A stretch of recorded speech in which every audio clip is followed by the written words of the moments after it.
Cambridge Practice Tests for Ielts 1 by Vanessa Jakeman and Claire McDowell. Published by Cambridge University Press, 1996. This recording is copyright. Cassette 1, Side 1. Practice Test 1. You will hear a number of different recordings, and you will have to answer questions on what you hear. There will be time for you to read the instructions and questions, and you will have a chance to check your work. All the recordings will be played once only. The test is in 4 sections. Write all your answers in the listening question booklet. At the end of the test, you will be given 10 minutes to transfer your answers to an answer sheet. Now turn to section 1 of your question booklet.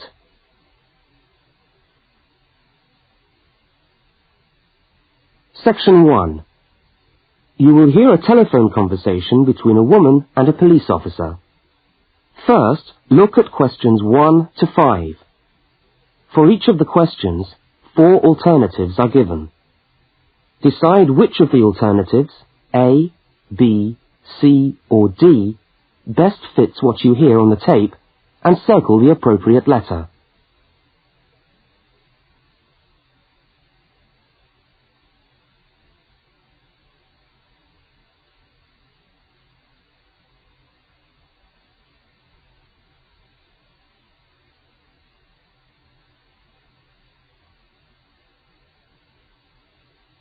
You will see that there is an example which has been done for you. On this occasion only, the conversation relating to the example will be played first.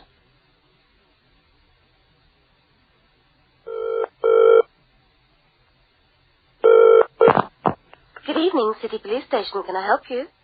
Oh, hello. I'd like to report a stolen briefcase, please. Just a minute and I'll put you through. The woman says she wants to report a stolen briefcase, so A has been circled. Now we shall begin. You should answer the questions as you listen, because you will not hear the recording a second time. Now listen carefully to the first part of the conversation, and answer questions 1 to 5.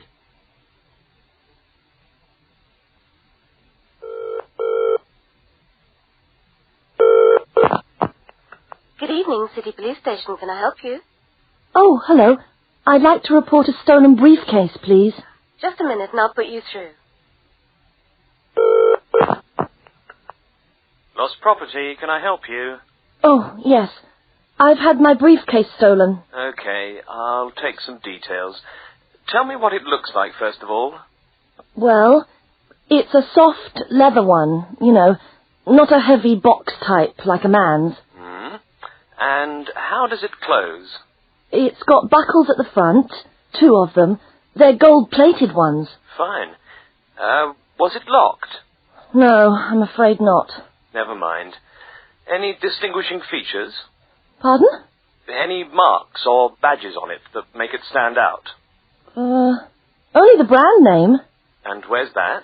It's on the back, at the bottom in the left-hand corner. It's saggy.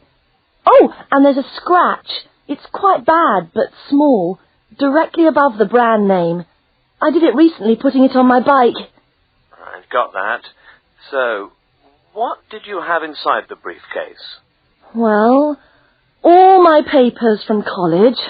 It's so frustrating, but thank goodness for computers. I haven't lost them completely. Yes, you're lucky. I had my wallet in my pocket, so I didn't lose that. But there were also my pens, which I got for my birthday, and a novel I was planning to read on the train. Right. Where exactly did you lose the briefcase? Well, I couldn't believe it. I was standing on the platform. It was right next to me. You were holding it? I'd just put it down on the floor, but I could almost feel it beside me. I was watching for my train because sometimes it comes early, and then next time I looked, my briefcase wasn't there. And what time was this?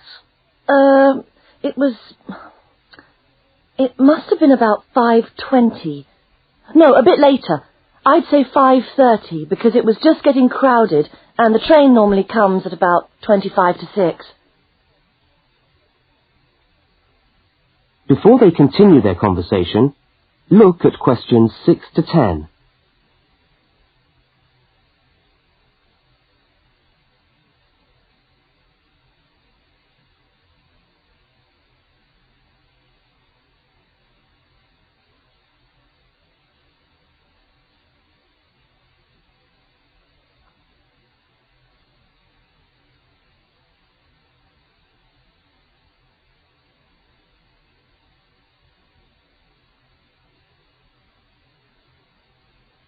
As you listen to the rest of the conversation, complete the form by filling in the numbered spaces 6 to 10.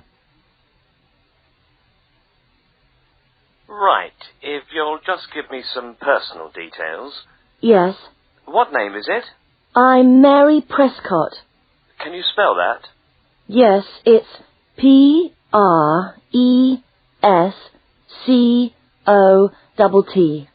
And your address? Flat 2, 41 Fountain Road, Canterbury. Fountain Road. Yes, number 41. And have you got a contact telephone number?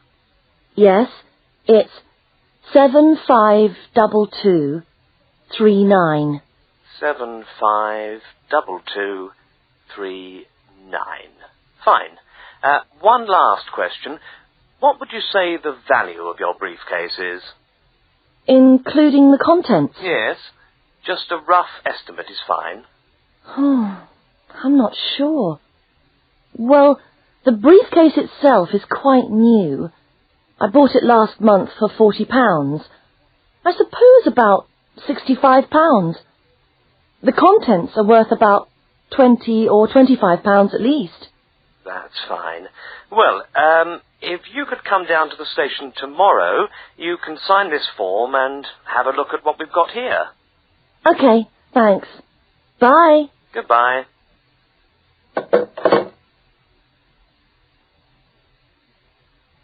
That is the end of section 1. You now have half a minute to check your answers.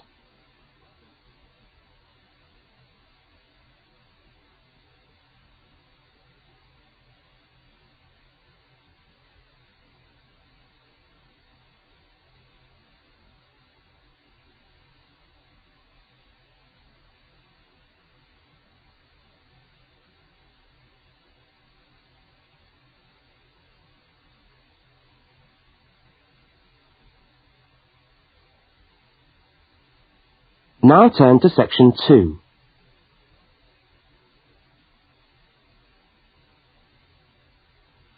Section 2. You are going to hear a news report from an Australian radio program.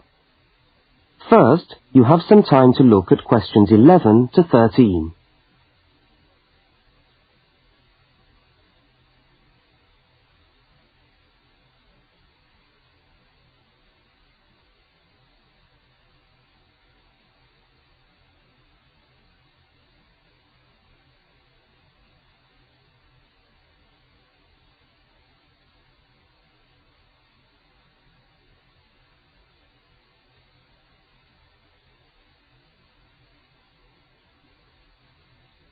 Now listen to the news headlines and tick the 3 other items which are mentioned.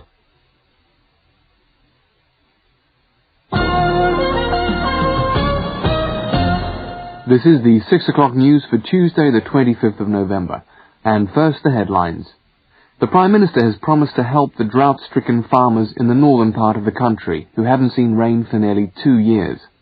And in Sydney, a group of school children are successfully rescued from a plane which landed in the sea shortly after takeoff. Transport workers are on strike in Melbourne over a pay claim, and the strike looks set to spread to other states.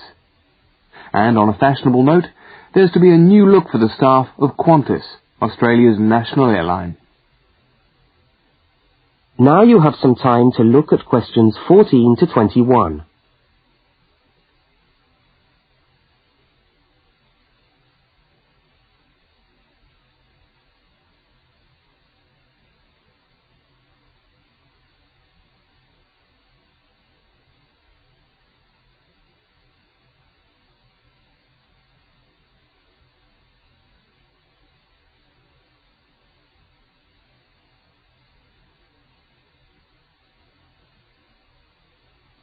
As you listen to the rest of the news, complete the notes in the spaces provided.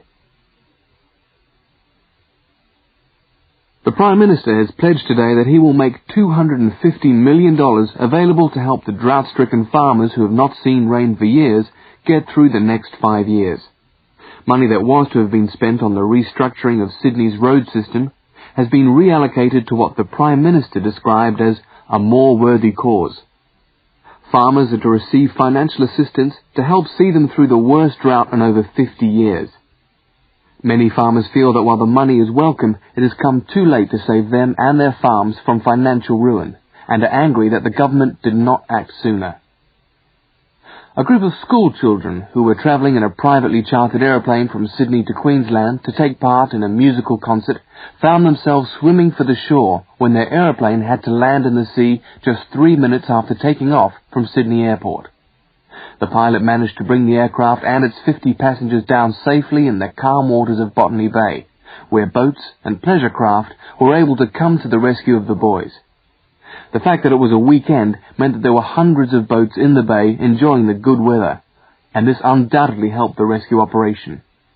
"We owe our lives to the skill of the pilot," said one of the boys, but the pilot replied modestly that it was all part of a day's work. However, all their musical instruments were lost, and they never got to play at the concert. That is the end of section 2. You now have half a minute to check your answers.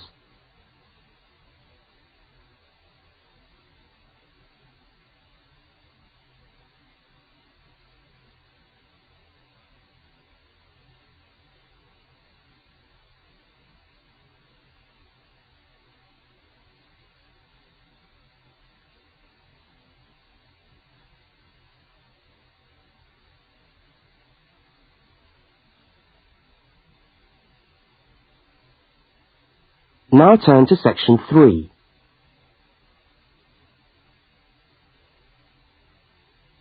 Section 3. In this section, you will hear a conversation between a university student and a university lecturer. Look at questions 22 to 25. For each of the questions, 4 alternatives are given. Decide which of the alternatives best fits what you hear on the tape and circle the appropriate letter.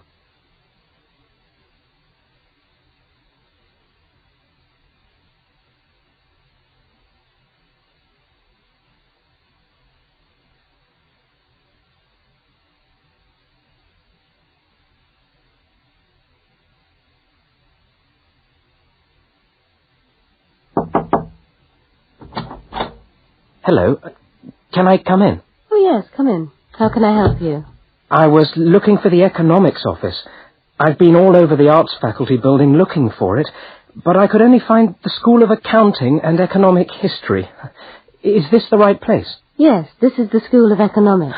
Oh, good. I'm a new student, and I was wondering if someone could give me some information. Well, I might be able to help. I lecture on that program. What do you need to know? Oh, quite a few things, actually. Firstly, how many lectures a week do I have to attend? Well, the Economics 1 course is a double unit. So there are 2 lectures a week and 1 tutorial. Oh. The lectures are scheduled for Tuesday and Thursday. What time? Let me see. You know, this information is all in the handout, which you should have received yesterday at the orientation meeting. Was there a meeting yesterday? I didn't know about that. No one mentioned... Yes, there was. But never mind. Now, lectures are at 4 in the afternoon. 4's a bit late. I've got a part-time job that starts at 4:30. Well, you can't be in 2 places at once, can you? And attendance at lectures is necessary. We expect at least 90% attendance at this university, you know. 90%?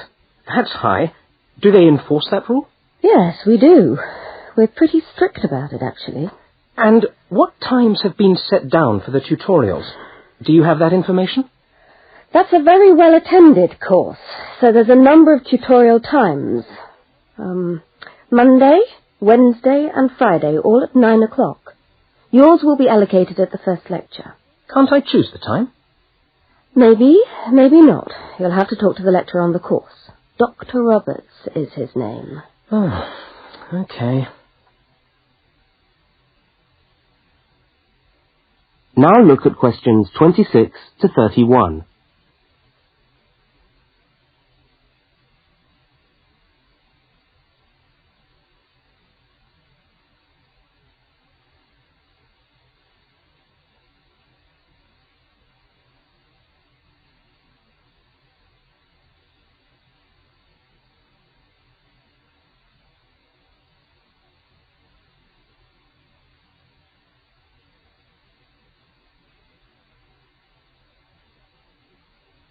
As the conversation continues, complete the notes in the spaces provided.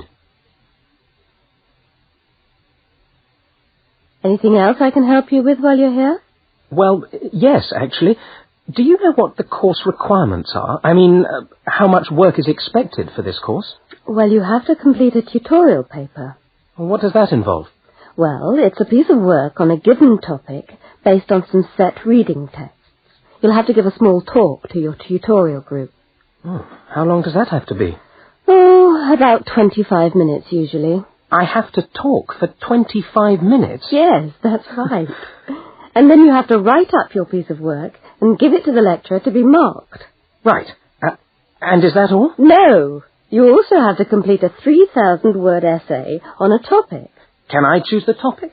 Yes, usually you can. Right. That shouldn't be too bad. And in addition to that, there is an exam. An exam? What sort of exam? Well, it's an open book exam. Does that mean I can have the textbook with me during the exam? Yes, that's right. And can you give me any idea about the content of the first year of economics, so that I can get into some reading? Well, you'll be getting the reading list next week when lectures start. All the books are in the library. Yes, but won't everyone else take them out as soon as they get the reading list too? Well, yes, they might. But most of the important ones are held in closed reserve. That's a part of the library where you can go to read books, but you can't take them out of the building. What did you call that section of the library? Closed reserve. However, we do recommend that you buy the core books. You'll find them useful and you'll need them for the exam. Yes, I suppose I will. But what is the focus of the course? Well, the course at this university has a vocational focus. That is, a focus on preparing its graduates for work. So we're orientated very much towards employment. Oh, so my chances of getting a job are good? Well, provided you get good results. Well, look, thanks for your time. You've been really helpful. That's fine. See you next week, then.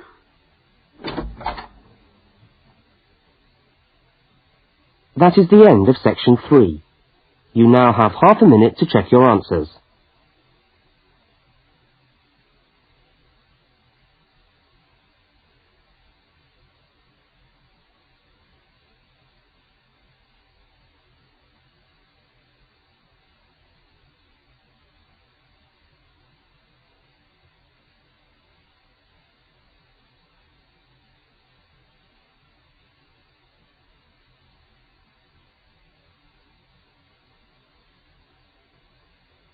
Now turn to section 4.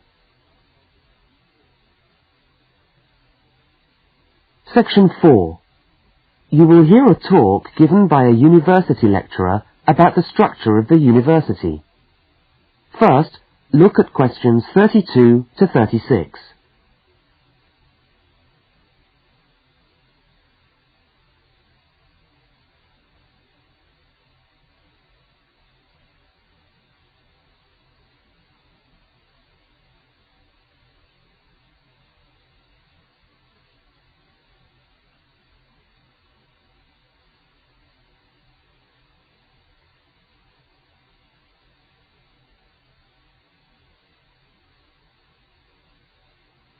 Now listen and answer questions 32 to 36.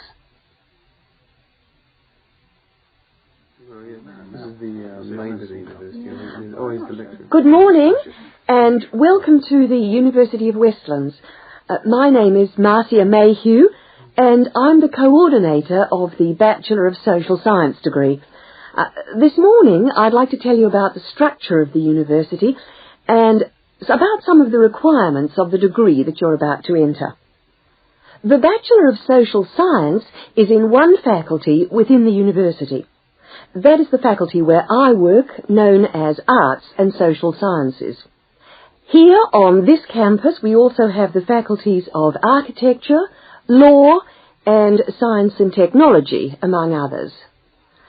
It's important to know something about the structure of the faculty because as you go through your course, you may need to call on members of the staff to help you. At the top of the faculty, we have a dean, and below the dean, we have 3 divisions. Each division has a divisional head, and your degree is located in the Division of Social Sciences. Within each of the divisions, there are the departments, and each of these offers the different degrees. For instance, 2 of the departments which offer the major subjects for your award are sociology and psychology. Each has a departmental head, but for practical purposes, the people you are going to see the most of are myself as coordinator of the social sciences degree and the actual lecturers who are teaching the subjects that you are taking. For instance, in the first semester, you'll be doing 4 subjects: psychology, sociology, history and economics. If you have any problems or difficulties, not that I'm anticipating you will, but you never know, then you should go and see your lecturers. For instance, you may find that you can't meet a deadline for an essay, or perhaps you're having problems with attendance. These seem to be the 2 most common problems that students face.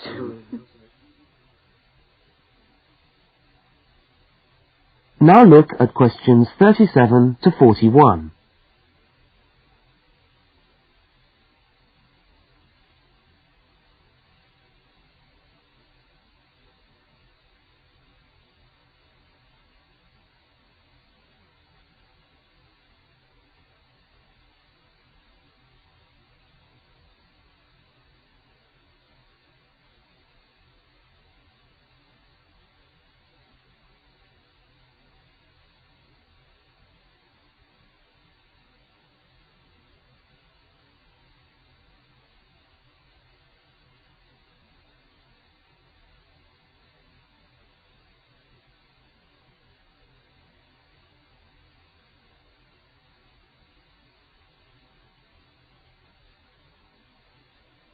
As you listen to the rest of the talk, answer the questions 37 to 41.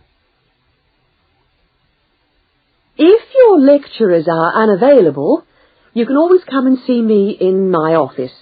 I'm available on Wednesday and Thursday mornings and on Friday afternoons. Outside these hours, perhaps you could ring the secretary and make an appointment.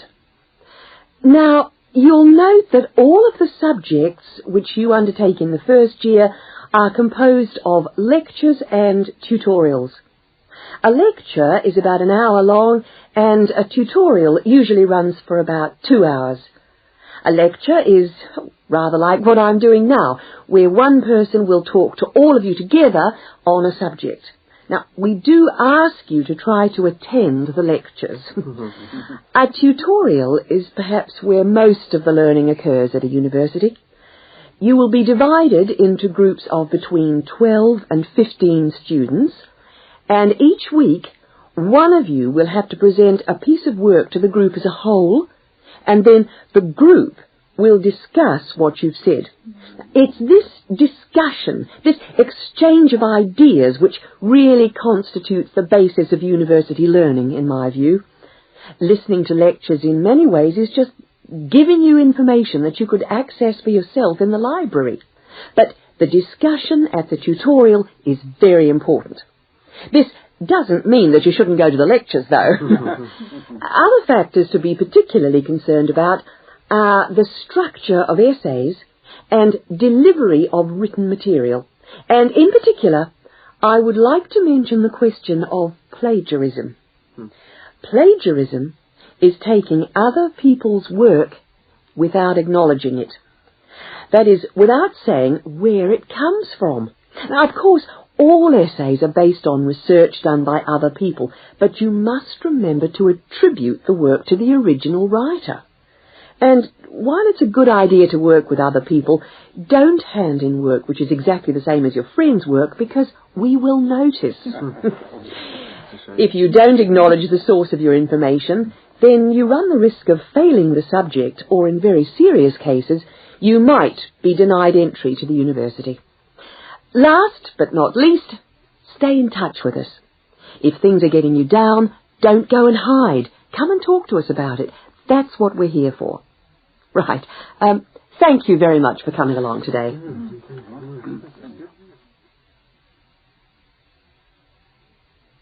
That is the end of section 4. You now have half a minute to check your answers.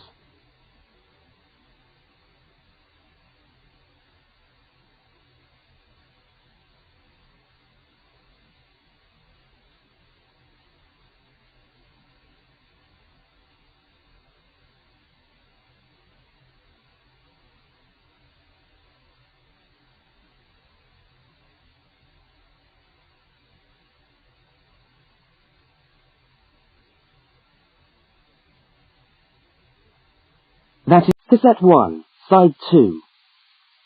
Practice test 2. You will hear a number of different recordings, and you will have to answer questions on what you hear.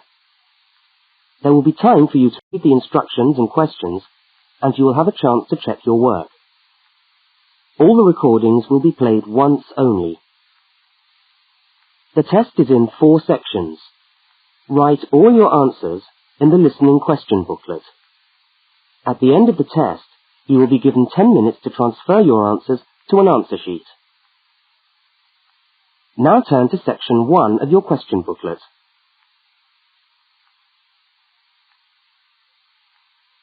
Section 1.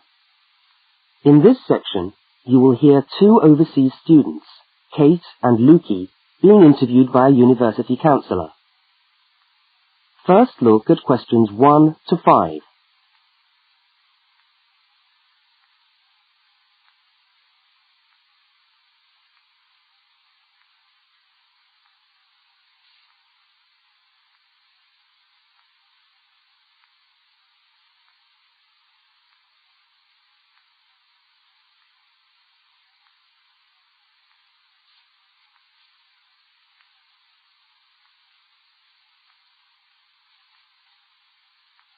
You will see that there is an example which has been done for you. On this occasion only, the conversation relating to the example will be played first.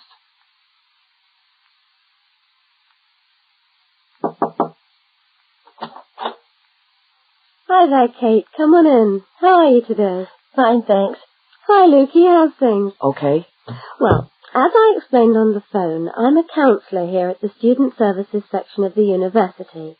And I'm interviewing overseas students to help me draw up a guide for new students.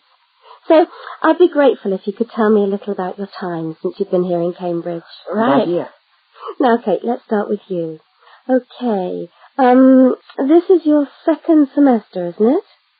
Could you tell us something about your first impressions of the town when you arrived? Yeah. Well, first of all, I was struck by how quiet it is here in the evening. Kate's first impression of the town is that it is quiet in the evening, so quiet is the answer. Now we shall begin. You should answer the questions as you listen, because you will not hear the recording a second time. Now listen to the first interview with Kate and complete the notes by filling in the numbered spaces 1 to 5.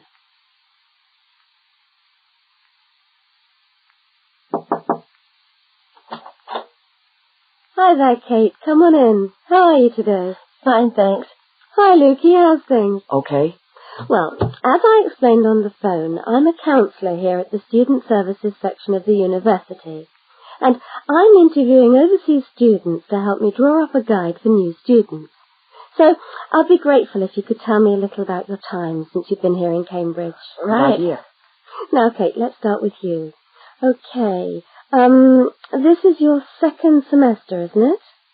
Could you tell us something about your first impressions of the town when you arrived? Yeah. Well, first of all, I was struck by how quiet it is here in the evening. Yeah, I suppose Cambridge is a quiet place. Where did you live when you first arrived? Well, I went straight into student accommodation. It was a kind of student hostel. Ah, right. So you didn't have to worry about doing your own cooking or anything like that? No, but sometimes I wished I had. The food at the hostel was awful. Oh, dear. But how were the other students? To be honest, I haven't managed to make many friends, even though the place is full. People seem to keep to themselves. They're not really very friendly. Oh, I'm sorry to hear that. Well, what about the actual course?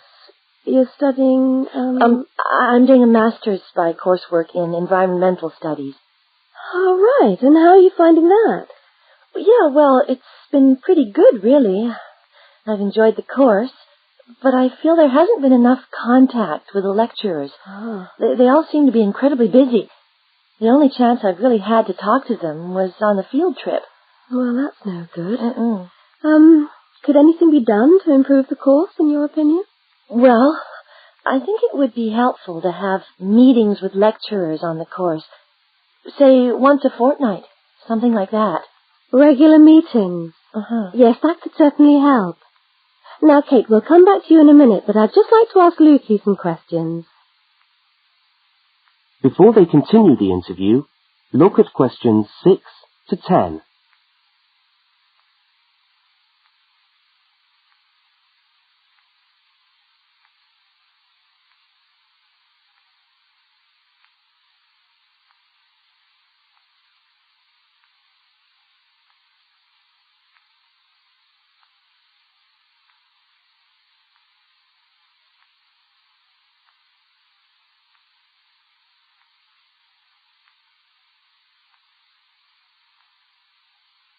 As you listen to the rest of the interview, complete the notes. Lukey, where are you from? I am from Indonesia. And how did you find Cambridge when you first arrived? Well, I like it here. I think the city is very beautiful. What about your accommodation? Was that okay? Yes, okay. At first, I stayed with a family for 3 months. They were very kind to me, but they had 3 young children, and I found it difficult to study. Right, I see. So after 3 months, I moved out, and now I live with 2 other students in a student house. It's much cheaper, and we like it there. Good. And what about your studies? What are you studying? I'm doing a Bachelor of Computing. Computing, I see. Apart from the language difficulties, if you can separate them, how have you found the course? Okay, but... Yes, go on. Well, the main difficulty for me is getting time on the computers in the computer room. It's always busy, and this makes it very hard to do my practical work. Yes, I'm sure it would. Can you reserve time in the computer room? No, you can't. But it would certainly help if we could reserve computer time. Yes, I'll look into that and see if something can't be done to improve things over there. Now, let's go back to Kate. That is the end of section 1. You now have half a minute to check your answers.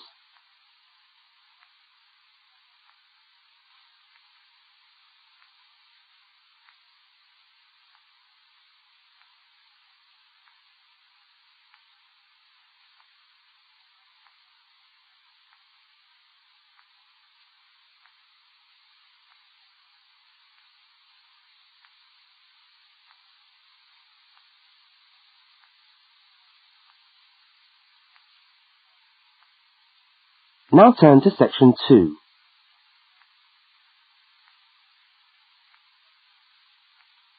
Section 2. You are going to hear a radio talk about buying a bicycle. First, you have some time to look at questions 11 to 20.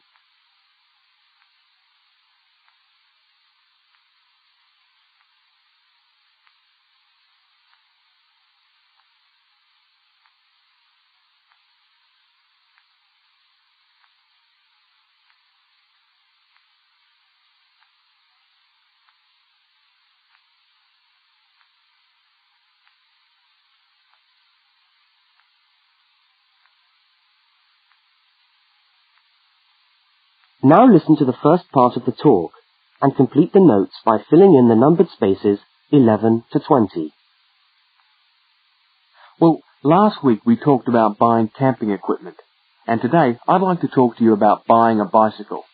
A simple enough exercise, you might imagine, but there are lots of things to look out for to make sure you get the best deal for your money.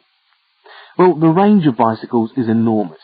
There are racing bikes, touring bikes, mountain bikes, or just plain ordinary bikes for riding around town. They vary enormously in two basic ways: price and quality. This means that the choice you make will probably be determined by the amount of money you want to pay, your own personal needs, what is actually available, or a compromise of all three things. However, in broad terms, you can spend anything from $50 to $2,000 on a bike, so you'll need to know what you're looking for. Single-speed cycles, that is bikes with no gears, are really only suited to short, casual rides.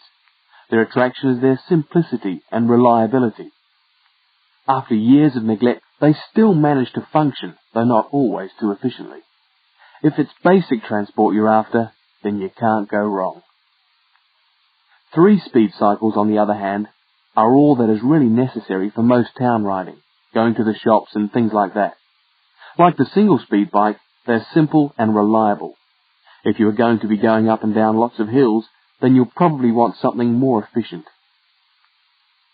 5 and 10-speed bicycles are best suited to riding over long distances or hilly terrain and to serious touring. So if it's serious touring you're interested in, get a 5 or 10-speed bike. However, it's worth remembering that the difference in price between a 5 and 10-speed cycle is usually very little, and so it's well worth paying that little bit extra to get the 10-speed one. So I would tend to recommend the 10-speed bike as the price is similar. However, you'll be getting better quality components. Now the next thing we need to look at is size. Buying a cycle is like buying clothes. First of all, you find the right size, and then you try it on to see if it fits. Contrary to what you might imagine, the size of the cycle is not determined by the size of the wheels, except in children's cycles, but by the size of the frame. So you'll need to measure the length of your legs and arms to get a frame that is the right size for you. Well, that's all from Helpful Hints for today. That is the end of section 2. You now have half a minute to check your answers.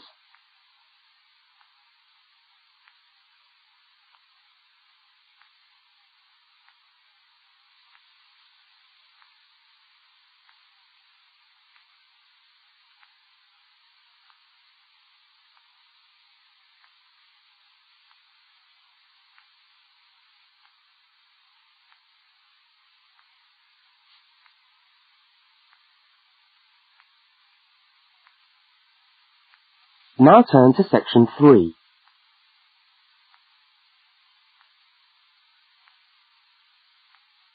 Section 3. In this section, you will hear a conversation between two students, Fiona and Martin, talking about a tutorial topic. First, look at questions 21 to 24.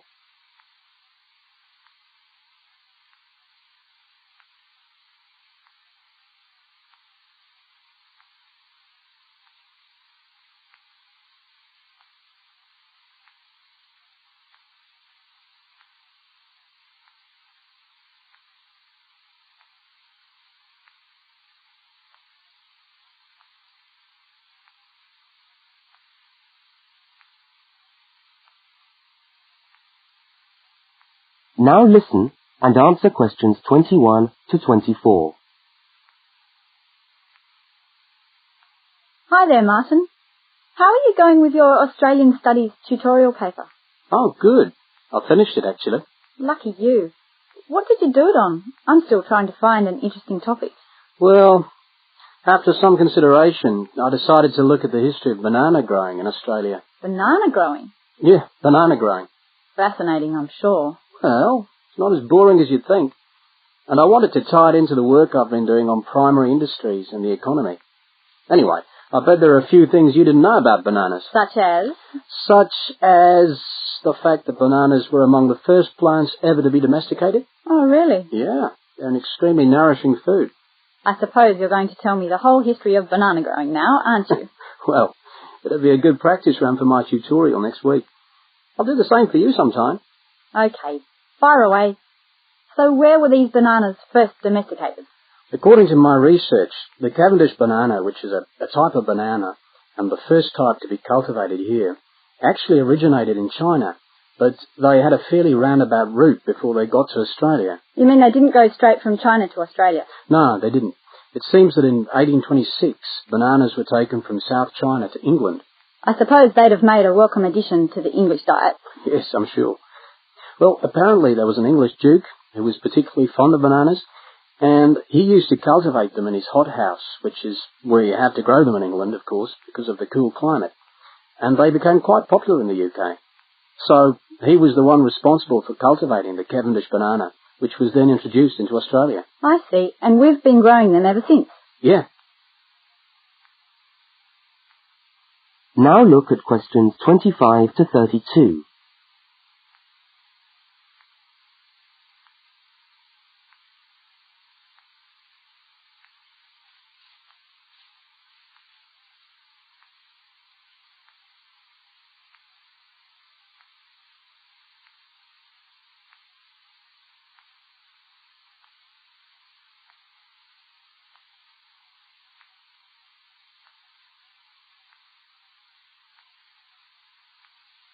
As the conversation continues, complete Martin's notes.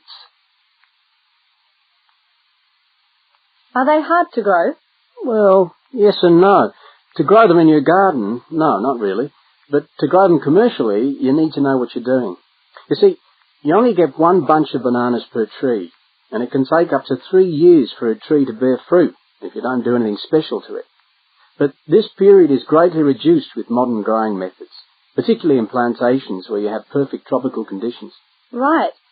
So what are you looking at? 1 year? 2 years? No, around 15 months in good conditions for a tree to produce a bunch of bananas. And once you've got your bunch, you cut the bunch and the plant down. So how do the trees reproduce then? Well, bananas are normally grown from suckers, which spring up around the parent plant, usually just above the plant. They tend to like to grow uphill, or at least that's the common wisdom. So that's why banana plantations are usually on hillsides, is it? Yeah, they grow best like that. That's interesting. If you plant them in rich soil and give them plenty of water at the beginning of summer, then they should be well advanced by the beginning of winter, when growth virtually stops. But in a country like England, they're hard to grow. Although you can grow them in a hothouse.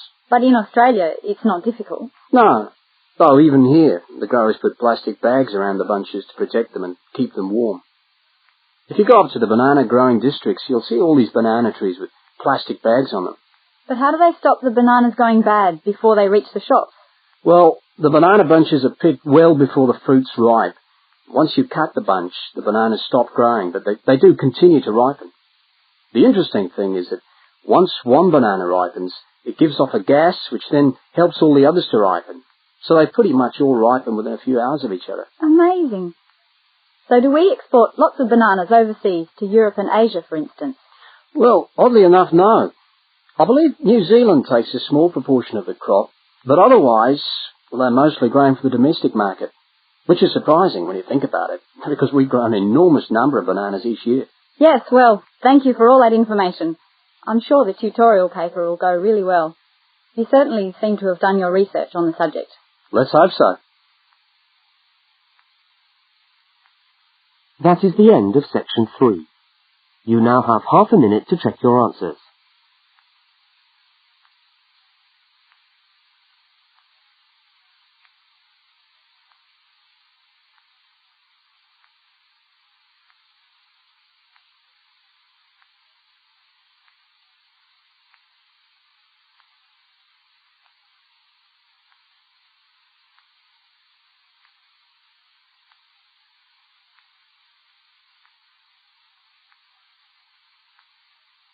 Now turn to section 4.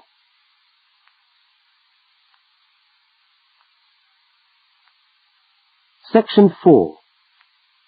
You are going to hear part of a public lecture for new students. First, look at questions 33 to 35.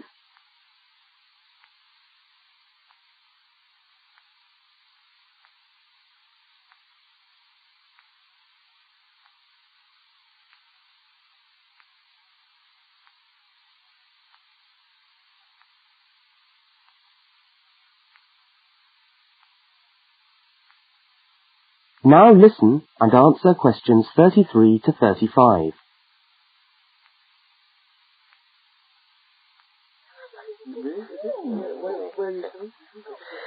Good morning everyone, and welcome to our regular lecture on health issues. This series of lectures is organised by the Students' Union and is part of the Union's attempt to help you, the students of this university, to stay healthy while coping with study and social life at the same time.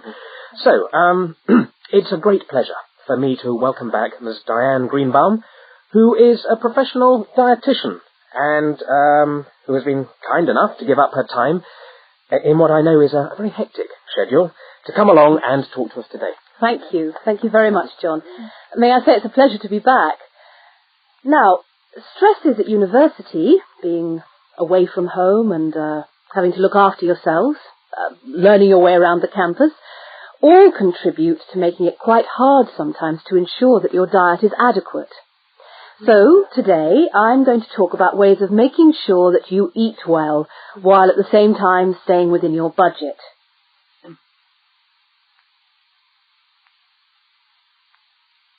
Now look at questions 36 to 41.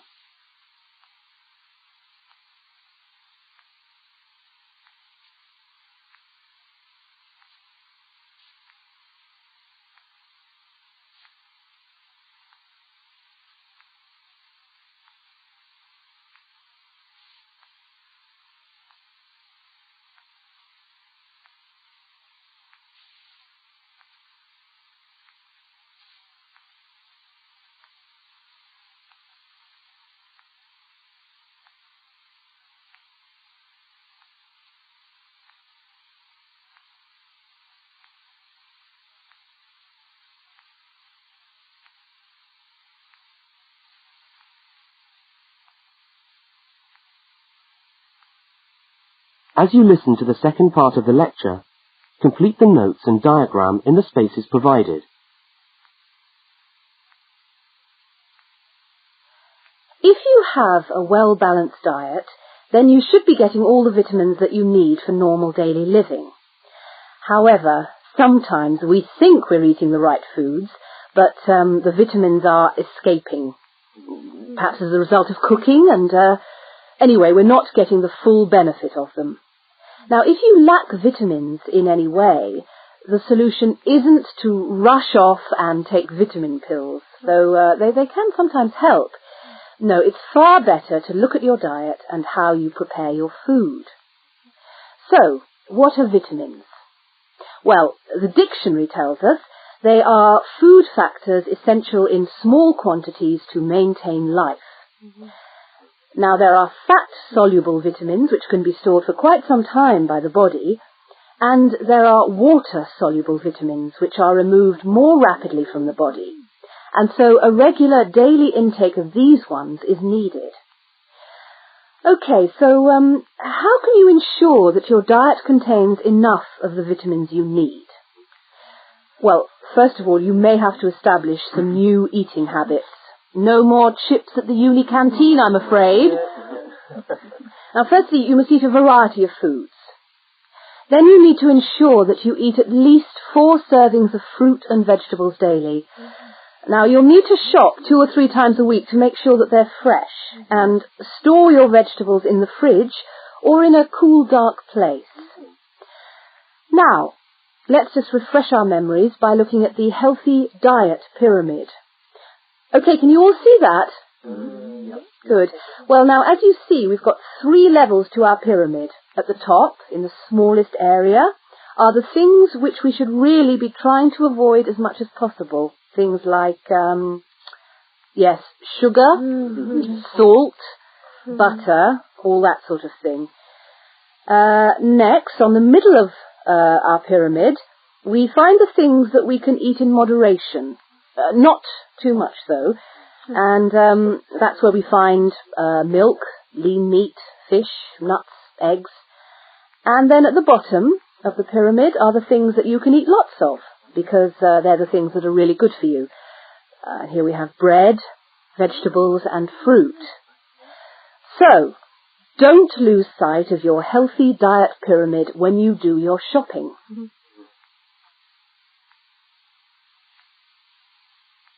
That is the end of section 4. You now have half a minute to check your answers.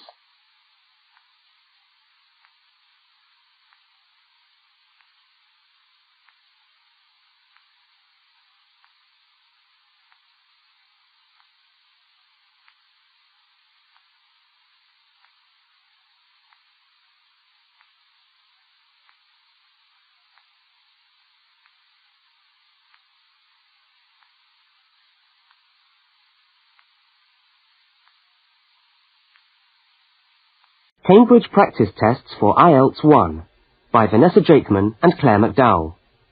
Published by Cambridge University Press, 1996. This recording is copyright. Cassette 2, Side 1. Practice Test 3. You will hear a number of different recordings, and you will have to answer questions on what you hear. There will be time for you to read the instructions and questions, and you will have a chance to check your work. All the recordings will be played once only. The test is in 4 sections. Write all your answers in the listening question booklet.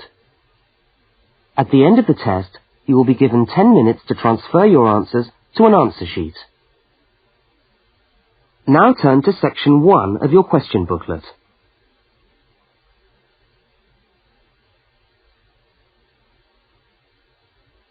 Section 1. You will hear a student inquiring about parking facilities. First, look at questions 1 to 4. For each of the questions, 4 alternatives are given. Decide which of the alternatives, A, B, C, or D, best fits what you hear on the tape, and circle the appropriate letter.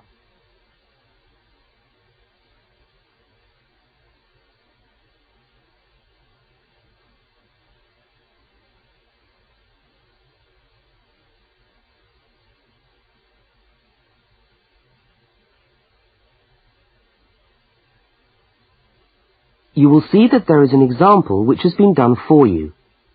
On this occasion only, the conversation relating to the example will be played first.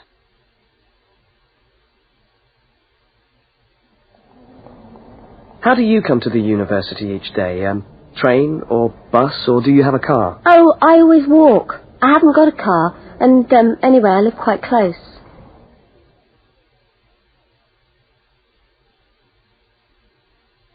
The woman says she always walks, so C has been circled.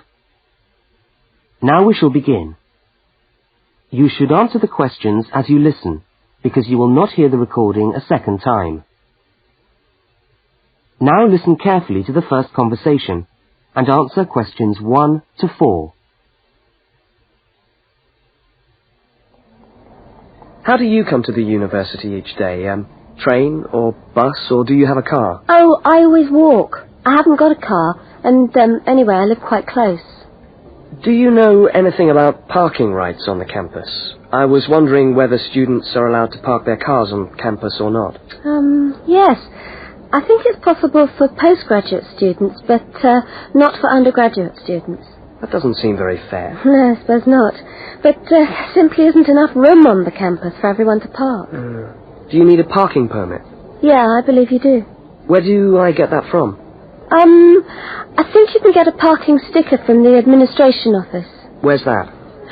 It's in the building called Block G, right next to Block E. Block G? Yeah. All right. And what happens to you if you don't buy a sticker? Do they clamp your wheels or give you a fine? No, I think they tow your car away. Oh, really? Yeah. And then they fine you as well, because you have to pay to get the car back.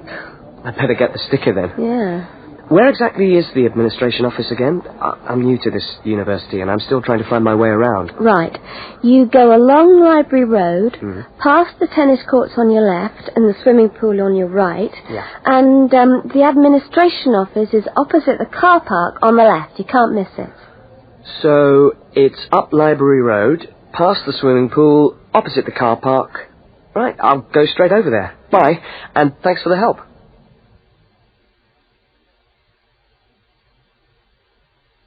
Now you have some time to look at questions 5 to 12.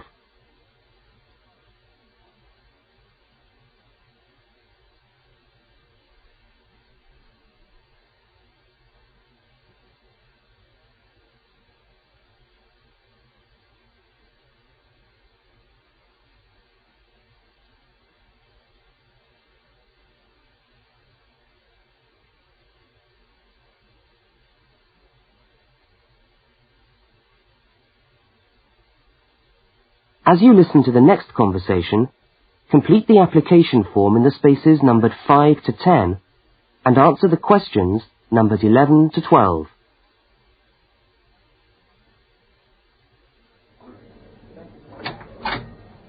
Good morning. Can I help you? Yes, I was told to come over here to get a parking sticker. Is this the right place? Yes, it is. Are you a postgraduate student? Yes, I am. Okay. Well, I'll just need to take some details. Your name? Richard Lee. That's spelt L-E-E. Richard Lee. And the address? Flat 13, 30 Enmore Road. How do you spell Enmore? Oh, E-N-M-O-R-E. And that's in the suburb of Newport. N-E-W-P-O-R-T. Mm-hmm. Faculty? I beg your pardon? Which faculty are you in? Oh, architecture, the Faculty of Architecture. Right. And the registration number of your car? Let me see. LXJ50... Oh, no, sorry. I always get that wrong. It's LJX058K. LJX508K? No, 058K. Ah. And what make is the car? It's a Ford. A Ford. Fine. Well, I'll just get you to sign here, and when you've paid the cashier, I'll be able to issue you with a sticker. All right. Where do I pay? Just across the corridor in the cashier's office.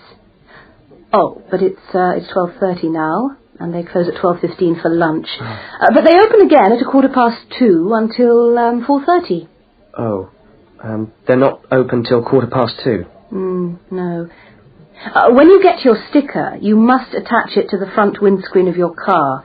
I'm afraid it's not valid if you don't have it stuck on the window.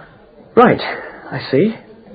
Thanks very much. I'll just wait here then.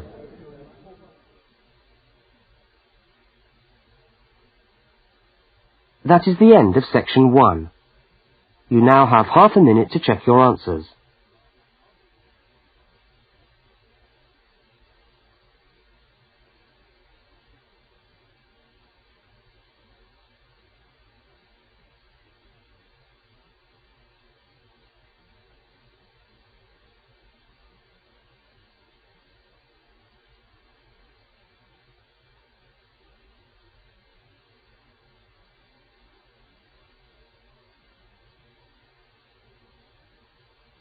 Now turn to section 2.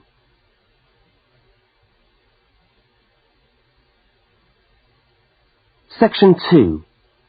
You will hear a talk given by a guide showing a group of people round a museum. First, you have some time to look at questions 13 to 18.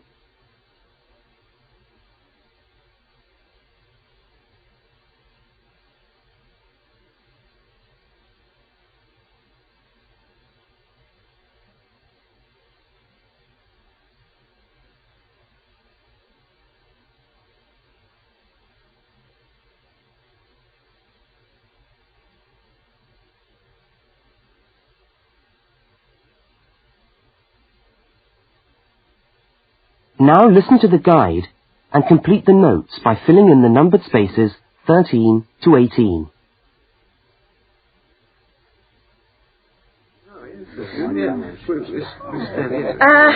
Good morning, everyone, and welcome to the Maritime Museum. Now, before we commence our tour, I'd just like to tell you a little bit about the history of the museum.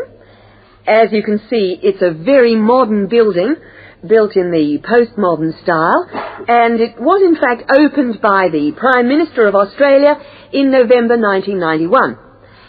It's been designed with a nautical flavour in mind to remind us of our links with the sea. But the museum isn't only housed in this building.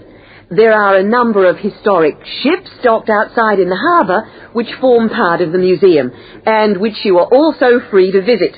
And we'll be coming to them shortly. I'd just like to point out one or two things of general interest while we're here. Handicapped toilets are located on this floor, and the door shows a wheelchair. The cloakroom, where you can hang your coat or leave your bags, is just behind us here. The education centre is on the top floor, and there's a good little library in there which you might like to use. Follow the signs to the education centre. You'll see a lot of little green arrows on the wall. The green arrows will take you there. The information desk, marked with the small letter I on your plan, is located right here in the foyer. So if you get separated from your friends, I suggest you make your way back to the information desk because we'll be returning to this spot at the end of the tour. All right? Now, if you look out this window, you should be able to see where the museum's ships are docked. If you want to go on a tour of the old ship, the Vampire, she's docked over there, and you should meet outside on the quay. However, a word of warning. I don't recommend it for the grandmas and grandpas because there are lots of stairs to climb. Right now, let's move on. Oh, I almost forgot to give you the times for that tour. Now, tours of the Vampire run on the hour, every hour. All right?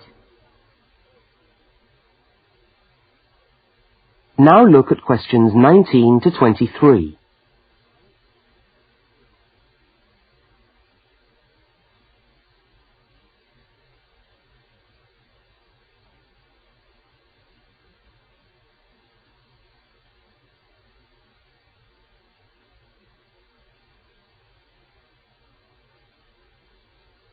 As you listen to the rest of the talk, complete the notes in the numbered spaces 19 to 23.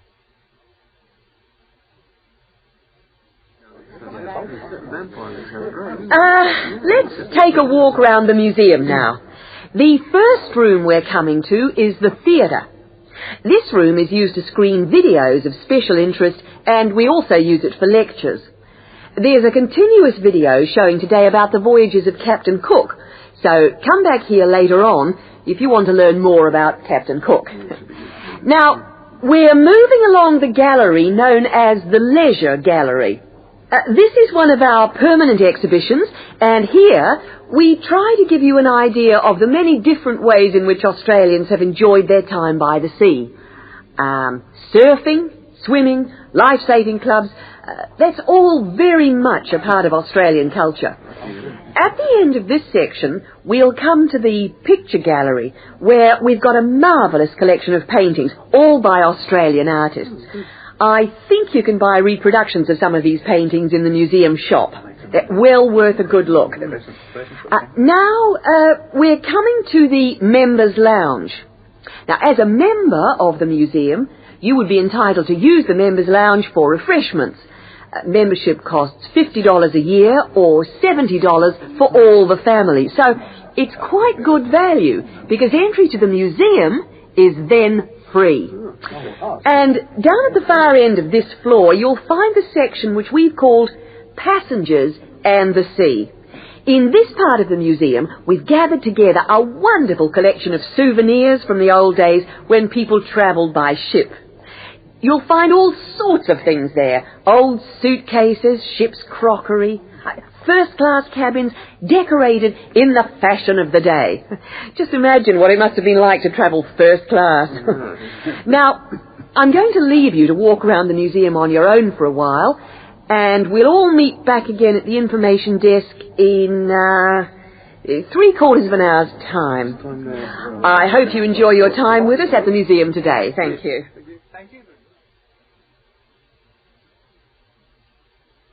That is the end of section 2. You now have half a minute to check your answers.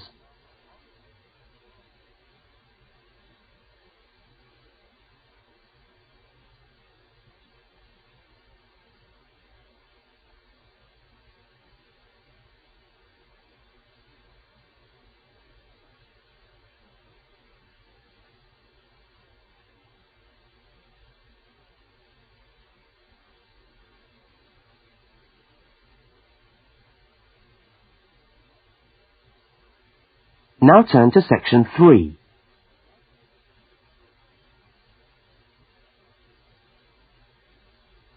Section 3.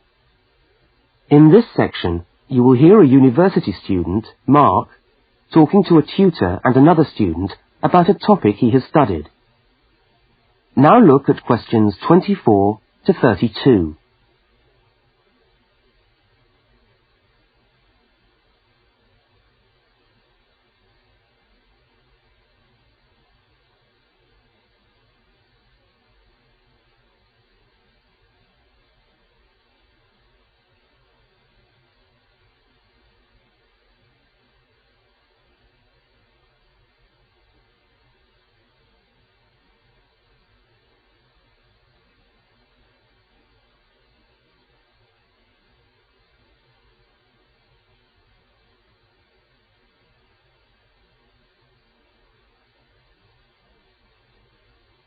Now listen to the conversation and answer questions 24 to 32.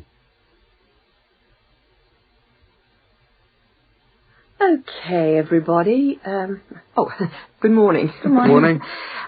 It's Mark's turn to talk to us today, so Mark, I'll ask you to get straight down to business. All right.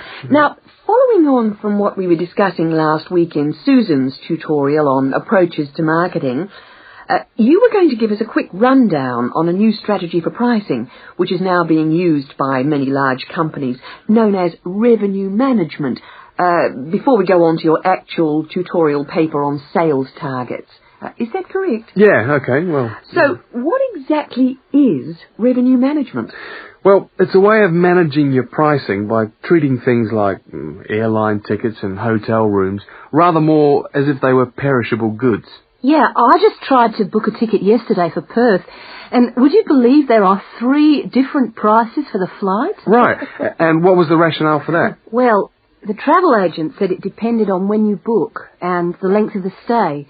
Like, it's cheap if you stay away for a Saturday night, presumably because this isn't business travel, and even cheaper if you buy a ticket where you can't get a refund if you have to cancel. In that case, the ticket costs about half the price. You wouldn't think it would make that much difference, would you? Well, it does, and that's basically because the airlines are now treating their seats like a commodity. You see, if you want a seat today, then you pay far more for it than if you want it in 3 weeks' time. That seems rather unfair. Well, not really. When you think about it, that's just common sense, isn't it? Well, I suppose so. What this actually means is that in the same row of seats on the same flight, you could have 3 people who have all paid a different price for their tickets. And is this just happening in Australia? No, it's the same all over the world. Airlines are able to market a seat as a perishable product with different values at different stages of its life. Well, like mangoes or apples at the market. Yeah, it's exactly like that. The fact is that the companies are not actually interested in selling you a cheap flight. They're interested in selling the seats and flying airplanes that are full. Mark, why do you think revenue management has come about? Well, as far as I can see, there are 2 basic reasons. Firstly, because the law has been changed to allow the companies to do this. You see, in the past, they didn't have the right to keep changing the prices of the tickets.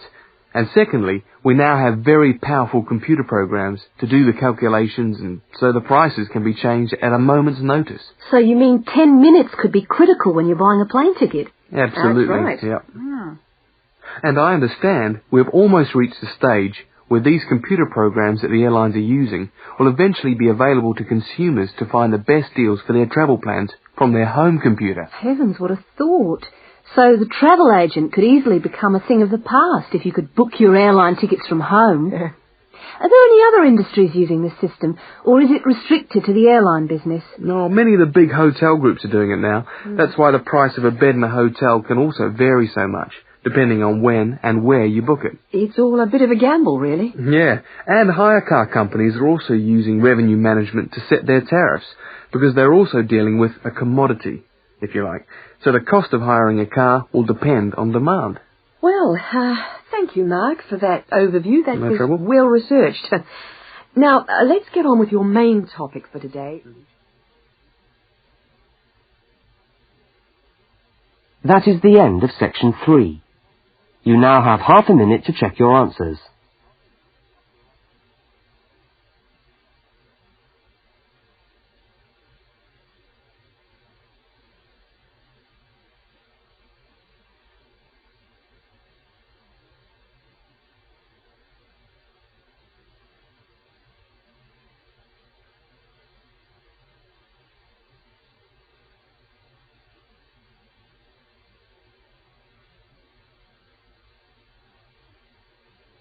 Now turn to section 4.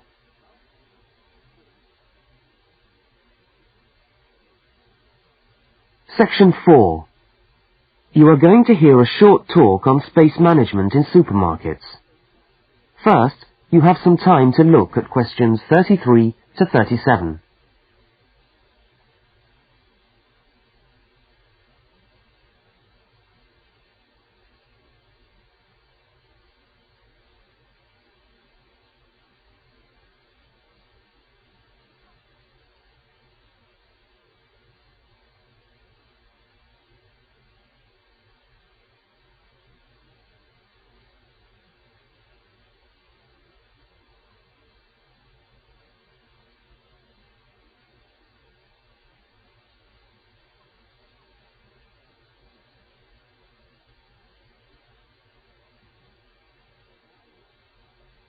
Now listen to the first part of the talk and complete the table by filling in the numbered spaces 33 to 37.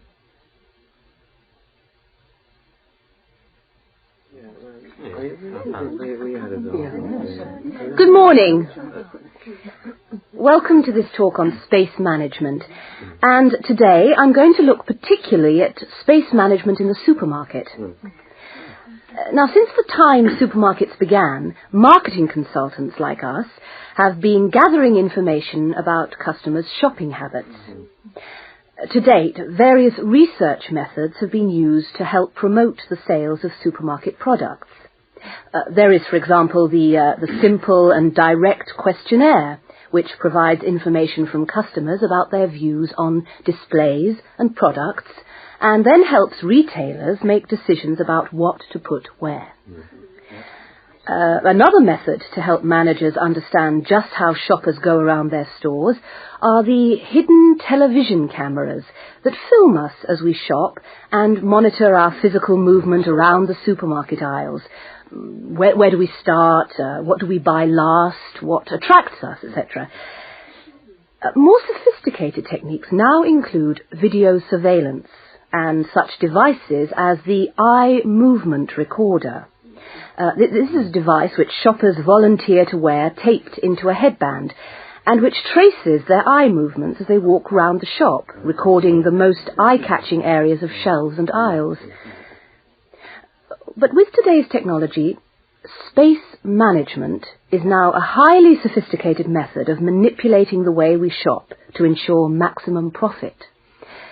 Supermarkets are able to invest millions of pounds in powerful computers which tell them what sells best and where. Now, an example of this is Spaceman, which is a computer program that helps the retailer to decide which particular product sells best in which part of the store. Now, Spaceman works by receiving information from the electronic checkouts where customers pay on how well a product is selling in a particular position. Spaceman then suggests the most profitable combination of an article and its position in the store. Now you have some time to look at questions 38 to 42.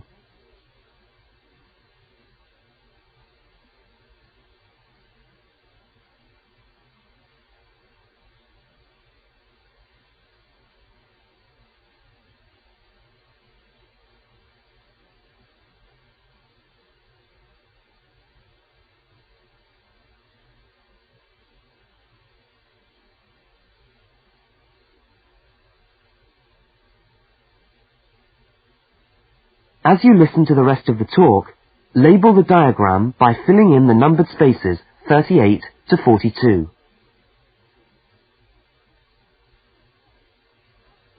So, let's have a look at what we know about supermarkets and the way people behave when they walk down the aisles and take the articles they think they need from the shelves. Now, here's a diagram of one supermarket aisle and 2 rows of shelves. Here's the entrance at the top left-hand corner. Now, products placed here at the beginning of aisles don't sell well. In tests, secret fixed cameras have filmed shoppers' movements around a store over a 7-day period. When the film is speeded up, it clearly shows that we walk straight past these areas on our way to the centre of an aisle. Items placed here just don't attract people. When we finally stop at the centre of an aisle, we pause and take stock, casting our eyes along the length of it. Now, products displayed here sell well and do even better if they're placed at eye level so that the customer's eyes hit upon them instantly. Products here are snapped up, and manufacturers pay a lot for these shelf areas, which are known in the trade as hotspots. Naturally, everyone wants their products to be in a hotspot.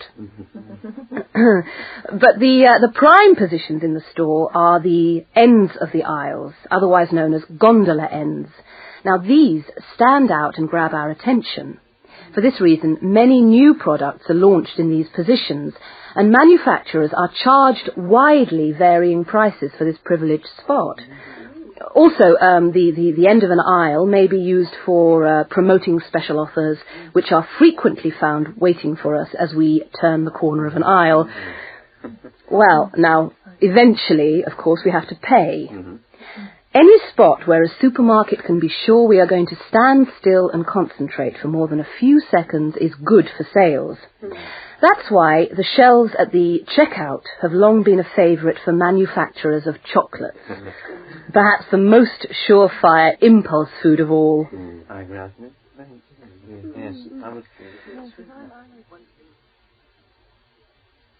That is the end of section 4.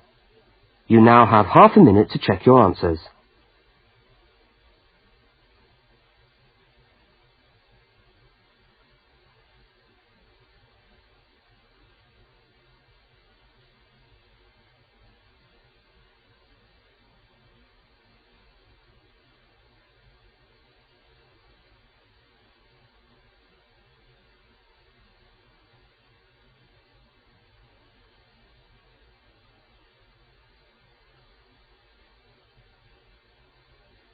Cassette 2, Side 2.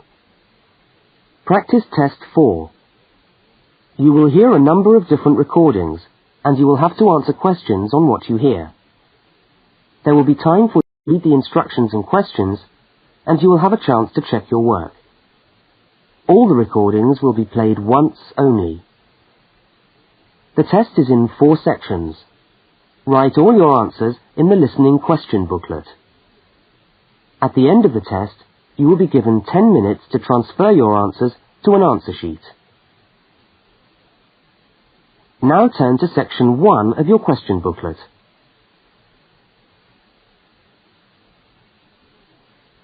Section 1. 2 students meet on the university campus. They start a conversation together. First, look at questions 1 to 5. For each of the questions, 4 alternatives are given.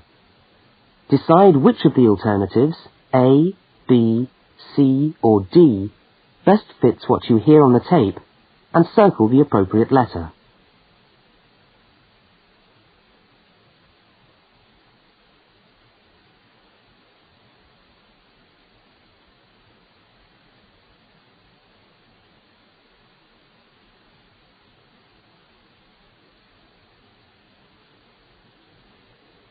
You will see that there is an example which has been done for you. On this occasion only, the conversation relating to the example will be played first.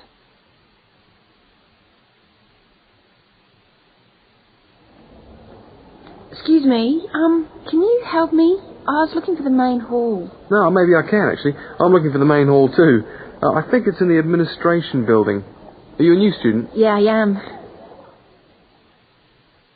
The man says he's looking for the main hall too. So A has been circled. Now we shall begin. You should answer the questions as you listen, because you will not hear the recording a second time. Now listen carefully to the first conversation and answer questions 1 to 5.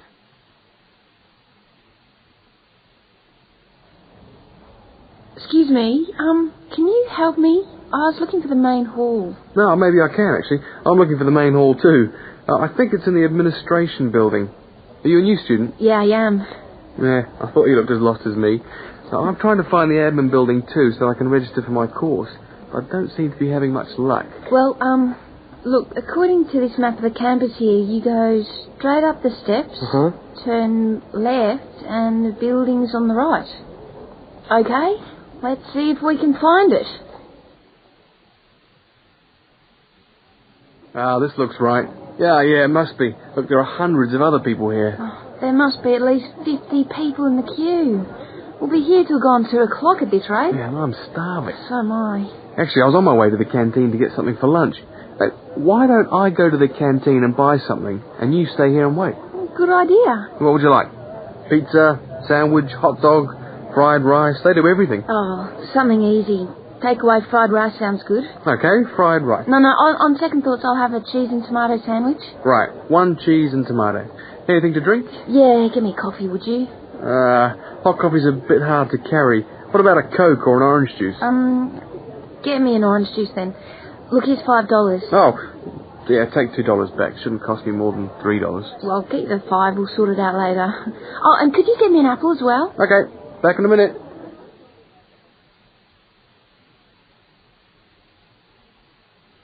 The woman speaks to the clerk about registering at university. Look at questions 6 to 10.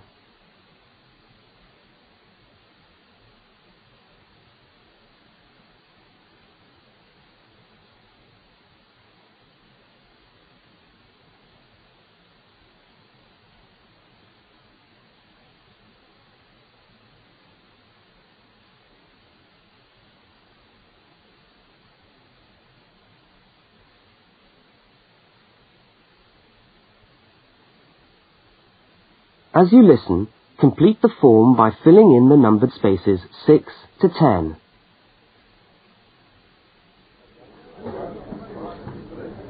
Oh, hello. I'm here to register for the first year law course. Oh, I'll just have to fill out this form for our records. What's your name? Julia Perkins. Can you spell that for me? Yeah, that's JULIAPERKINS. Address? Flat 5, 15 Waratah Road. That's WARATAH, Brisbane. Brisbane. Oh, and your telephone number? Oh, we haven't got the phone on yet. We've only just moved in. Okay, well, can you let us have the number once the phone's connected?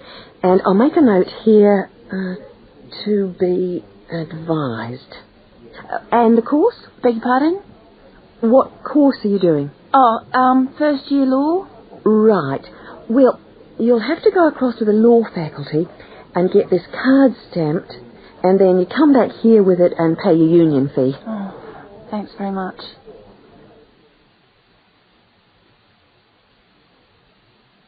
The man and the woman meet up again. Look at questions 11 and 12 and circle the correct answer.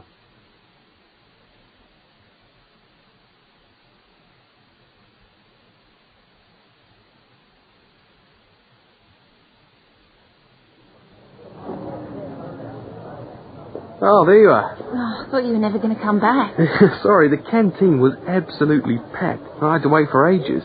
And then when I got to the front of the queue, there had hardly any food left. So I had to get you a slice of pizza. Sorry. Oh, that's okay. I could eat anything. I'm so hungry. Oh, and there's your bottle of orange juice and your apple. At least I managed that. Great. Thanks a lot. No, and here's your $2 back. Don't worry about it. Buy me a cup of coffee later. Huh, all right then.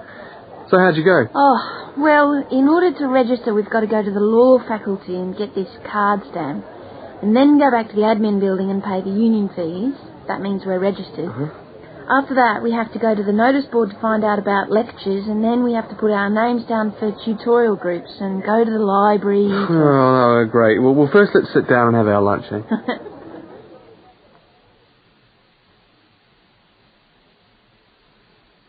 That is the end of section 1. You now have half a minute to check your answers.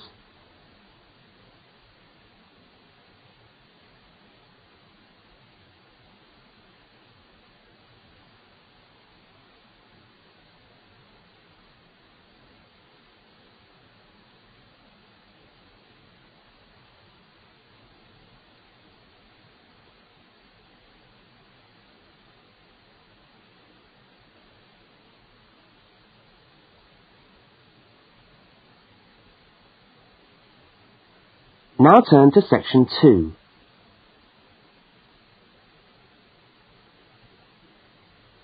Section 2. You are going to hear a talk about banks in the UK. First, you have some time to look at questions 13 to 17.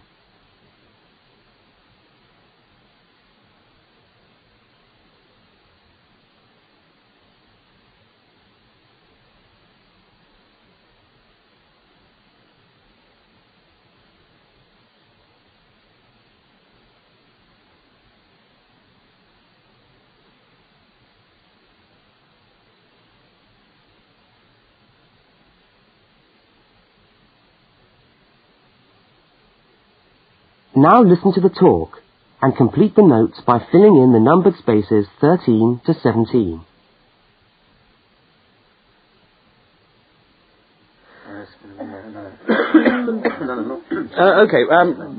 Thanks for turning up today. Thanks for turning up today to this short talk I'm going to give on student banking. Many of you are unfamiliar with the way banks work in this country, and today's talk should just give you a few starting points. I will, of course, answer any questions at the end. Right, well, as you probably know, you'll need to open a bank account while you're here. It's the safest place to keep your money, and it's best to open an account with one of the major banks. You should each have a handout with the names and addresses. Yeah? Right. There's Barclays in Realty Square, National Westminster in Preston Park, Lloyd's in City Plaza, and Midland in Hope Street. Okay, all these banks offer special student accounts. However, it's important to note that as an international student, you'll not necessarily be eligible for all the facilities offered to resident students. Now, as an international student, you will need to provide evidence that you can fund yourself for however long your course lasts. Banks have different policies, and the services that they'll offer you will depend on your individual circumstances and on the discretion of the bank manager involved. So it's a matter of going there and finding out about your own particular situation. Right. When you do go to open a bank account, you should take some documentation with you. I've already mentioned that you must be able to support yourself. In addition to this, most banks ask you to bring your passport and your letter or certificate of enrolment. Okay? Now, by far the most useful type of account to open is a current account. When you do this, you will actually get what is called a student account, which is a current account with special concessions for students. When you open the account, the bank will give you a checkbook, and you can use this to draw money out as you need it. If you need to write cheques in shops, you'll also need a cheque card. This is really an identity card, which guarantees that correctly written cheques up to the value stated on the card will be honoured by the bank. Okay? Everybody with me?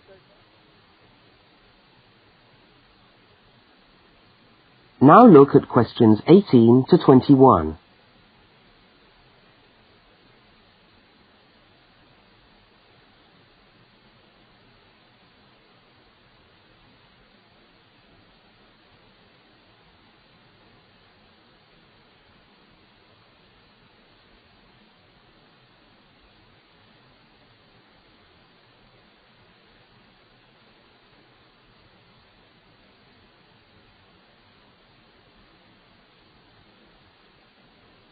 As you listen to the rest of the talk, complete the rest of the notes in the spaces numbered 18 to 21. Right, if you want to draw out cash for yourself, you can make the cheque payable in your own name or to cash. You can also withdraw cash from a cash point machine with a cash card. Now, these are extremely useful as they enable you to withdraw cash from your account during the day or at night. There is also another card called Switch or Delta, and you can use this to pay for things in shops. It takes the money right out of your account, so you don't need your checkbook. Now, you may want to take more money out of the bank than you have in it. This is called having an overdraft. Be very careful with this. You should not do this without permission from your bank. Overdrafts usually incur charges, though some banks offer interest-free overdrafts to some students. But find out before you get one, right? Well, that just leaves opening times. When can you go?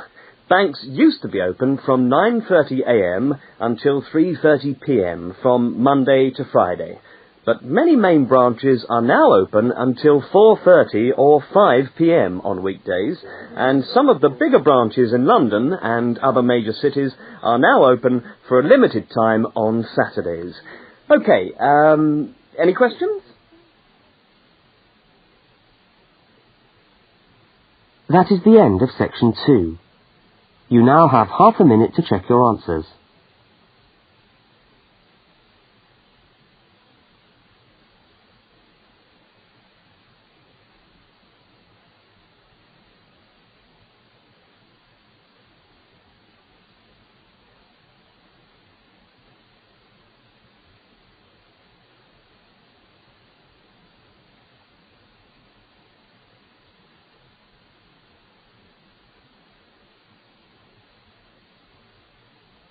Now turn to section 3.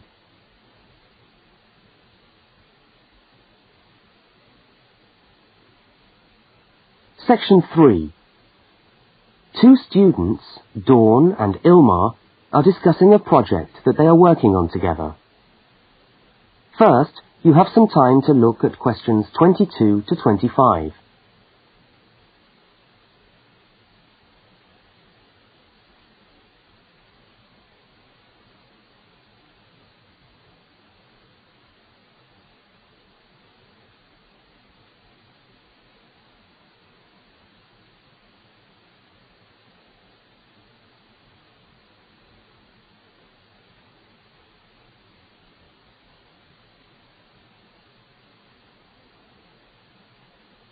Now listen to the first part of the conversation and complete the fact sheet by filling in the numbered spaces 22 to 25.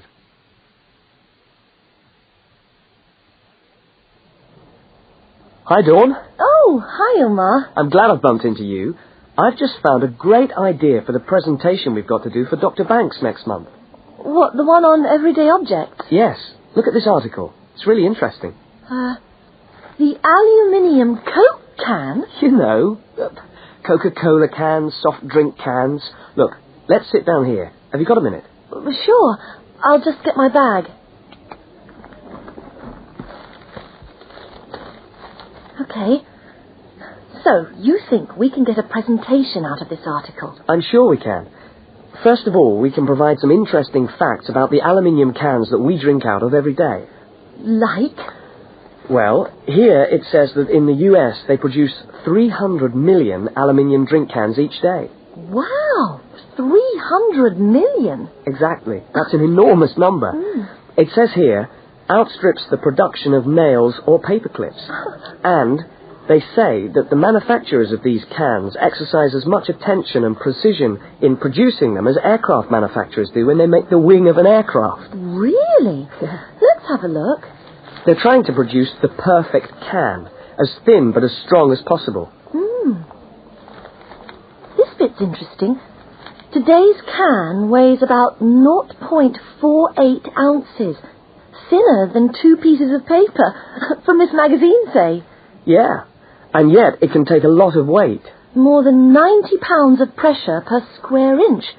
3 times the pressure of a car tyre. Okay, I agree. It's a good topic.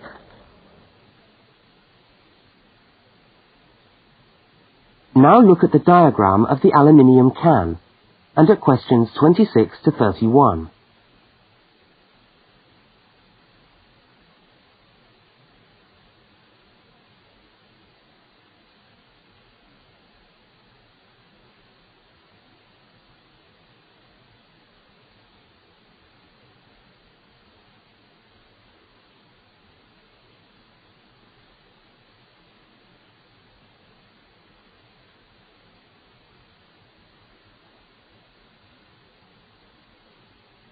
As the conversation continues, label the can by completing the notes in the numbered spaces 26 to 31. What I thought was that we could do a large picture of a Coke can and label it, and then talk about the different parts. Look, I've done a rough picture here. Okay, so where shall we start? Well, the lid is complicated. Let's start with the body first. I'll do a line from the centre of the can, like this, and label it body. What does it say? It's made of aluminium, of course, and it's thicker at the bottom. Right, so that it can take all that pressure. And then I think you should draw another line from the body for the label. Right, label. The aluminium is ironed out until it's so thin that it produces... Oh, what does it say? A reflective surface suitable for decoration. That's right. Apparently it helps advertisers too. Yes, because it's so attractively decorated. Good. And then there's the base. Yes, it says the bottom of the can is shaped like a dome so that it can resist the internal pressure. That's interesting. I didn't know that. Nor did I. Okay, so going up to the lid, there are several things we can label here. There's the rim around the edge, which seals the can. Got that. And there's a funny word for the seal, isn't there? Yes, it's a flange. What does it say about it? Well, the can's filled with Coke or whatever, and after that the top of the can is trimmed and then bent over to secure the lid. That's right. It looks like a seam. We could even do a blow-up of it, like this. F-L-A-N-G-E.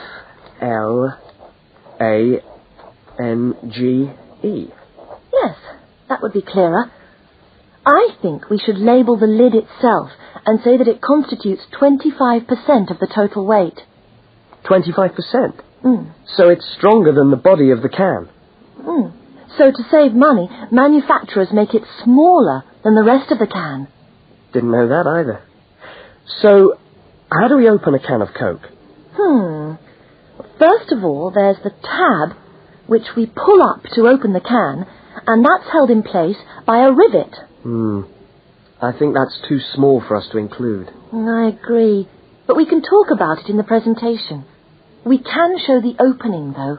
That's the bit of the can that drops down into the drink when we pull the tab. Yeah, hopefully. Sometimes the tab just breaks off. I know.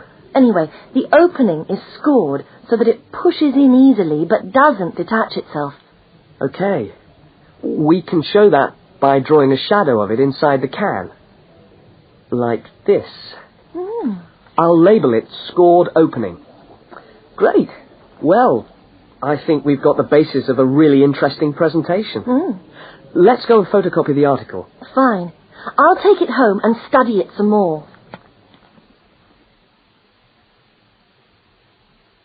That is the end of section 3. You now have half a minute to check your answers.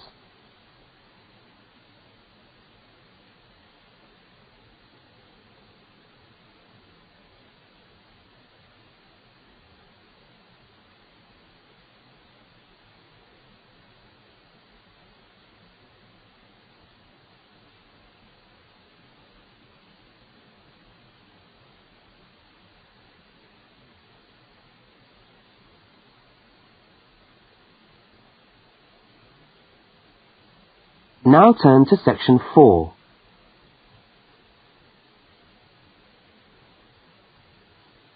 Section 4. You are going to hear part of a short university lecture. First, look at questions 32 to 42.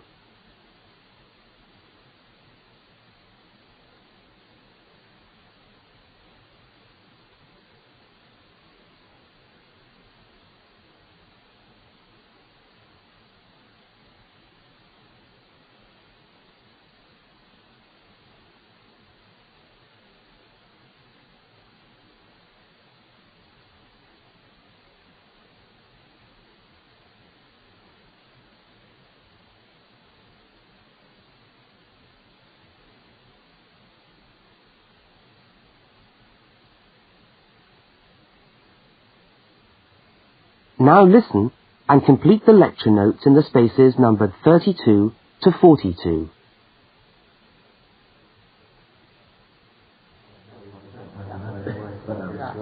Good morning and welcome to the University's Open Day and to our mini-lecture from the Sports Studies Department. Now, the purpose of this lecture is twofold. One, we want you to experience a university lecture to give you a taste of what listening to a university lecture is like. And two, we want you to find out something about the Sports Studies program at this university. So feel free to ask any questions during the talk and I'll do my best to answer them. Right, so what does a course in sports studies involve? Well, you wouldn't be blamed for not knowing the answer to this question because sports studies as a discipline is still comparatively new. But it's a growing area and one which is now firmly established at our university. Now, there are 3 distinct strands to sports studies, and you'd need to choose fairly early on just which direction you wanted to follow. And I'll just run over these now. Firstly, we've got the sports psychology strand. Secondly, we've got the sports management strand. And last but not least, there's the sports physiology strand. So just to recap, there's sports psychology, sports management, and sports physiology. Let's look first at psychology.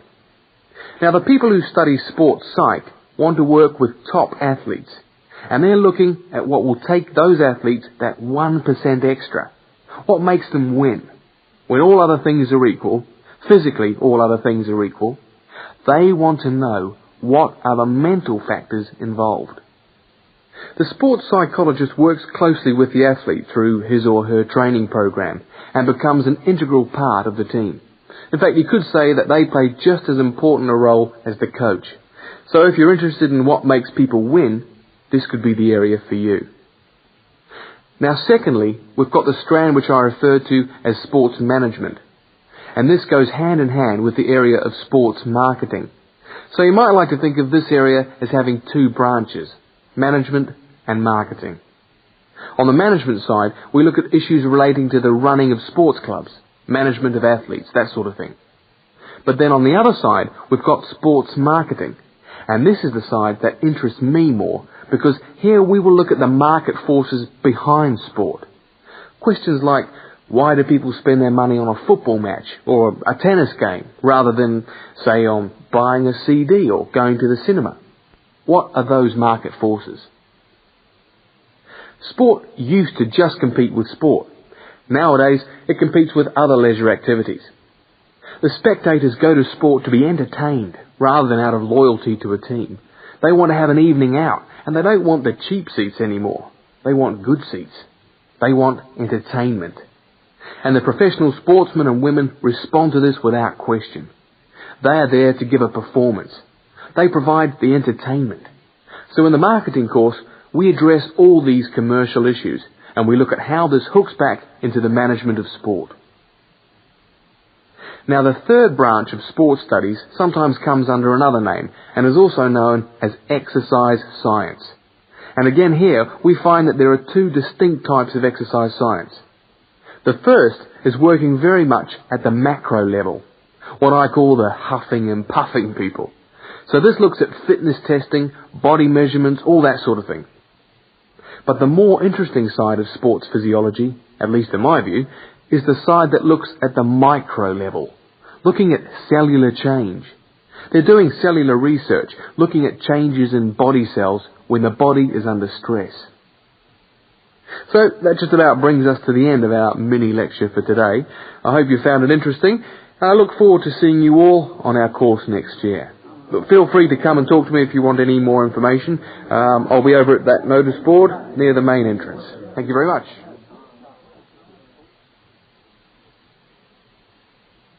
That is the end of section 4. You now have half a minute to check your answers.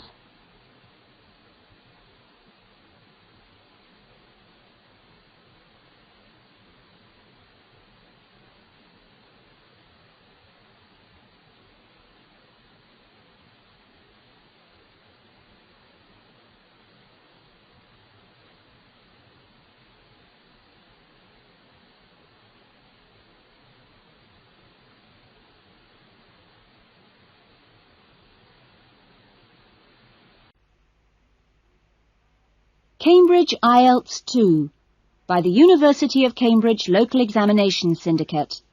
Published by Cambridge University Press, 2000. This recording is copyright. Cassette 1, Side 1. Test 1. You will hear a number of different recordings, and you will have to answer questions on what you hear. There will be time for you to read the instructions and questions, and you will have a chance to check your work.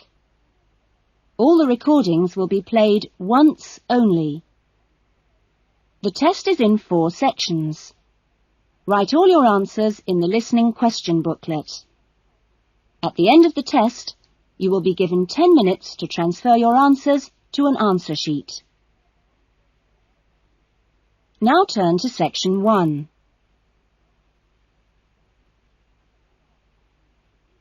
Section 1. Louise wants to join a video library. You will hear a conversation between Louise and the owner of the video library.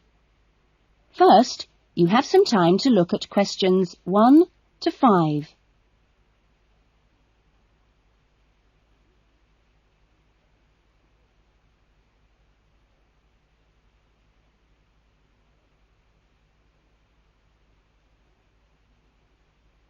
You will see that there is an example that has been done for you. On this occasion only, the conversation relating to this will be played first. Oh, hello. I'd like to join the video library. OK, would you like to fill in the application form now? Yes, I can do it now. Hold on and I'll get a form. Now, I'll just ask you a few questions, and then I'll get you to sign at the bottom. Right. What's your full name? Louise Cynthia Jones. Jones? Yes, that's right. Louise's surname is Jones, so Jones has been written on the form. Now we shall begin. You should answer the questions as you listen, because you will not hear the recording a second time. Listen carefully to the conversation and answer questions 1 to 5.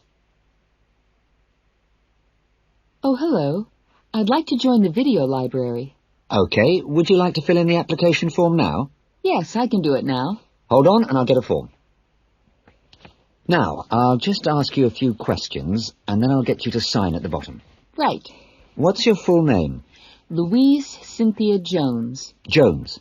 Yes, that's right. OK. And what's your address? Apartment 1, 72 Black Street, Highbridge. Black Street? That's just round the corner, isn't it? Yes. OK, so the postcode is 2085, right? Yes, 2085. And your telephone number? I need both home and work. Home is 9835-6712, and work is 9456-1309. Do you need any ID or anything like that? Yes, we need your driver's license number. That is, if you have one. Yes, I know it off by heart. It's an easy one. 2020BD. Do you need to see it? Yes, I'm afraid I do. Here. Right, thanks. And could you tell me your date of birth, please? 25 July, 1977. That's the most important part out of the way, but could I just ask you a few questions for a survey we're conducting? Okay. Before the conversation continues, you have some time to look at questions 6 to 10.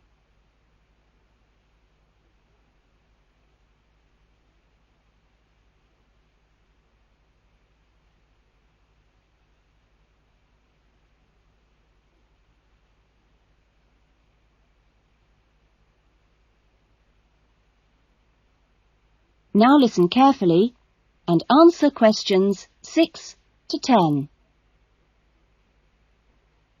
What kind of videos do you prefer to watch? Have a look at this list. Well, I love anything that makes me laugh. I just love to hear jokes and funny punchlines. I'm not very keen on westerns, although my father likes them. but I'm a real softie, so anything with a bit of a love story is good for me. It doesn't matter how old. Not musicals, though. They're too much. Anything else? I'm completely taken by documentaries of the great outdoors. You know the sort. Animals, plants, and faraway places. I saw a wonderful one on dolphins last week. It was amazing. Now, I think that's all from me, except I need you to sign here on the line. Here's a pen. Oh, and I nearly forgot the membership fee. $25 refundable if you leave the library for any reason. There you are. And do I sign here? Yes, that's it. You can borrow videos now if you like, but your card won't be ready until next week. You can come and pick it up when you bring your first videos back. That is, if you want to take some now. Yes, I'd like to. I'll have a look around. Fine. That is the end of section 1. You will now have half a minute to check your answers.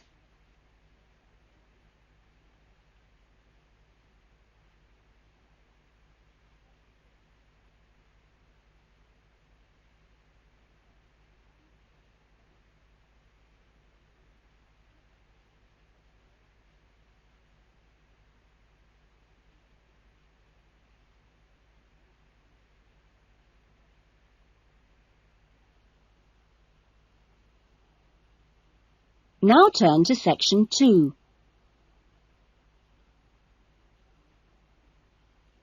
Section 2. You will hear a radio interview about an expedition across the Atura Mountains. First, you have some time to look at questions 11 to 15.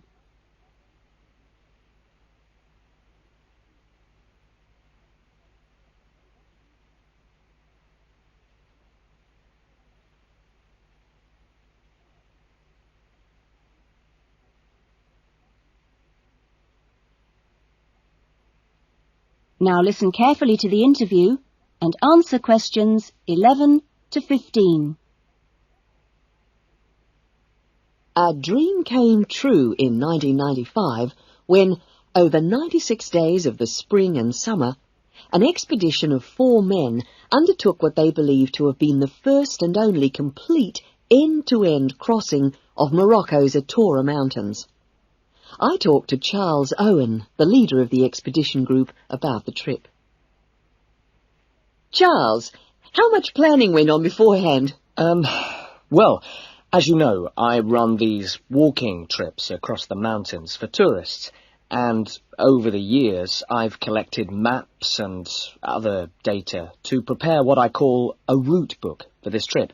And this book basically shows the route across the mountains that we took. You actually broke records while you were out there, didn't you? Yes, it was 900 miles in total, and we managed to climb 32 peaks that were over 3,000 metres high, including 𝐍𝐇ậ, which is, of course, the highest in North Africa. Yeah. We weren't actually out to make a name for ourselves. It just happened, really. What was the weather like? Oh, it got us right from day one, and we were pretty taken aback, really, to find that it rained on quite a number of days.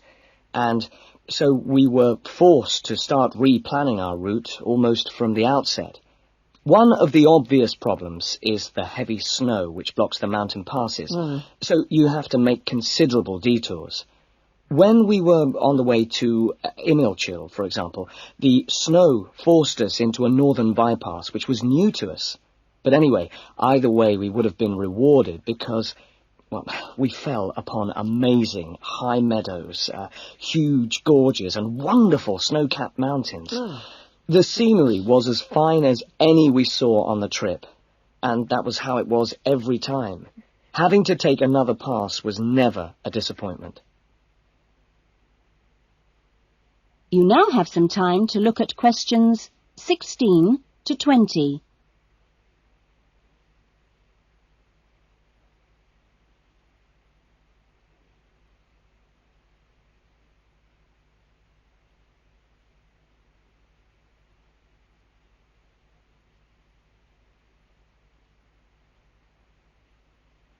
Now listen to the rest of the interview and answer questions 16 to 20. It was in many ways a social trip, wasn't it? Yes, yes. We'd arranged to meet up with friends at various points on the journey. I mean, this was actually one of the purposes of the trip. And we managed to keep all these dates. Which, well, it's amazing, really, considering the detours we made. An old friend acted as a sort of transport organizer for everyone, and the Hotel Ali in Marrakesh was a good social base. I'd really recommend it, although I can't remember who runs it. Anyway, groups of friends actually joined us for 3-week stints, and others just linked up with us. Some, whom we hadn't met before the trip at all, tagged on for short bursts, people from the area who just came along for the ride. But outside the major visitor areas like 𝐍𝐇ậ, we only met one other group of travellers like ourselves in the whole 96 days. Were there any bad moments? Well, we took 2, I must say, long-suffering donkeys with us to help transport water and tents and things. I suppose if we were to do it all again, we'd probably hire donkeys along the way. Taza and Tamri, as we called them, after the last places in the trip, well, they made quite a unique journey between them. And, well, but it was continuously demanding for them. On both the really high summits, they took diversions that were quite out of character, and I can only assume that it must have been due to tiredness. Well, thank you. And Charles has put together a video about this journey and continues to lead groups to the Atora Mountains. So if you want further information... That is the end of section 2. You will now have half a minute to check your answers.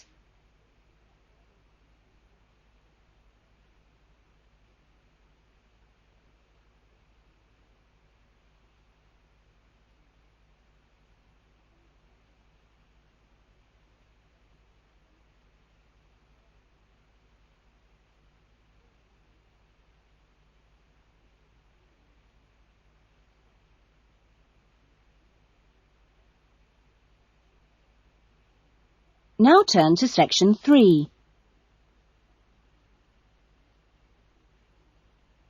Section 3. You will hear 2 new students, Jane and Tim, talking about their university studies. First, you have some time to look at questions 21 to 25.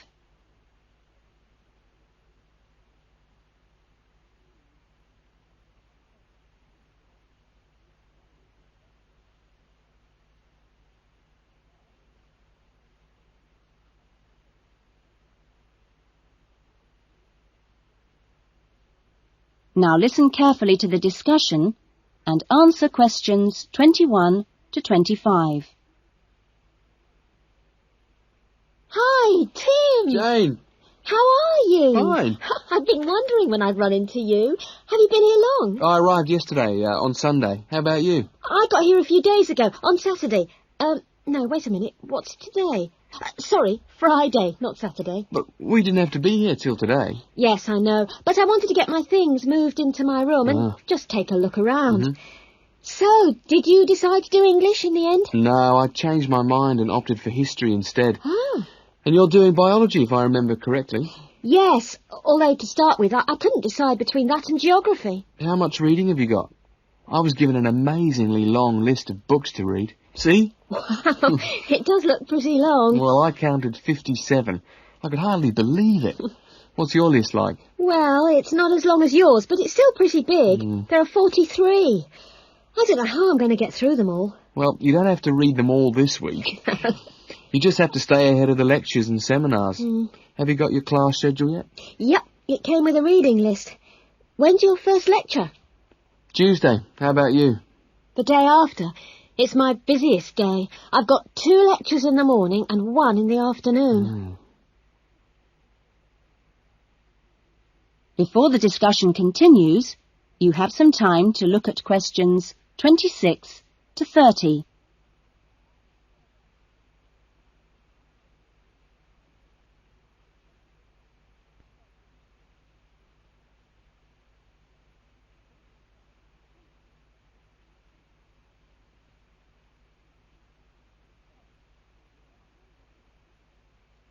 Now listen carefully and answer questions 26 to 30.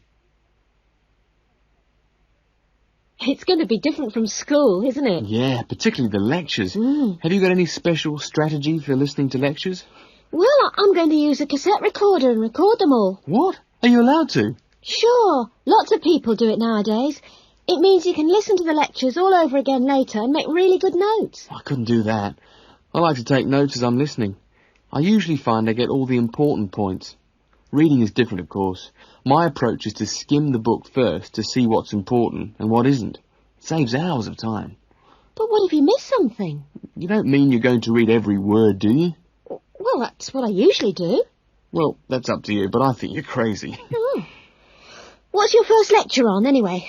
Oh, it's a lecture on the French Revolution. The French Revolution? How boring. Oh, it's not boring at all. It was an amazing period of history. It changed everything in Europe. So what's your first lecture about? It's about animal behaviour. It sounds really interesting. Look, I was on my way to the library. I'm going to get some of these books out and start reading for the first essay I've got to write. And what have you got to write about? No, you'll never believe it. I think our professor must have a sense of humour. He's given us the title, Why Study History? That's a good one. When you find the answer, let me know. No, I'm going to enjoy writing it. Have you been given any writing assignments yet? Yes, I've got to write about animal language. That sounds a challenge. I suppose you'll be off to the zoo to do field research. That is the end of section 3. You will now have half a minute to check your answers.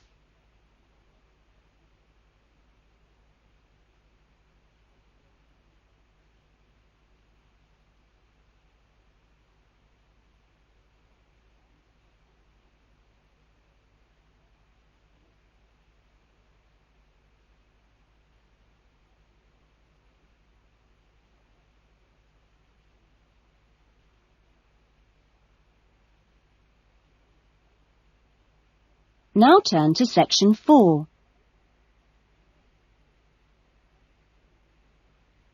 Section 4. You will hear a lecture being given to school leavers on the jobs people can get in sport and the training programs available to prepare for those jobs. First, you have some time to look at questions 31 to 40.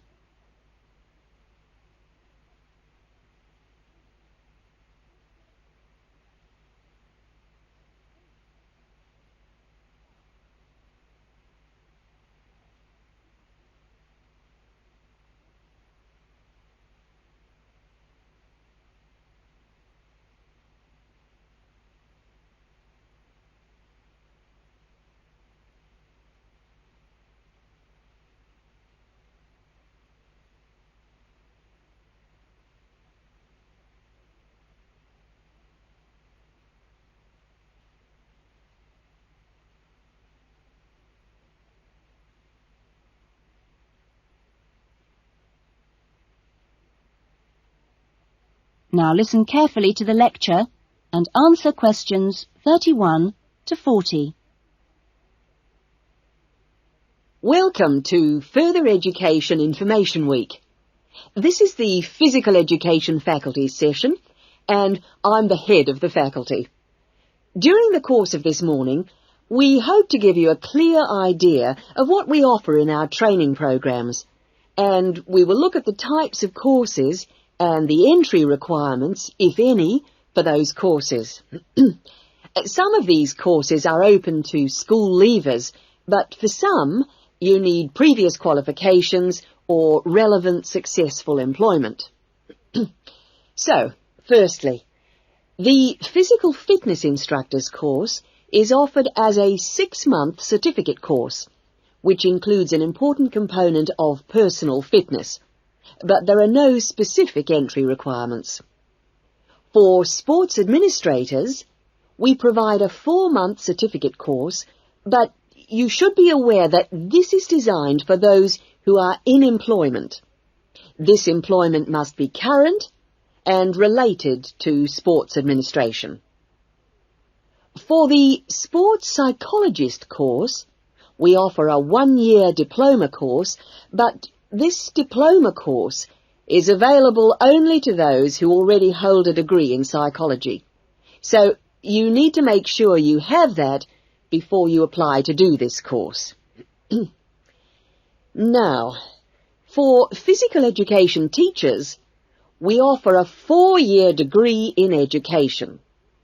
This degree course is designed for preparing students to teach in primary and secondary schools and needs no prior qualifications, as it is entered directly by school leavers. And lastly, for the Recreation Officers course, we offer a 6-month certificate.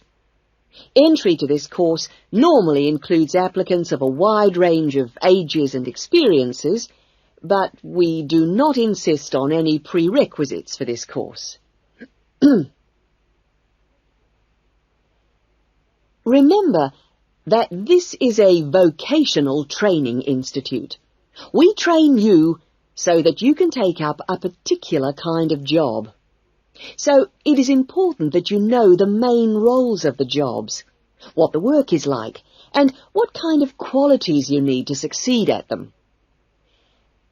A physical fitness instructor works in health and fitness centres, preparing individual programs for ordinary members of the public. Physical fitness instructors prepare routines of exercises to suit the individual client's age and level of fitness. Sports administrators run clubs and sporting associations. Their duties include such things as booking playing fields with local councils and organising the schedule of games or events for the club. So they need good organisational skills. Sports psychologists spend time with professional athletes, helping them approach competition with a positive mental attitude to enable them to achieve their personal best. They do this by improving motivation and concentration, or assisting with stress management. Physical education, or PE teachers, instruct young students in how to exercise, play sport, and do other recreational activities correctly and safely. PE teachers help the development of coordination, balance, posture and flexibility, with things like simple catching and throwing skills. They are not expected to be experts in all sports, but must be able to show students the basic techniques involved in a wide range of activities. Recreation officers often find themselves working for local government authorities and local groups. Their aim is to raise people's awareness of healthy lifestyles and improve general fitness through arranging recreational activities for groups of all ages, from the very young to the elderly. There are many other job opportunities which our graduates can look forward to. If you're interested in any of these, then I suggest... That is the end of section 4. You will now have half a minute to check your answers.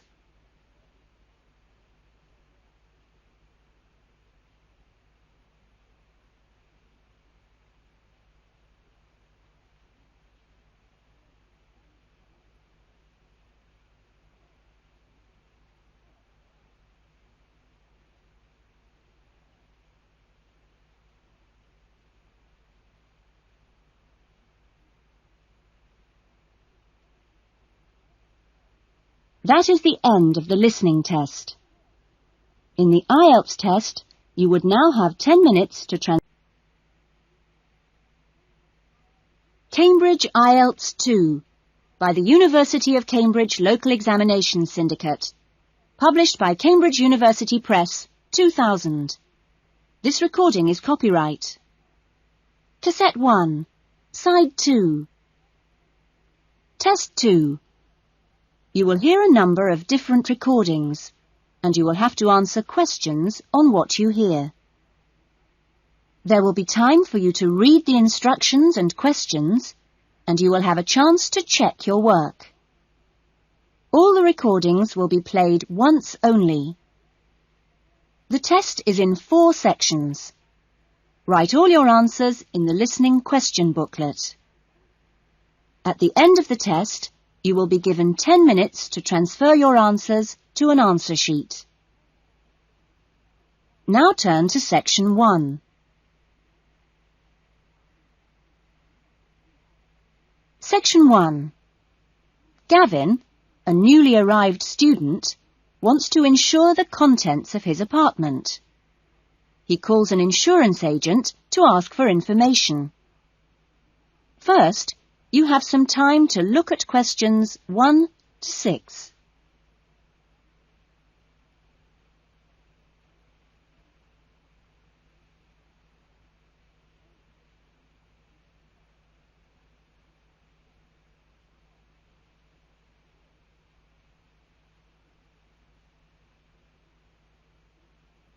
You will see that there is an example that has been done for you.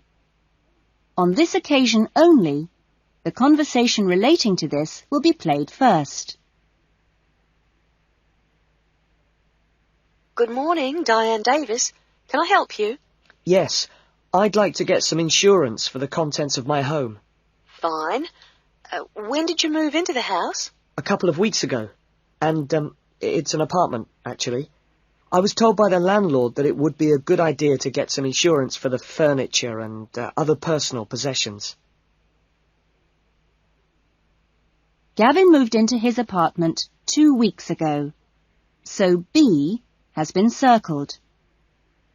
Now we shall begin. You should answer the questions as you listen, because you will not hear the recording a second time. Listen carefully to the conversation and answer questions 1 to 6. Good morning, Diane Davis. Can I help you? Yes, I'd like to get some insurance for the contents of my home. Fine. When did you move into the house? A couple of weeks ago.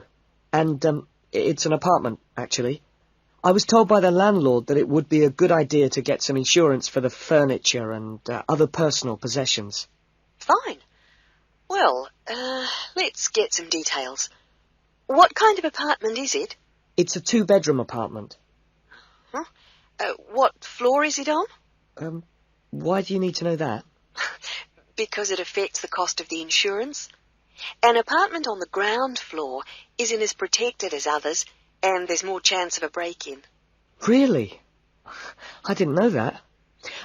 It's on the second floor. Second. And how much is the rent? It's $615 per month. Good. And where is it located? In Biggin Street, South Hills. I see. And what things did you want to insure?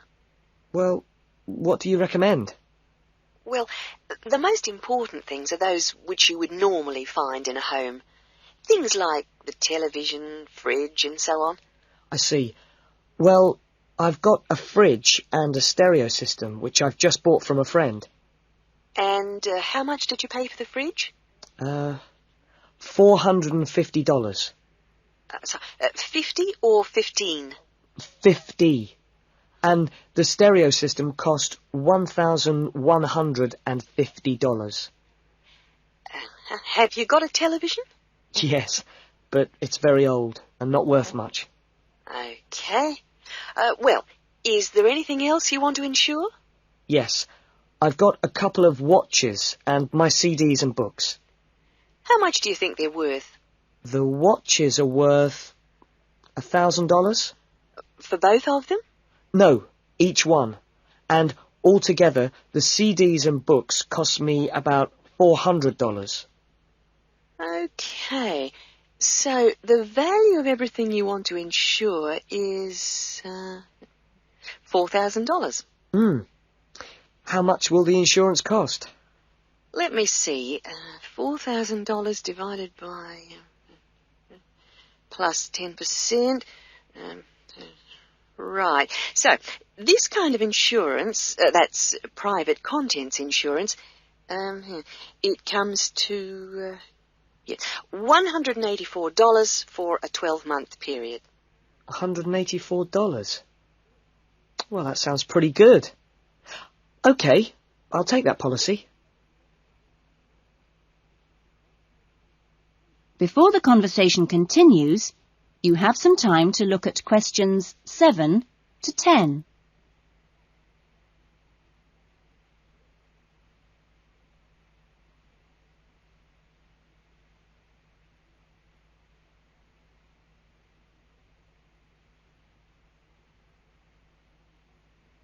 Now listen carefully and answer questions 7 to 10. Can I arrange the policy over the phone? Sure. Just let me get the details down. So, that's Mr. Gavin Murray. That's M-U-R-R-A-Y. And the address is? It's 16C Biggins Street, South Hills. Okay. 16C Biggins Street, South Hills? That's right. It's 2 words. South Hills. And your date of birth is? 12th of November, 1980. And your contact number? Home phone number is 9872 4855. Right. And, you're Australian? No, I was born in London, although my mother is from Tasmania. Oh, really? Whereabouts? Hobart. I see. Interesting place. Now, are you working at the moment? No, I'm a full-time student at Sydney University. Right. Good. That is the end of section 1. You will now have half a minute to check your answers.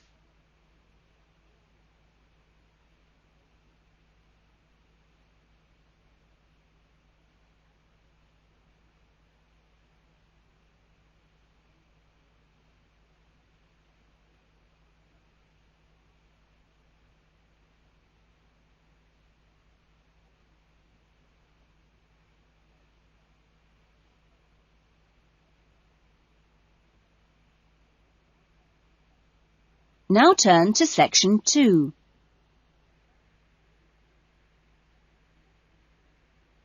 Section 2. You will hear an address by the college president welcoming new students to a residential college. First, you have some time to look at questions 11 to 14.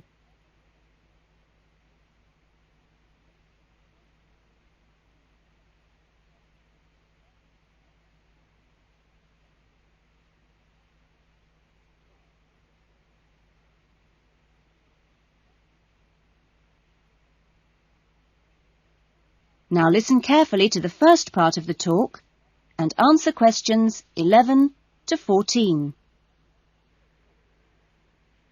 Well, good morning, everyone. It's good to see you all here. Welcome to Smith House. Smith House, as you may or may not know, is one of the oldest residential colleges of the university. As you can see, the building you're in now, which contains this main lounge, the dining room, the recreation room, the kitchen and the offices, was part of the original old house built in the 1840s, to be used by the family of George Smith. That's, of course, how the house and college got their names. The original house was converted into a residential college for the university in 1940, and since then has continued to be added on to and modernised. You'll notice when you receive your room allocation in a few minutes that your room number either begins with the letter N, S or W, like this one here. The first letter refers to the 3 wings of the college, which come away from this main building. Of course, the letters represent the 3 directions, in this case, north, south and west. Each wing has 2 floors, and so the next number you see is either 1 or in this case 2, and this indicates which floor your room is on. The number after that is your individual room number. So it's quite simple to find any room by going to the right wing, then floor, and then room number. Before you hear the rest of the talk, you have some time to look at questions 15 to 20.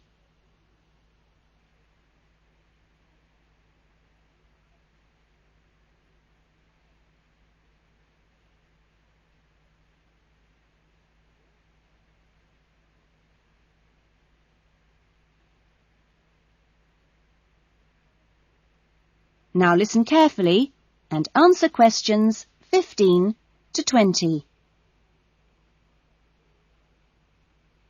You'll also notice, when you receive your orientation pack shortly, that there are 2 keys. One is the key to your room, and only you have that key, and the other is a key to the front door, which you've just come through here from the street. This door is closed and locked at 8 p.m. every night, and opened again at 7 a.m. You'll need your key if you're coming back to the college between those times. We ask all students to always enter and leave the college through the front door. You'll notice at the end of each corridor that there is another door, but these are fire doors and are kept locked from the outside. They should only be opened from the inside in case of emergency. In your fees, you've paid a laundry fee, which covers the cleaning of bed linen and towels. All bed linen and towels are clearly embossed with the name Smith House, so it's easily identifiable. If you want your other laundry to be done by the college, this can be arranged for a small extra fee. There are only a few rules here at Smith House, and we have these rules so that we can all live comfortably together. The most important rule is that there must be no noise after 9 p.m. There is also no smoking in the rooms or anywhere inside the college, but smoking is permitted on the balconies. All meals are served in the dining room. Meal times are listed in your orientation pack. Please read these carefully, as meal times cannot be changed, and if you arrive late, I'm sorry to say, you'll just go hungry. If you're unsure about things, each floor has an elected floor senior, who is usually a student in their 3rd or 4th year of study, who's been at Smith House for a while. The floor seniors will introduce themselves later today and answer any questions you have. But for now, I'm going to hand you over to Marnie, who is going to give you the orientation packs and keys. Thanks, Marnie. That is the end of section 2. You will now have half a minute to check your answers.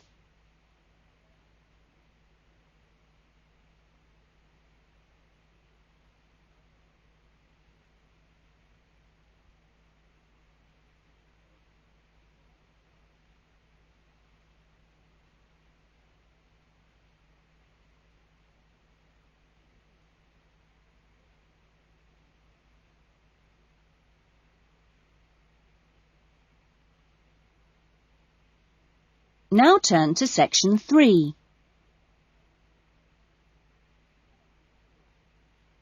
Section 3.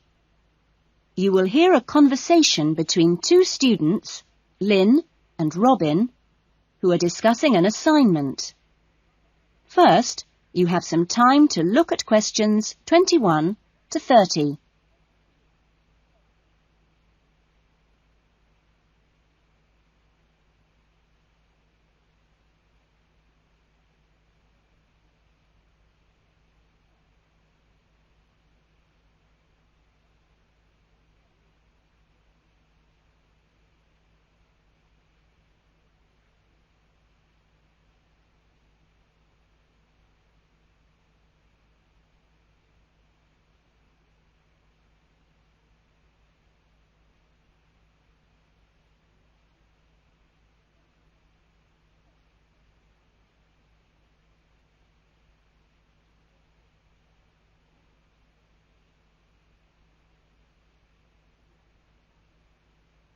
Now listen carefully to the conversation and answer questions 21 to 30. That essay we have to write, the one on how children learn through the media, how are you planning to write it? Well, I've given it some thought, and I think that the best way to approach it is to divide the essay into 2 parts. First of all, we'd have to look at some examples of each type of media. Yes, what they are. Then we could describe how we can use each medium so that children can learn something from each one. Exactly. Maybe we could draw up a table and look at examples of each medium in turn. Let's see. The different forms of media would be the print media. Here you'd have things like books and newspapers, that sort of thing. And included in these are the pictorial forms of print media, like maps. Yes, maps are really just formal pictures, aren't they? And then there are what we call the audio forms of media, where children can listen. CDs and radios are probably the best examples because a lot of children have access to these, especially radios. And this would lead into the audio-visual media, which can be seen as well as heard. Film, television, and we mustn't forget videos. Yes, but there's a final category as well. Computers that make up the so-called electronic media. In the United Kingdom and Australia, they say that 1 in 3 families has a computer now. Yes, I believe it. Well, that's a good list to start with. We're really getting somewhere with this essay now. So let's move on to when each type of medium could be used. I guess we could start by trying to identify the best situation for each type of media. What do you mean? I'm talking about whether each medium should be used with different size groups. For example, we could look at pictures and ask whether they're more useful for an individual child, a few children together, or a full class. In this case, I'd say pictures are best with individual children because they give them an opportunity to let their imaginations run wild. Yes, I see. Let's take tapes next. Although tapes look ideal for individual children, I feel they're best suited to small group work. This way, children don't feel isolated, because they can get help from their friends. Computers are the same. I think they're better with small numbers of children, and they're hardly ever useful with a whole class. Videos, however, are ideal for use with everyone present in the class, especially when children have individual activity sheets to help them focus their minds on what's in the video. And what about books? What would you recommend for them? Books are ideal for children to use by themselves. I know they're used with groups in schools, but I wouldn't recommend it. Other pictorial media like maps, though, are different. I'd always plan group work around those. Give the children a chance to interact and to share ideas. I agree. Teachers often just leave maps on the wall for children to look at when they have some free time. But kids really enjoy using them for problem solving. Yes. Different people have different ideas, I suppose. Yeah, and different teachers recommend different tools for different age groups. That is the end of section 3. You will now have half a minute to check your answers.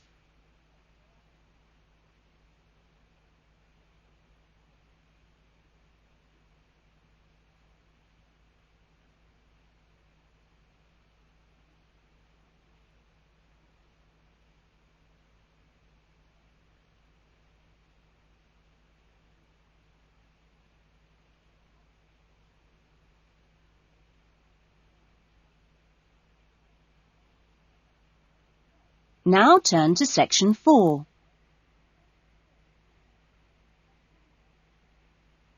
Section 4. You will hear a lecturer talking to a group of students at the beginning of a course in rural development. First, you have some time to look at questions 31 to 40.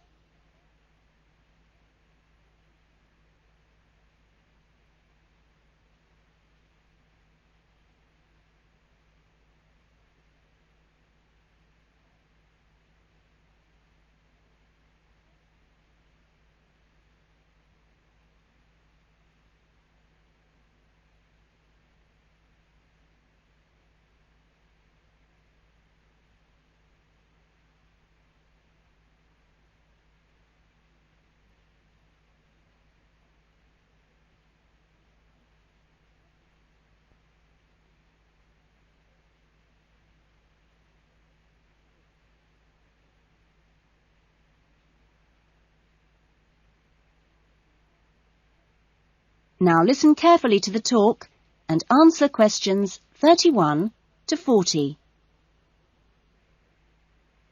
I hope that this first session, which I've called an Introduction to British Agriculture, will provide a helpful background to the farm visits you'll be doing next week.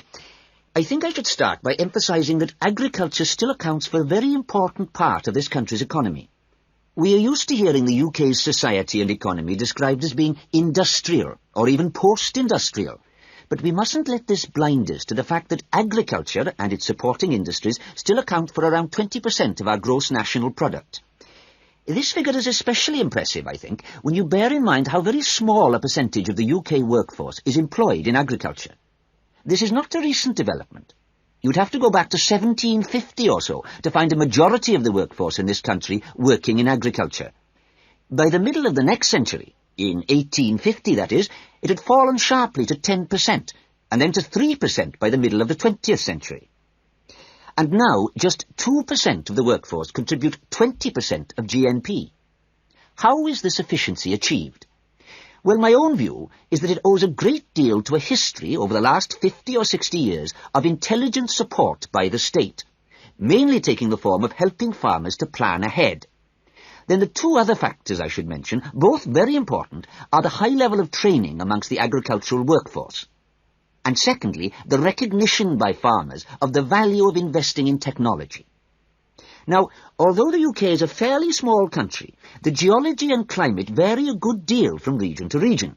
For our purposes today, we can divide the country broadly into three. I've marked them on the map here. The region you'll get to know best, of course, is the north, where we are at present. The land here is generally hilly, and the soil's thin. The climate up here, and you've already had evidence of this, is generally cool and wet. As you'll see next week, the typical farm here in the north is a small, family-run concern, producing mainly wool and timber for the market. If we contrast that with the eastern region, over here, the east is flatter and more low-lying, with fertile soils and a mixed climate.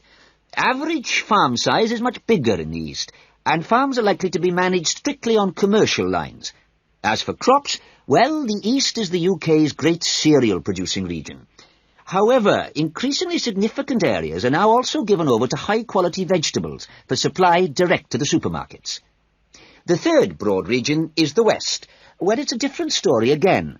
The climate is warmer than in the north and much wetter than in the east. The resulting rich soils in the west provide excellent pasture, and the farms there are quite large, typically around 800 hectares. The main products are milk, cheese and meat. So, clearly, there are marked differences between regions, but this does not prevent quite a strong sense of solidarity amongst the farming community as a whole, right across the country. This solidarity comes in part from the need to present a united front in dealing with other powerful interest groups, such as government or the media. It also owes something to the close cooperation between all the agricultural training colleges, through which the great majority of farmers pass at the beginning of their careers. And a third factor making for solidarity is the national structure of the Farmers' Union, of which virtually all farmers are members. Finally, in this short talk, I'd like to say a little about the challenges facing farmers in the next century. That is the end of section 4. You will now have half a minute to check your answers.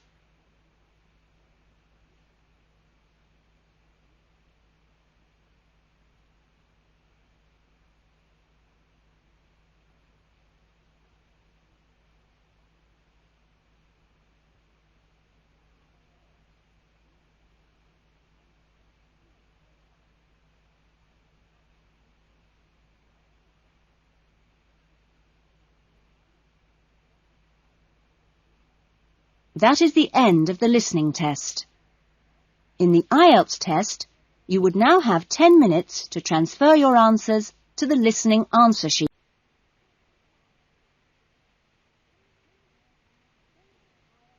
Cambridge Ielts 2 by the University of Cambridge Local Examination Syndicate.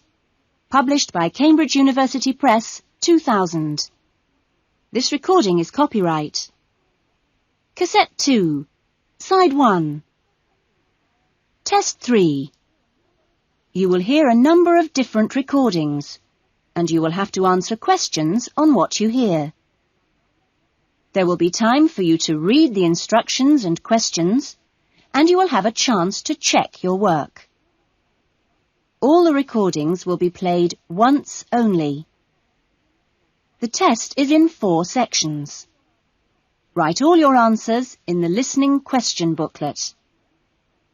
At the end of the test, you will be given 10 minutes to transfer your answers to an answer sheet. Now turn to section 1.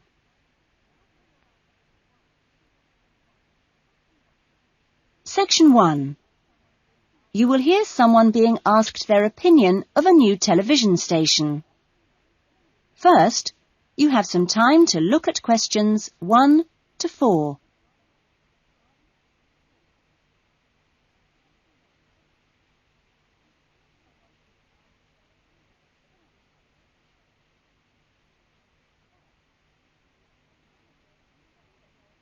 You will see that there is an example that has been done for you. On this occasion only, the conversation relating to this will be played first. Excuse me, I'm sorry to bother you, but would you have time to answer a few questions? What's it about? We're doing some market research for a new television channel starting in 2 years' time. Okay, why not? Lovely. We'll just work through this form. And if we could start with some personal background information? Sure. Right. If I could just have your age? 35. Right. Great. The respondent is 35 years old, so B has been circled. Now we shall begin. You should answer the questions as you listen, because you will not hear the recording a second time.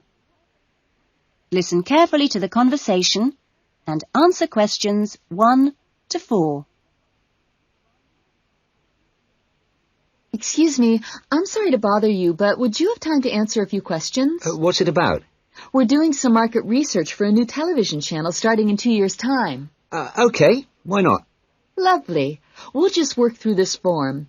And if we could start with some personal background information? Sure. Right. If I could just have your age? 35. Right. Great. And your job? Systems analyst. But for the form, I don't know whether it would count as professional or business or what. What do you think? Okay, it's more like business. Fine. And would you mind my asking about your salary, or we can leave it blank? No, I don't mind. It's 40,000 a year. Oh, thank you. Right. About your current watching habits.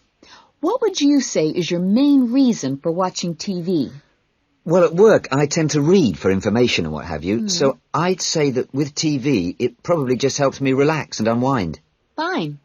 And how many hours a day, on average, do you watch TV? Not a lot, really. I should say just over an hour. You now have some time to look at questions 5 to 10.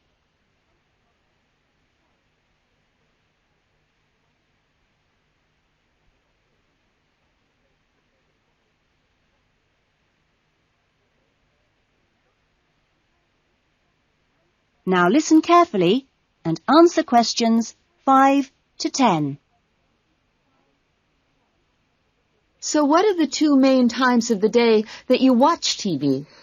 Well, a little around breakfast time, and then it tends to be really late, 11 or even midnight, when I finish work. And what sort of programs do you go for? Some news bulletins, but I also really like to put my feet up with some of the old comedy shows. Fine. And turning to the new channel, which type of programs would you like to see more of? Well, I certainly don't think we need any more factual programs, like news and documentaries. I think we need more about things like local information, providing a service for the community. And in the same vein, perhaps more for younger viewers. Good quality stuff. And if you had to give the new directors some specific advice when they set up the channel, what advice would you give them? I think I'd advise them to pay a lot of attention to the quality of the actual broadcast. The sound system. People are very fussy these days about that. And in general, I think they ought to do lots more of these kinds of interview, talking with their potential customers. Oh, I'm glad you think it's valuable. Certainly, yeah. Good. Okay. This will be a commercial channel, of course, but how often do you think it is tolerable to have adverts? Well, out of that list, I'd say every quarter of an hour. I don't think we can complain about that, as long as they don't last for 10 minutes each time. Quite. And would you be willing to attend any of our special promotions for the new channel? Yes, I'd be very happy to, as long as they're held here in my area. Okay, I'll make a note of that. And finally, may we put you on our mailing list? Well, I'd prefer not, except for the information about the promotion you mentioned. Can I have your name and address? Of course. Here's my card. Oh, lovely. And thank you very much for your time, and we look forward to seeing you. Yes, indeed. Thanks. That is the end of section 1. You will now have half a minute to check your answers.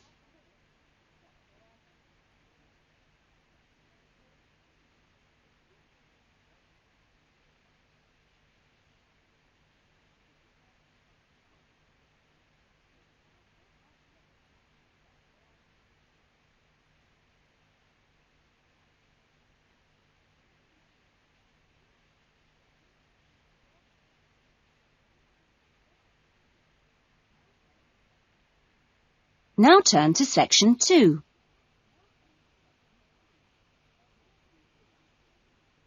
Section 2. You will hear a student welfare officer talking to a small group of students just before the beginning of term. First, you have some time to look at questions 11 to 16.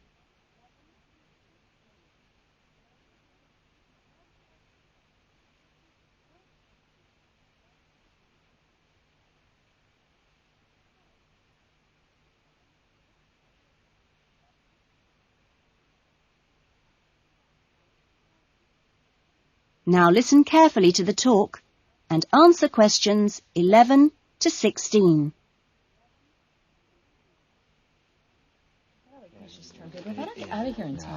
Okay. Well, good morning, everybody. My name's Elizabeth Reed, and I'm your Assistant Welfare Officer. What I'd like to do now is tell you a little more about some of the social facilities available on the campus, and also to tell you something about what the town has to offer. As you probably know already, the Student Union Building is the main centre of social life here, as indeed it is in most British universities. The Union runs a weekly programme of events for all tastes. Oh, everything from discos to talks by guest speakers. Many of these events are fundraising activities for charities, which the Union takes very seriously. They manage the Students' Union paper shop, selling magazines and newspapers, as well as stationery, sweets and so on. Let me see. There's the ticket shop, where you can get some very good deals on, well, for example, coaches to London, or inexpensive charter flights. As cheap as you'll get anywhere, people say.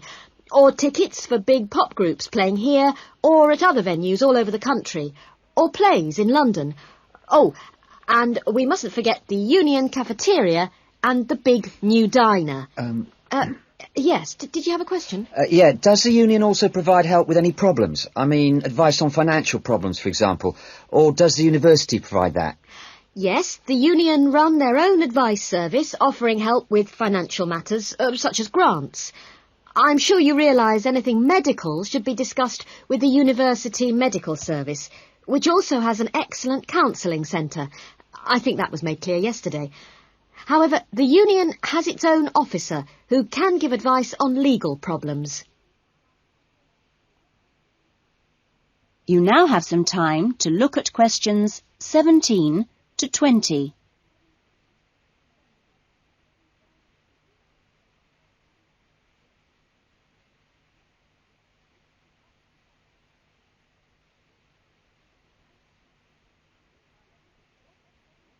Now listen to the rest of the talk and answer questions 17 to 20. Now, on to Radford. For a town of its size, Radford has some unusually good leisure and community facilities and has quite a good shopping centre with an interesting range of shops. As you go into Radford, there's a new, well, quite new, Olympic-sized swimming pool. That's on the outskirts at a place called Renton. Above the pool, there's a high-tech fitness centre. Are there any ice skaters here? No? Oh, pity. The facilities for ice skating are excellent. Well, the new Metro Tower, right in the centre of town, has got an ice rink and a sports hall for squash, badminton, volleyball and several other indoor sports. And in the same building, there's a new cinema with 6 screens. Let me see, in the main square, just 2 minutes' walk from the Metro Tower, there's the Theatre Royal, which often gets London productions on tour. And in the streets nearby, you can find a good range of inexpensive restaurants, including Indian, Chinese, Thai and Italian. That is the end of section 2. You will now have half a minute to check your answers.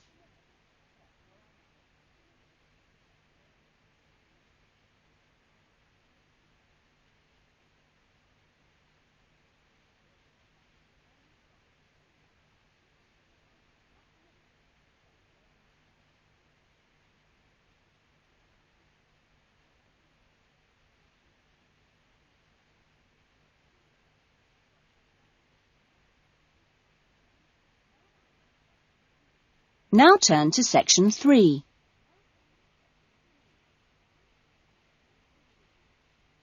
Section 3. You will hear a tutor, Dr. Simon, talking to some of his students about writing a dissertation. First, you have some time to look at questions 21 to 26.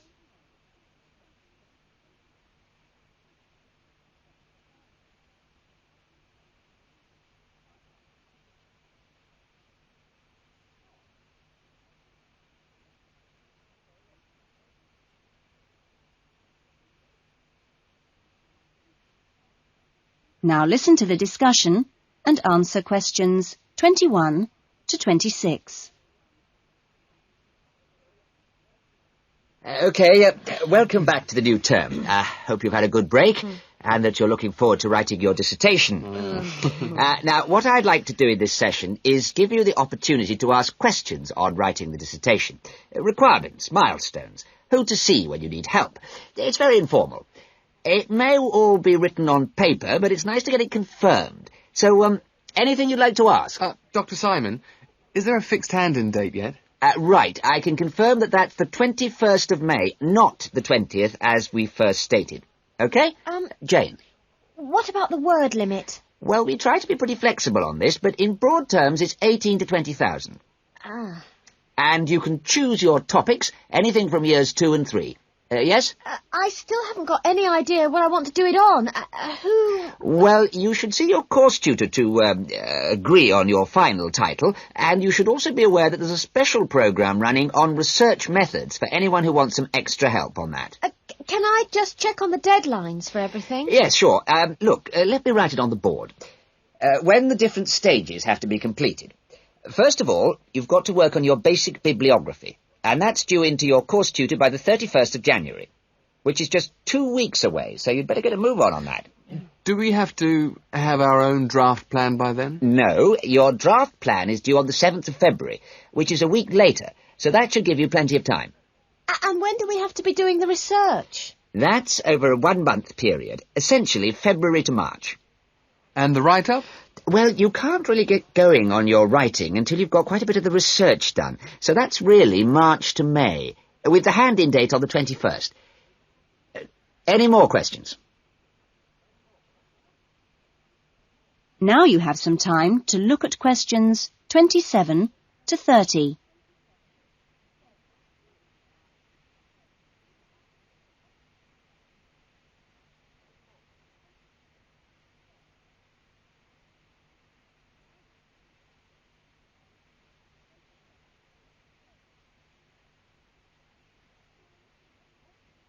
Now listen to the rest of the discussion and answer questions 27 to 30. Well, sir, just some advice, really. It's about computers. Would you advise us to buy one? What can I say, Andy? I know it's a massive expense, but I really feel it would be of great benefit. You can always look in the student union adverts for second-hand ones. Yes? I've been looking at some of last year's dissertations. Oh, is that a good idea, sir? I heard... Well, I don't think you should read them in detail too early, or you might end up taking more of their ideas than you realise. But yes, it really is the best guide you can have to the expectations of what's expected when you write a dissertation. Sorry, Jane, I interrupted you. That's okay. It's just that they did a lot of research using questionnaires. Is that a good idea? I think questionnaires are very good at telling you how people fill in questionnaires. But to be frank, they tell you very little else. Avoid them. About interviews, is it okay if we interview you? The tutors? I don't see why not. They don't have any special contribution to make, but you can if you want. There's a whole section on this issue in the research guide. I'm afraid it's slightly out of date, and you're probably better talking to the tutor on the research methods course, but you might find it useful to start there. Okay. Thanks. Okay, well, great. I hope that sorted a few things out. You can always come and see me or drop me a note if you've got any more queries. Right. Fine. Okay, thanks. That is the end of section 3. You will now have half a minute to check your answers.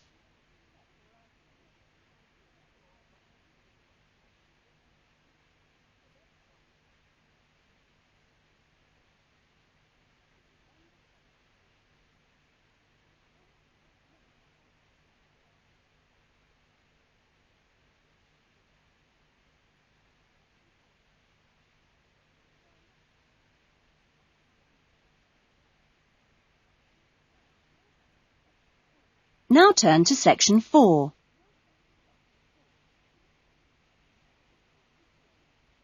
Section 4. You will hear a lecture about the lack of rainfall in Australia.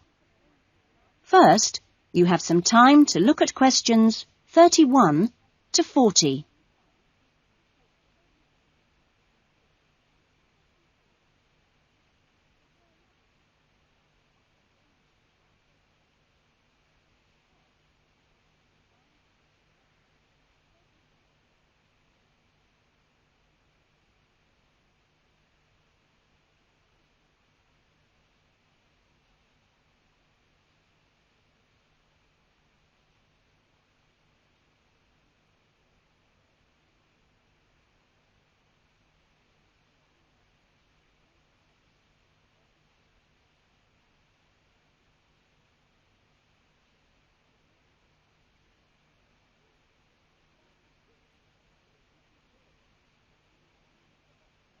Now listen to the lecture and answer questions 31 to 40.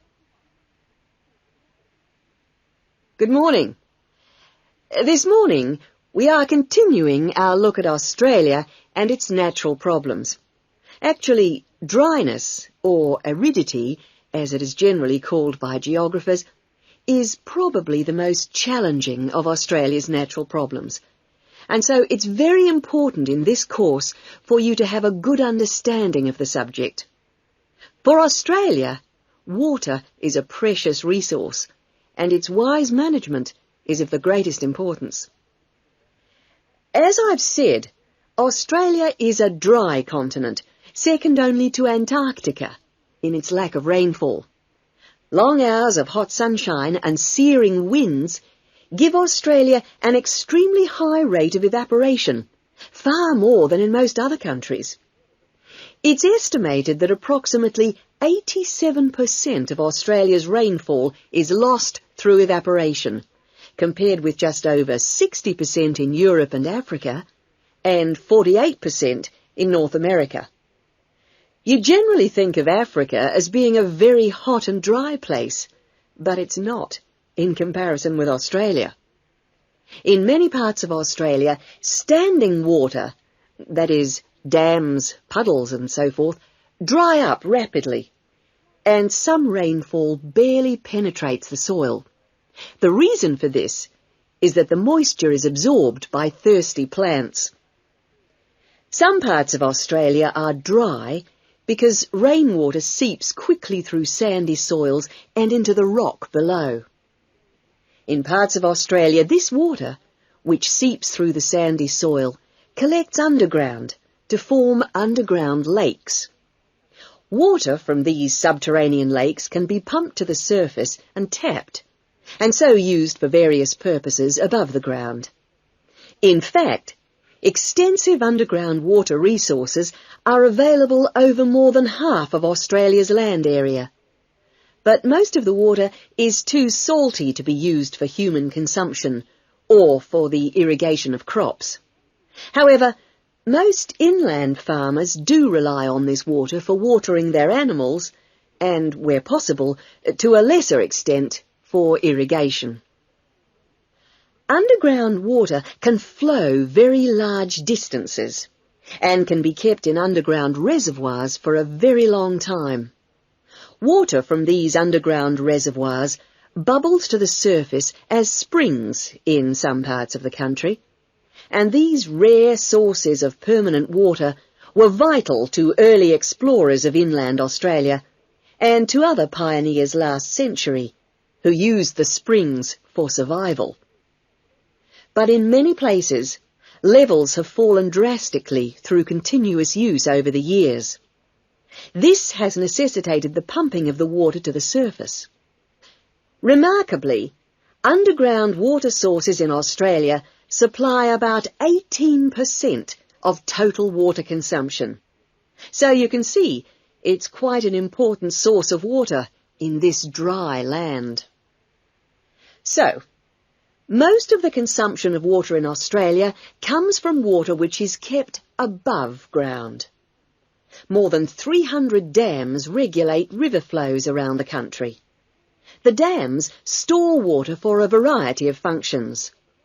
The rural irrigation of crops, without which many productive areas of the country would not be able to be farmed.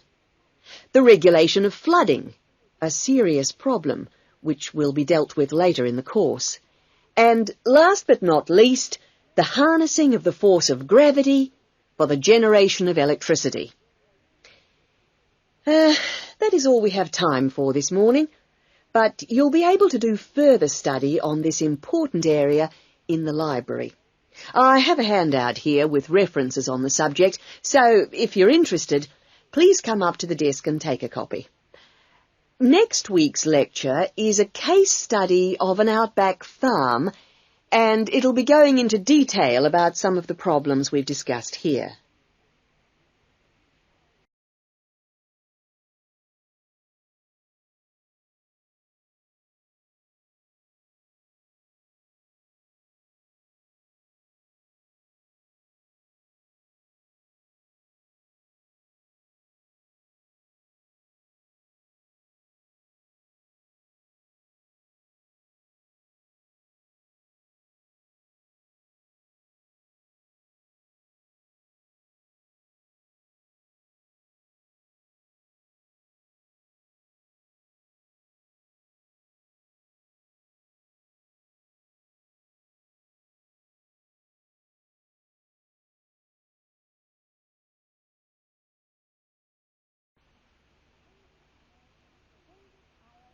Cambridge Ielts 2 by the University of Cambridge Local Examination Syndicate.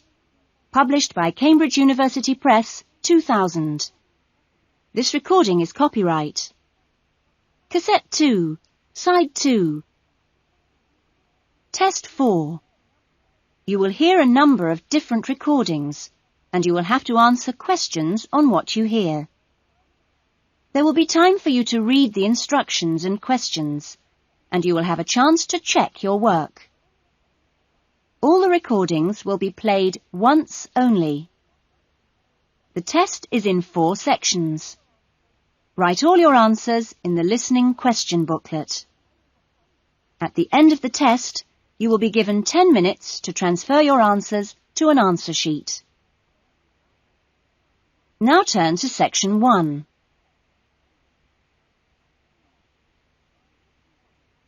Section 1. Paul is renting an apartment. He has some problems with the property and has decided to report them to the housing agency. First, you have some time to look at questions 1 and 2.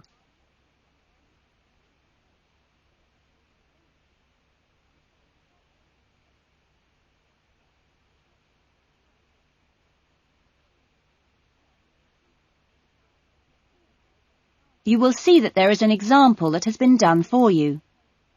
On this occasion only, the conversation relating to this will be played first. Good morning. MIC House Agency? Good morning. I'm ringing about the problems I've been having with my apartment. Yes, of course. If I can just take a few details first. What's your name? Paul Smiley. How do you spell that? S-M-I-L-E-Y. Paul's surname is Smiley, so Smiley has been written in the box. Now we shall begin. You should answer the questions as you listen, because you will not hear the recording a second time. Now listen carefully to the conversation and answer questions 1 and 2. Good morning. MIC House Agency? Good morning. I'm ringing about the problems I've been having with my apartment. Yes, of course. If I can just take a few details first. What's your name? Paul Smiley. How do you spell that? Smiley. Okay. And what's the address? Apartment 216 Rose Lane. Rose Lane. And that's in? In Newton. Oh, yes, I know the property. Could I just ask, how long is the lease? It's for 1 year. Huh? And you moved in? Last week, on 27th of June. Fine, thank you. Before the conversation continues, you have some time to look at questions 3 to 10.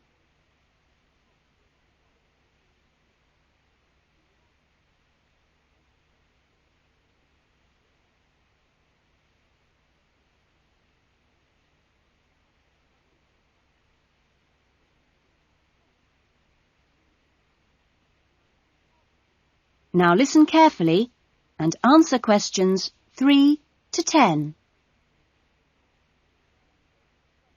And what are the problems that you've been having? Well, no one thing is really dangerous or anything, but, it's just been building up. Yes, of course. Well, the first thing is the washing machine. It's been leaking a little and it's beginning to get worse, because we have a small child and we really need to get that done straight away. Okay, that's a washing machine for immediate repair. And then there's a niggling problem with the cooker. Mm-hmm. The door's broken. Right. It's nothing serious and it can be used, but if you can send someone over in the next couple of weeks or so, that'd be great. Fine, I've got that. Then we're worried about all the windows. Are they broken? No, but there are no locks on them. And, with the insurance these days. Uh-huh. And when would you like those done? Well, that's not really urgent, but you never know when there's going to be a break-in. No. We'll get those done for you next week. Don't worry. And then there's the bathroom light. It's getting quite annoying. It flickers quite badly and it's giving me headaches. I'd really like to get that replaced right away. That's no problem. And then the last thing on the list is the kitchen curtains. They're torn. Oh, right. We do have quite a few spare ones in stock and can get those to you in the next week, if that's all right with you. Yes, that'd be fine. Anything else? No, that's all. Okay, fine. What we'll do is get someone over to you this afternoon, if you're in. Well, I'm going to be out for a short time. Well, you tell us your preferred times. Well, the best time is about 1 o'clock. I'll have to check that with him. And if he can't make it then, what would be your second preference? Any time up to 5 p.m. would be fine. Okay, I've made a note of that. Great. Well, thanks very much for your help. That's fine. Thank you for calling. Goodbye. Goodbye. That is the end of section 1. You will now have half a minute to check your answers.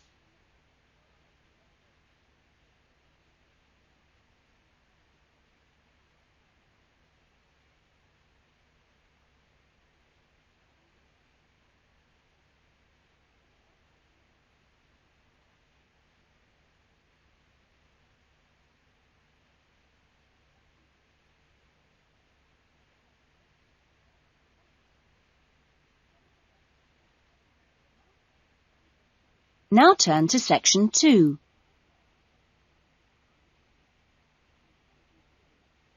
Section 2. You will hear a recreation officer at a holiday resort telling the guests about their accommodation and the activities available. First, you have some time to look at questions 11 to 15.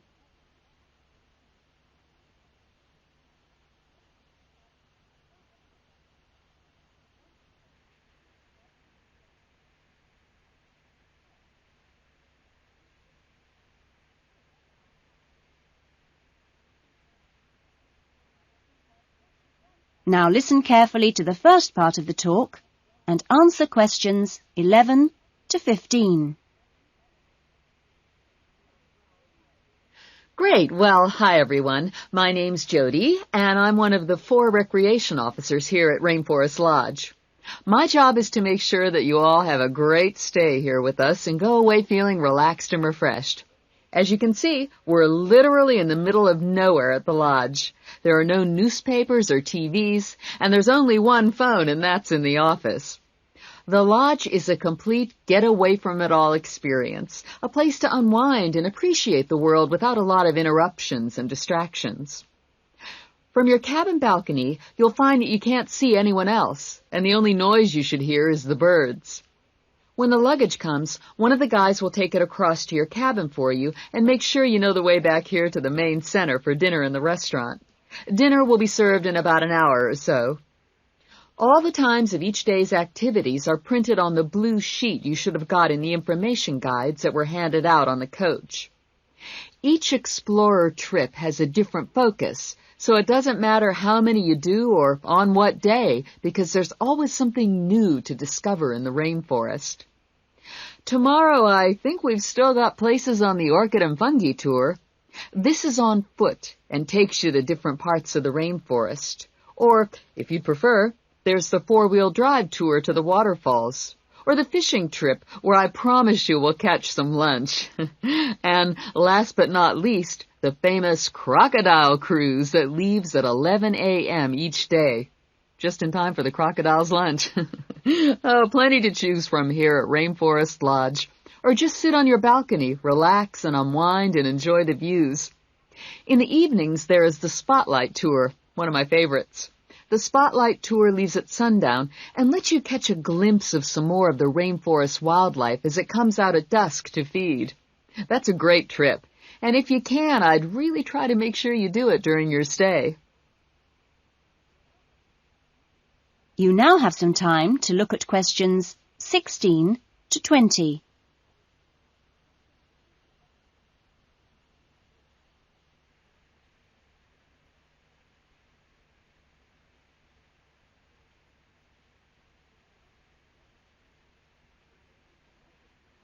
Now listen to the rest of the talk and answer questions 16 to 20. You've chosen to visit the rainforest in March, which is just at the end of the wet season, so you'll soon notice how well the waterfalls are running and also how damp the ground is.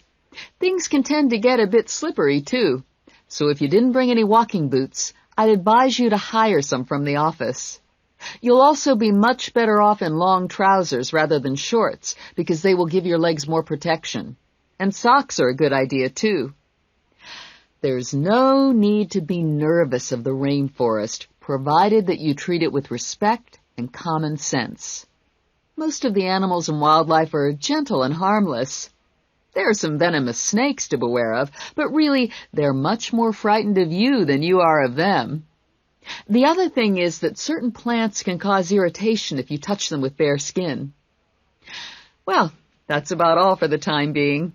The guys are here to take you and your luggage to the cabin.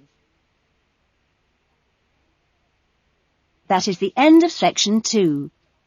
You will now have half a minute to check your answers.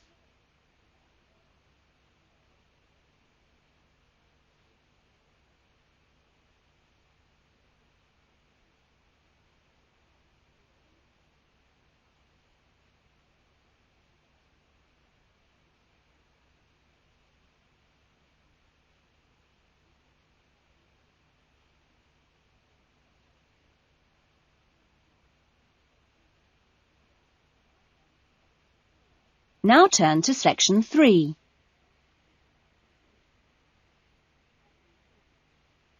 Section 3. You will hear a conversation between a counsellor and a student named John.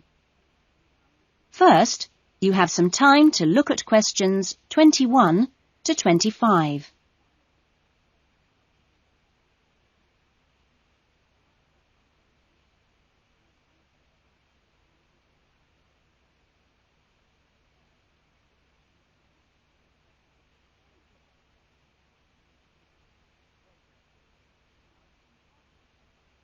Now listen carefully to the conversation and answer questions 21 to 25.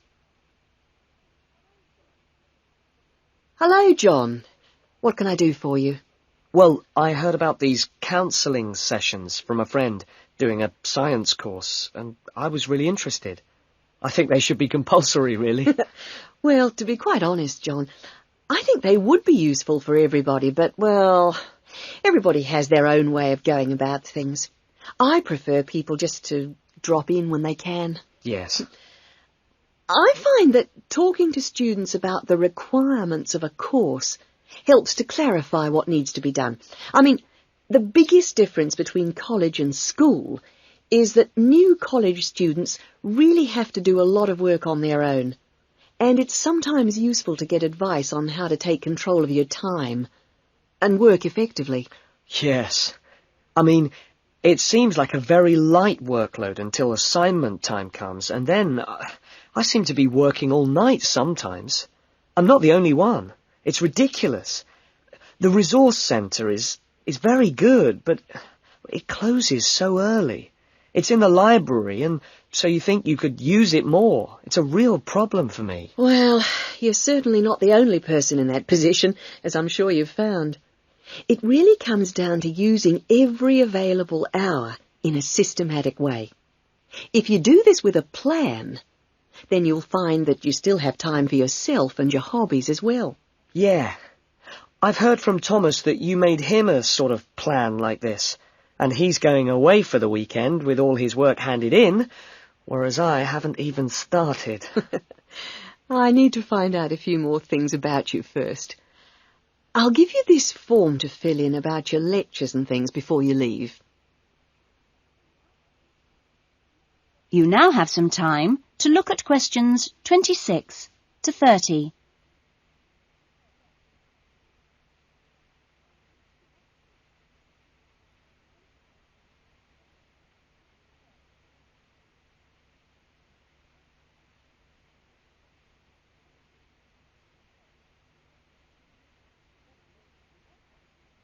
Now listen to the rest of the conversation and answer questions 26 to 30.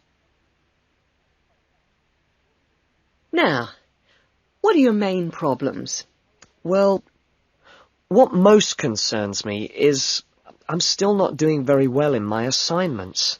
Well, I know that you plan your writing carefully, but this can come to nothing if the assignment doesn't answer the question. That really is the key.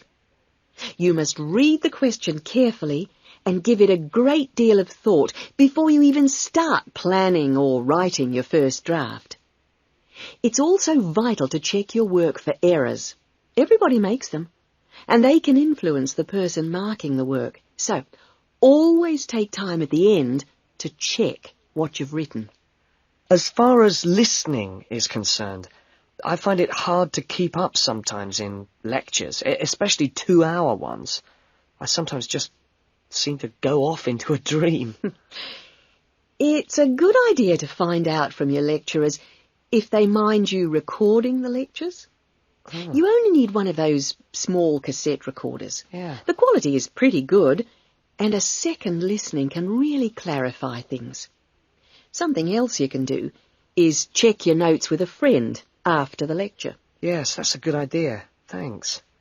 It's hard to do all that all the time, though, especially when there's so much reading to do. Yes. It's important, though, not to confine yourself to reading on your subject. You should also read things of general interest that appeal to you. You know, novels, newspapers, that kind of thing. Do you have a good dictionary? Not really. I've never bothered with one. It would probably be a good idea to get one. Dictionaries aren't expensive, and they can help a lot. Also, you can underline or highlight new words, and then you've got to... That is the end of section 3. You will now have half a minute to check your answers.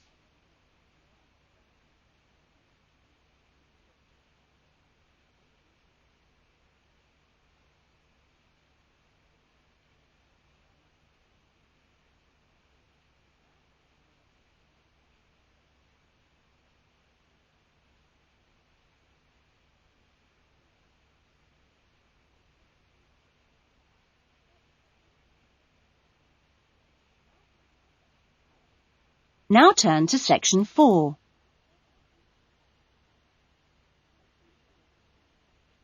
Section 4. You will hear a student talking about his research project in a university tutorial. First, you have some time to look at questions 31 to 40.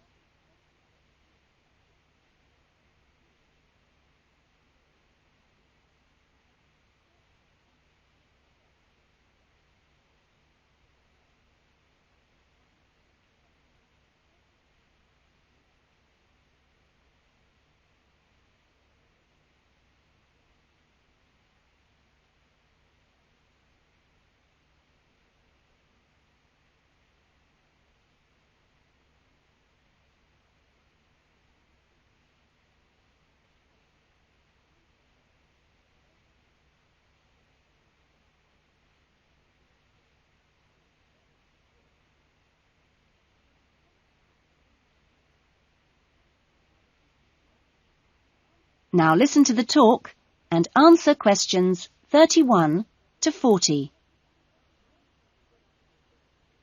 Well, good afternoon. In today's session, John Upton will be sharing some of the findings of his research project from last term. John. Thanks. Well, first of all, a little bit about the background to the project. Our title, as you can see, is pretty straightforward. Car safety.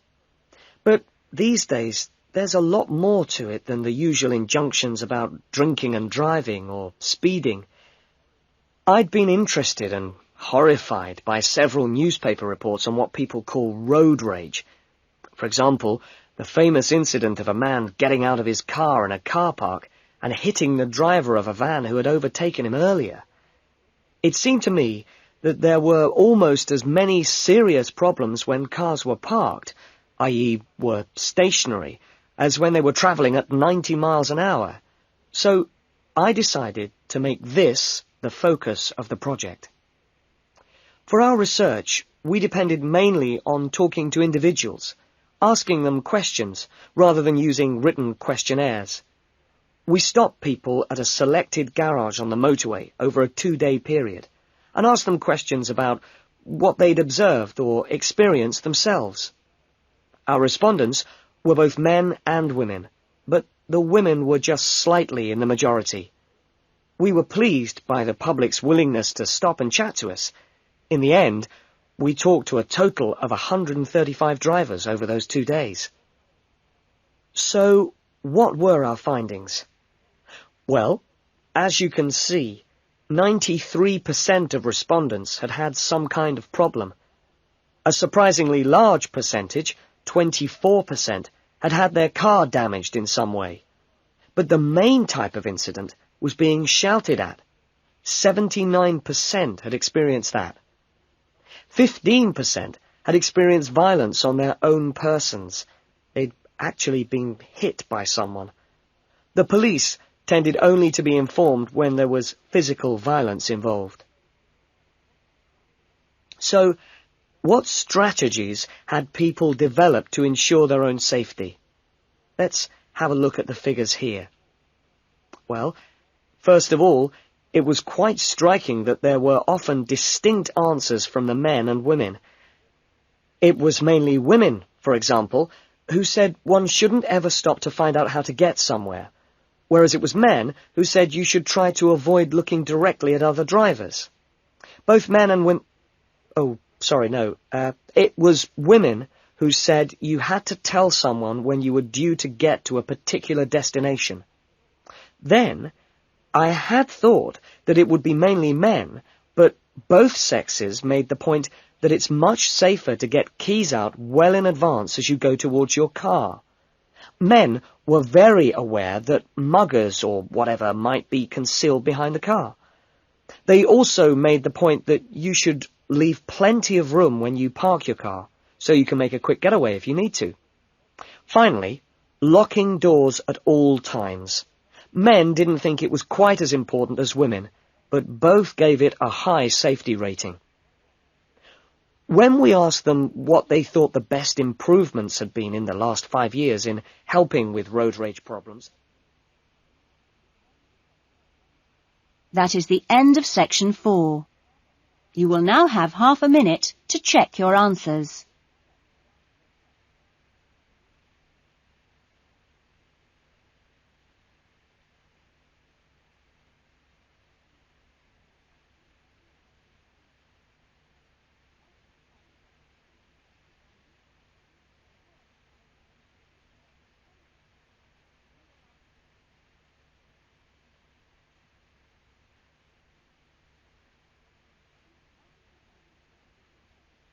That is the end of the listening test. In the Ielts test, you would now have 10 minutes to transfer your answers to the listening answer sheet.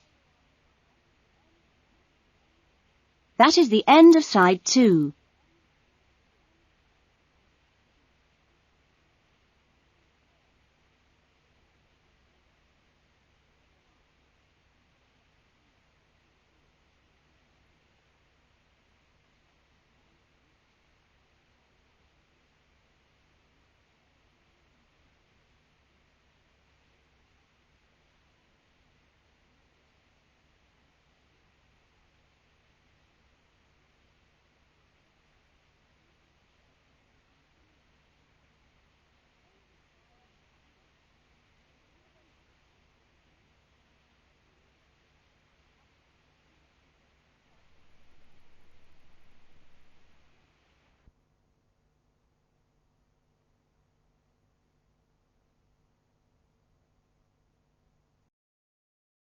Cambridge Ielts 3 by the University of Cambridge Local Examination Syndicate. Published by Cambridge University Press. This recording is copyright. Test 1.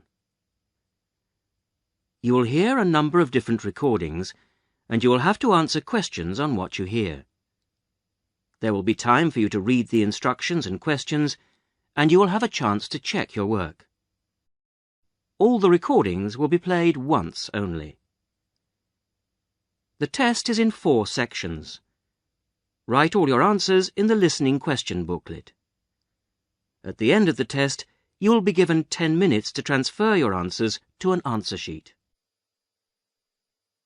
Now turn to section 1.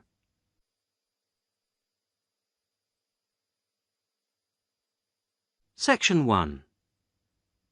Listen to this telephone conversation between Janice Biggins, who works for a house renting agency, and John Anderson. First, you have some time to look at questions 1 to 6.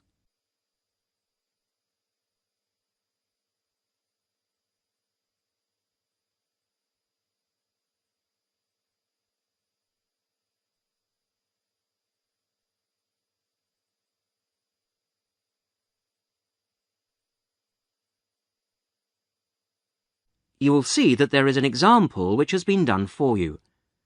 On this occasion only, the conversation relating to this will be played first. Hello, Flagstone. Oh, hello. Is that Flagstone Properties? Yes, that's right. Flagstone here. How can I help you? Hello. I'm ringing just to make inquiries about renting a house. The name of the agent is Flagstone, so Flagstone has been written in the notes. Now we shall begin. You should answer the questions as you listen, because you will not hear the recording a second time. Listen carefully to the first part of the conversation and answer questions 1 to 6. Hello, Flagstone. Oh, hello. Is that Flagstone Properties? Yes, that's right. Flagstone here. How can I help you? Hello. I'm ringing just to make inquiries about renting a house. My name's John Anderson. Yes, Mr. Anderson. What sort of thing were you looking for? 2-bedroom house with garden. Well, yes, sir, that shouldn't be any problem. Just to let you know that our main areas, the main areas we deal with are the city centre itself. City centre, And the north suburbs. Oh, well, we were most interested in the northern areas, actually. right, yes. What sort of price were you thinking of? Well, could you give me some idea? Certainly. It really ranges from £250 per month. Only £250? Yes, to about £500, depending on a number of different factors. Oh, what does it depend on? Well, obviously the quality of the area, and then whether there's a garden. Oh, well, as I said, we'd want a garden. And a garage pushes up the price. Right. Well, we wouldn't necessarily need one. I think about £350 a month would be our limit. OK. Well, would you like to have a look at a couple of properties, sir? Yes, that'd be great. Looking at our files, I think we've got two which might suit you. Oh, hang on. I'll just get a pen. Right. OK, well, there's one on West Park Road, which is £325 a month. Are the bills included? Well, that one just includes the water bill. OK, right. And the second house is in Tithe Road. I'll just spell that for you, OK? Yep. Tithe Road. Yeah, got that. And how much is that one? That's £380. 380. Is that including water? No, I'm afraid not, but it does include the telephone rental. Oh, well, that's not too bad then. Before you hear the rest of the conversation, you have some time to look at questions 7 to 10.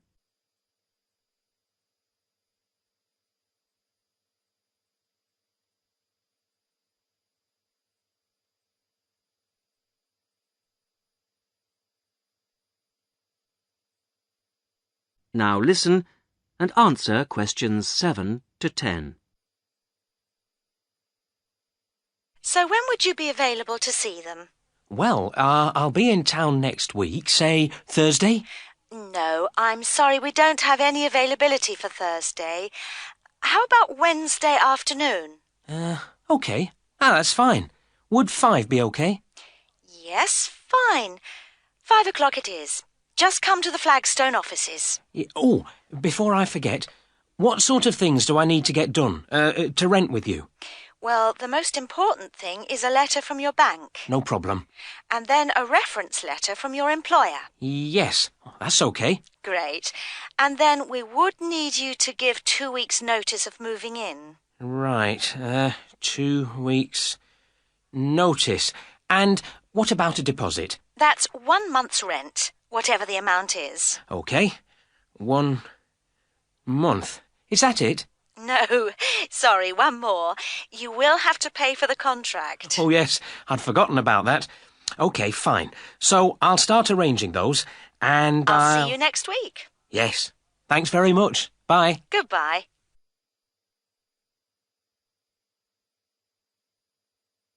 That is the end of section 1. You will now have half a minute to check your answers.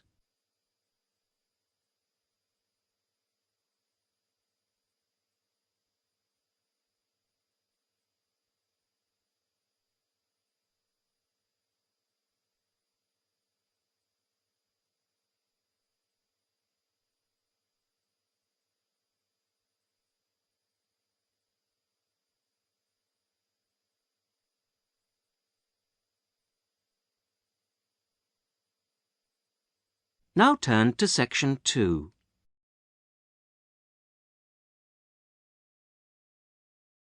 Section 2. You are going to hear a conversation between two women about the health system in England. First, you have some time to look at questions 11 to 17.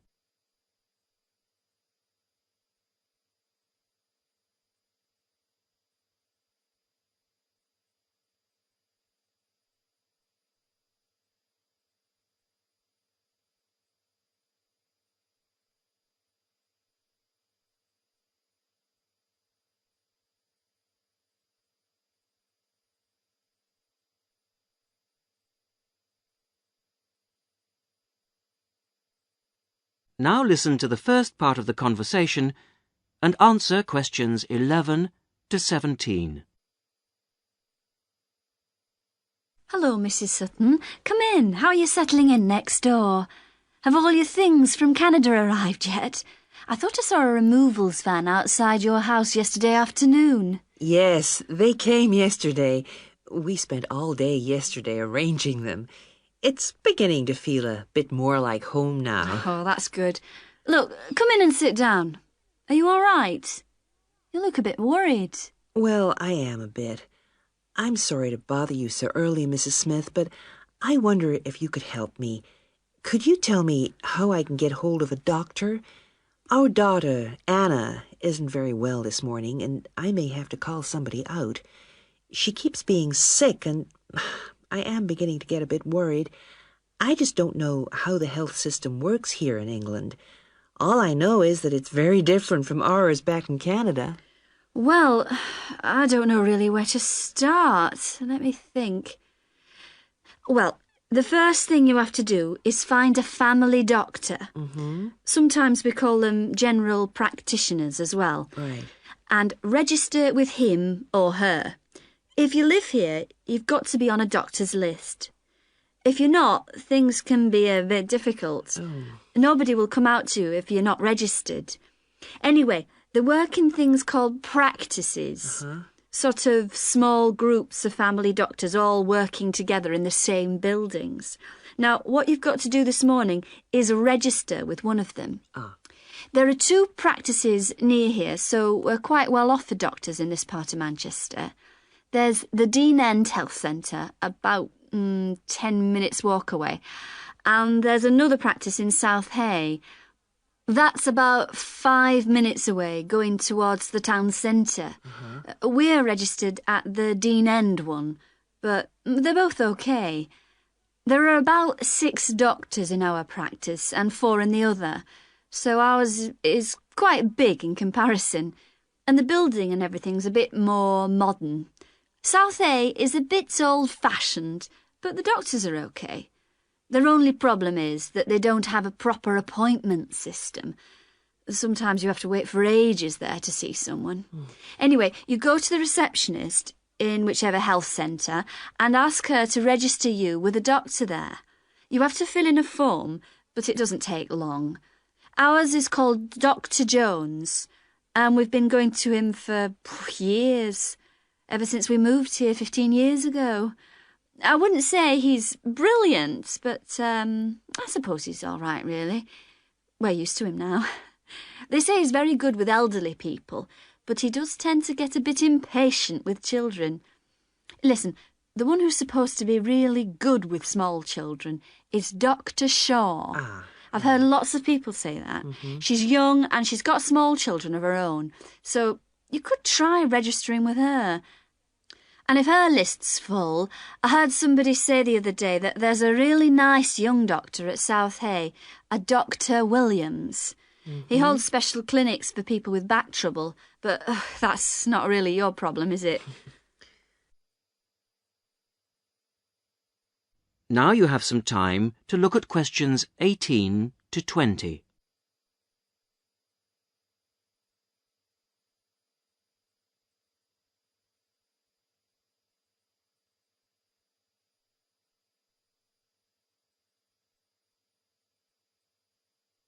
Now listen to the rest of the conversation and answer questions 18 to 20. If you want a doctor to visit you at home, you have to ask for a home visit. You're supposed to do that before 10:30 in the morning, but obviously if it's an emergency, you can phone at any time, night or day. It might not be your doctor that comes, though. It's quite often one of the other doctors in the practice. It doesn't really seem to make much difference. Otherwise, you make an appointment to see your doctor at the health centre. You usually get seen the same day. Not always, of course, but usually, as I say.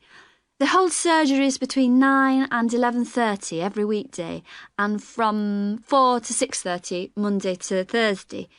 Saturdays are only for emergencies. When the doctor sees you, he gives you a prescription.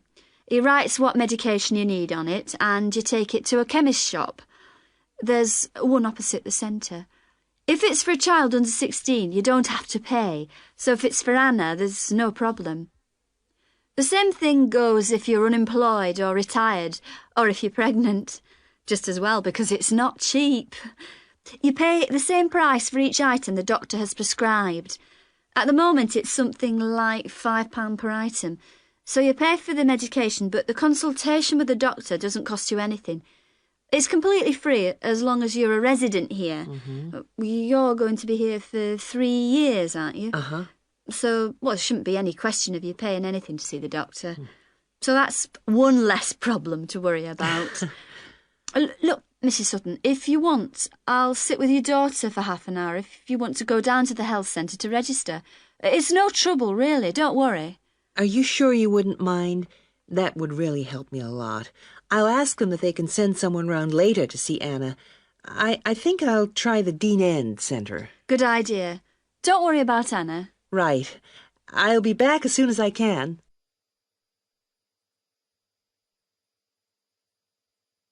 That is the end of section 2. You will now have half a minute to check your answers.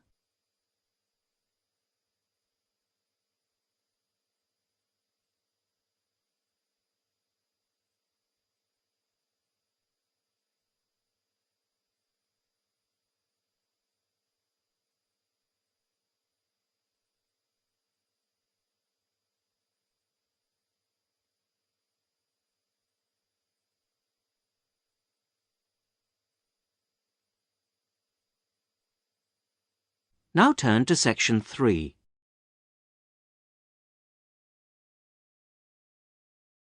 Section 3. You are going to hear a university tutor interviewing a candidate for a place on a postgraduate diploma course in teaching geography. First, you have some time to look at questions 21 to 27.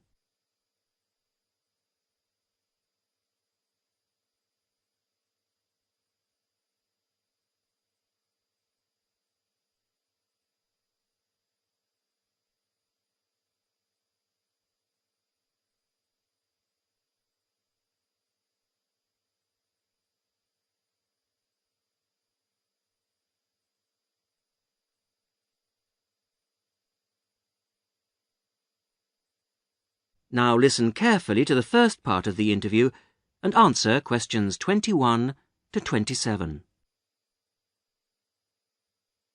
Hello. Jonathan Briggs, isn't it? Yes, that's right. Do come in and sit down. Thanks. Right.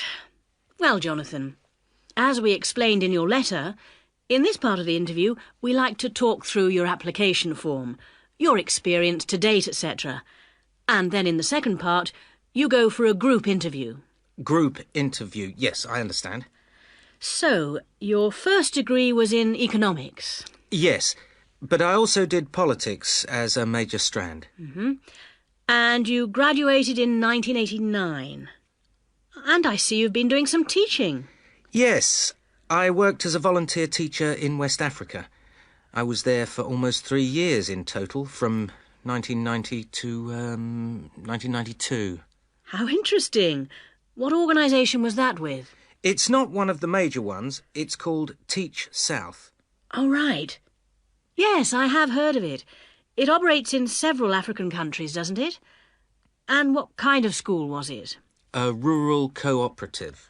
Oh, a rural cooperative. How interesting. And what did you teach?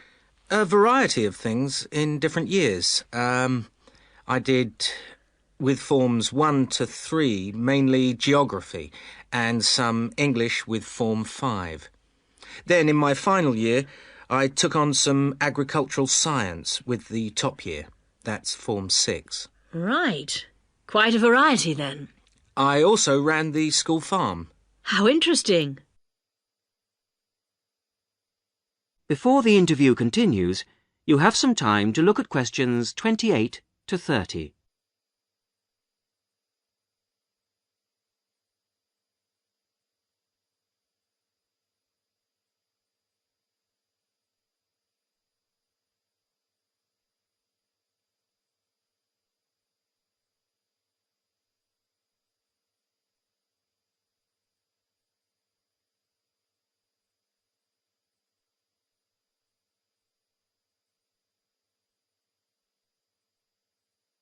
Now listen to the rest of the interview and answer questions 28 to 30. And how did you find the whole experience? I'll be honest with you. At the end of the first year, I really wanted to leave and come home. Oh, why was that? Well, I was very homesick at first and missed my family. Oh, yes, I can understand that. And I also found it frustrating to have so few teaching resources. But I did decide to stay, and in the end I extended my tour to a third year. Right. Things must have looked up then. Yes, we set up a very successful project, breeding cattle to sell locally. Really? And then, after a lot of hard work, we finally got funds for new farm buildings. And you wanted to see things through? Uh-huh. And that's why you want to train to teach geography? Yes. I've had a couple of jobs since then, but I now realise I like teaching best. And I chose geography because it's my favourite subject. And also because I think it has so many useful applications. Well, you certainly have had some interesting work experience. I'll ask you now to go on to the next stage of the interview.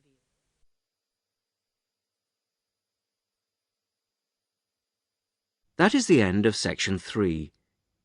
You will now have half a minute to check your answers.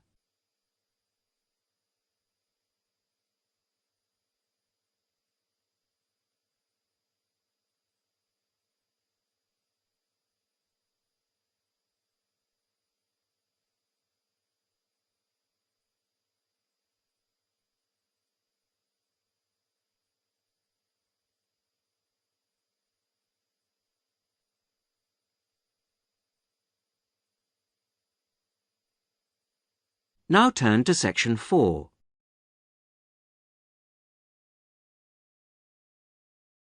Section 4. You are going to hear a radio talk on back pain given by Dr. Paula Clayburgh of Liverpool's Wilton Clinic. First, you have some time to look at questions 31 to 40.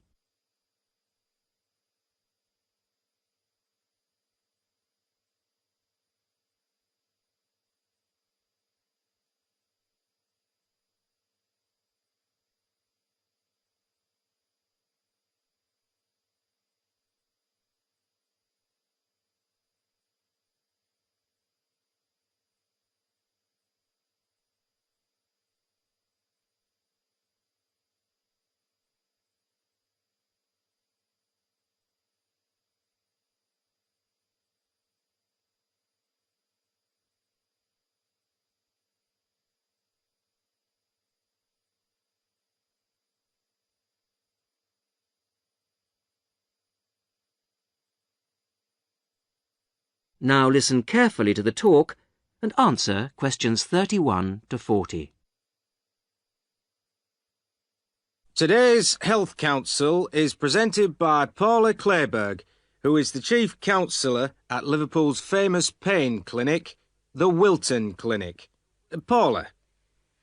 Do you know what Prince Charles, Sevi Ballesteros and Elizabeth Taylor have in common? They all suffer from chronic back pain. In fact, bad backs are one of the most common health problems today, affecting people in all walks of life. The most recent available figures show that about 250,000 people are incapacitated with back pain every day. And many sufferers don't know the cause or the solution to their problem.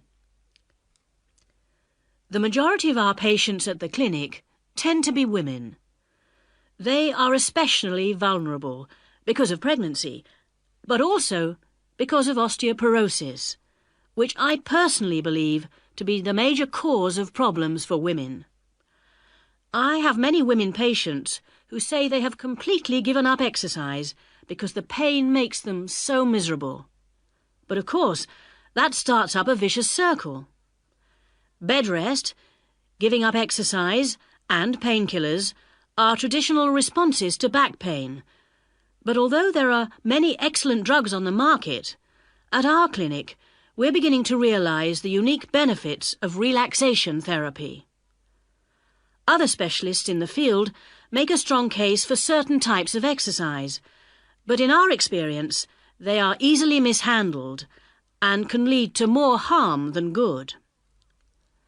Now let's look at some of the reasons why back pain is developing into such a unique menace. In general, the body is pretty good at self-repair.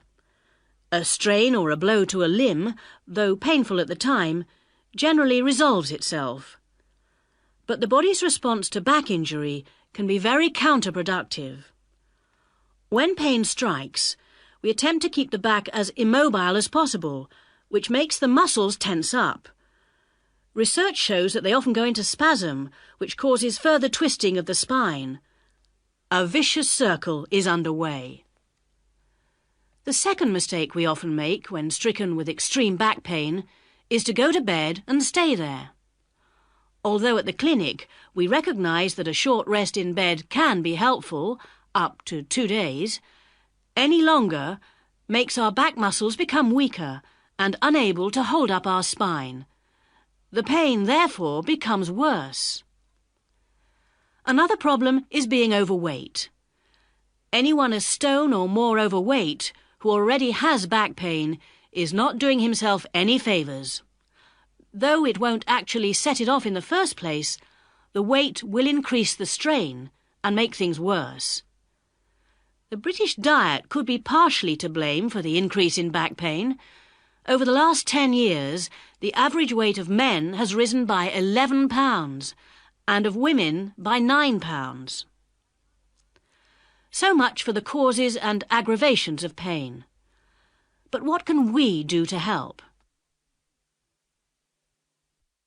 There are many ways in which simple day-to-day care can make all the difference. The first point to watch, of course, is weight. If you are overweight, a diet will make all the difference. Also, studies have shown that just 1 hour sitting in a slouched position can strain ligaments in the back which can take months to heal. At the clinic, we have come to the conclusion that the major cause of the problem is not with the design of chairs, as some have suggested, but in the way we sit in them. It can be useful to get special orthopaedic chairs, but remember, the most important improvement should be in our posture. Another enemy of your back is, of course, your beds. If your bed doesn't give enough support, back muscles and ligaments work all night trying to correct spinal alignment, so you wake up with a tired, aching back. Try out an orthopaedic mattress or a spring-slatted bed. Research shows that both can be beneficial for certain types of back pain. Another hazard for your back are the shock waves which travel up your spine when you walk, known as heel strike. A real find for our patients has been the shock-absorbing shoe insert, a cheap but very effective solution. And you might be better off avoiding shoes with heels higher than 1.5 inches. Though absolutely flat shoes can be a solution for some, others find their posture suffers. Finally, a word about the state-of-the-art relief, the TENS machine. A small battery-powered gadget which delivers subliminal electrical pulses to the skin. Our experience indicates that your money is better spent on the more old-fashioned remedies.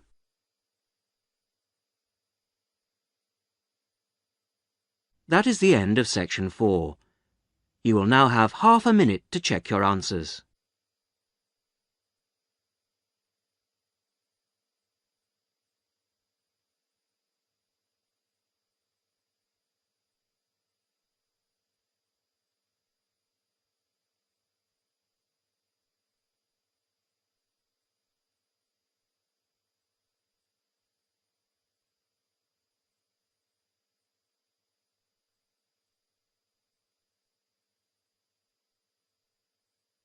That is the end of the listening test. In the Ielts test, you would now have 10 minutes to transfer your answers to the listening answer sheet.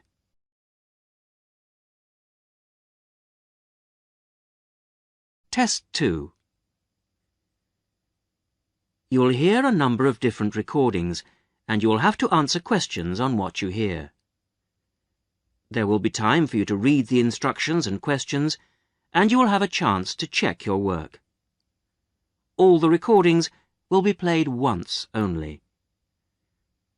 The test is in 4 sections. Write all your answers in the listening question booklet. At the end of the test, you will be given 10 minutes to transfer your answers to an answer sheet. Now turn to Section 1.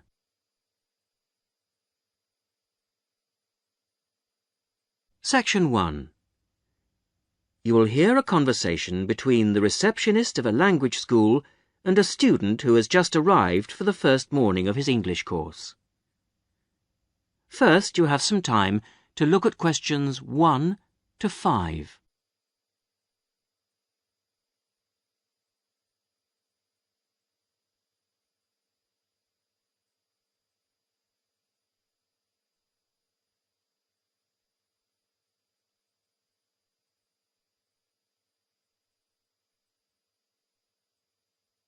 You will see that there is an example which has been done for you.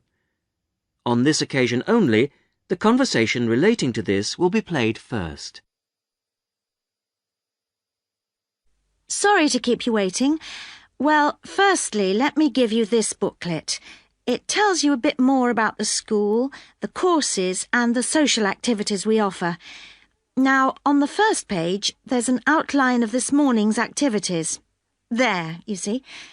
The programme starts at 10 o'clock. Try not to be late, as it's a very full day.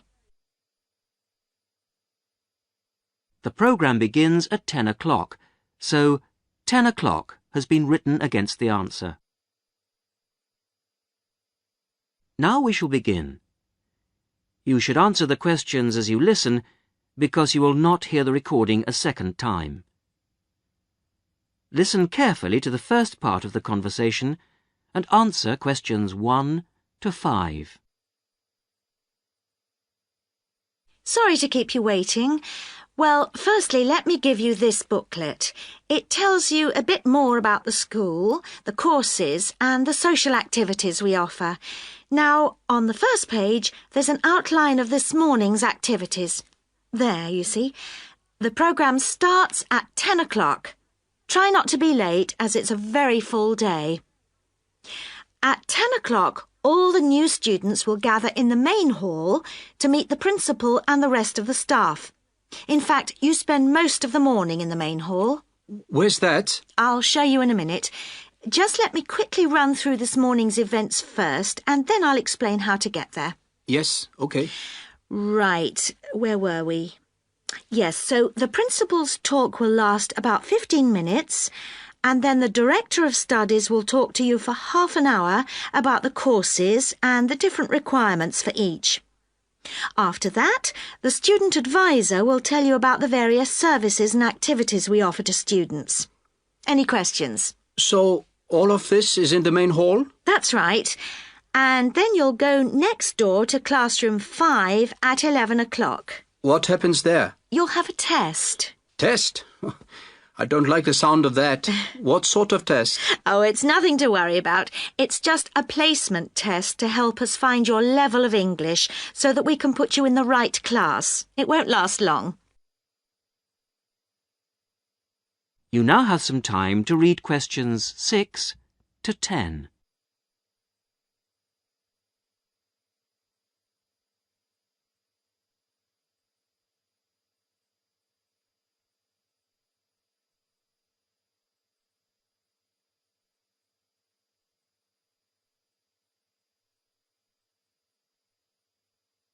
Now listen carefully and answer questions 6 to 10.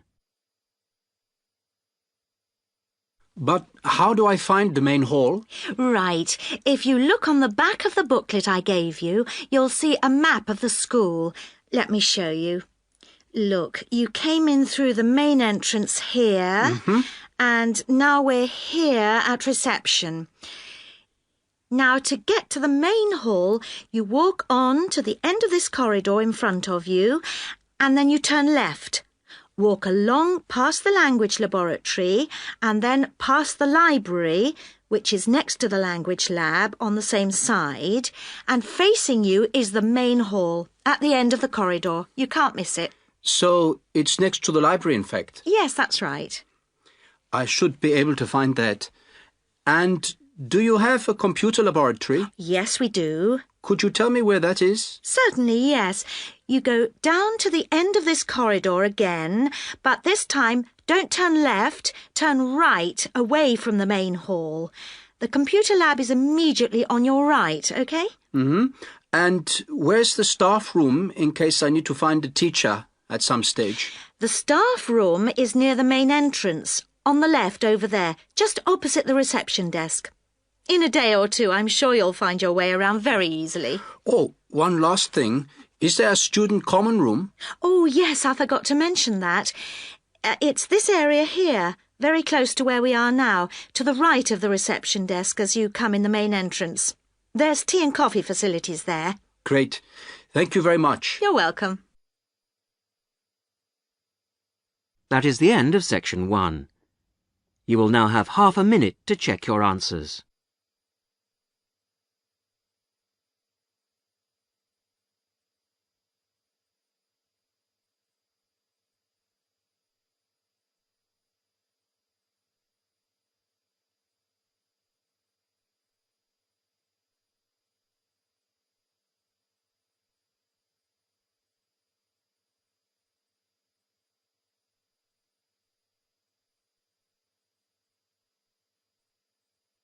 Now turn to section 2.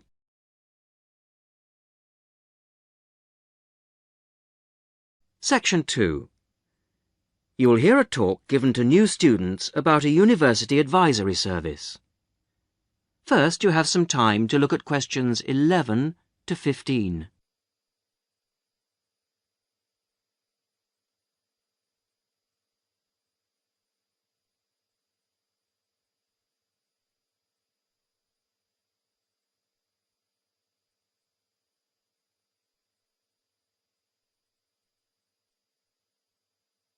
Now listen carefully to the first part of the talk and answer questions 11 to 15. Hello, everybody, and welcome to this informal meeting about the University Helpline. The Helpline was set up 10 years ago by the Students' Union, and it aims to provide new students to the university with a service that they can use if they need information about practical areas of student life that they're unfamiliar with. Let me give you some examples of the type of help we can offer. We can provide information on financial matters. For example, you may feel that your grant is insufficient to see you through college life, or you may have some queries regarding the fees you're paying if you're an overseas student. In both cases, the helpline would be able to go through things with you and see what the outcome might be. Another area we can help with is what we generally term the domestic area, things such as childcare and the availability of nursery provision, for example, come under this. Then there's academic issues that may arise while you're in the early stages of your course that you may not know what to do about. You may wish to know more about essay deadlines, for example, or how to use the library. There are all kinds of questions you will find yourself asking and not knowing where to get quick answers from. The helpline would be able to provide these. The last example I've given here is simply termed social. And yes, there is a lot of social life here, but you may have a particular interest you wish to pursue, or you may wish to participate in outings or trips if you don't know many people at the moment.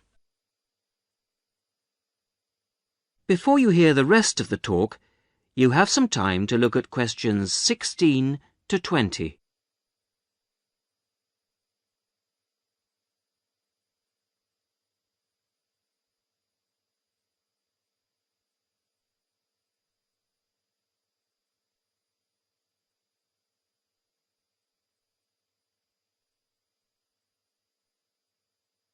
Now listen and answer questions 16 to 20. Let me give you some details so that you know where to go and who to see if you want to pay us a visit. Generally, you'll see our helpline officer, 𝐍𝐇ậ𝐘. That's K-O-U-A-C-H-I.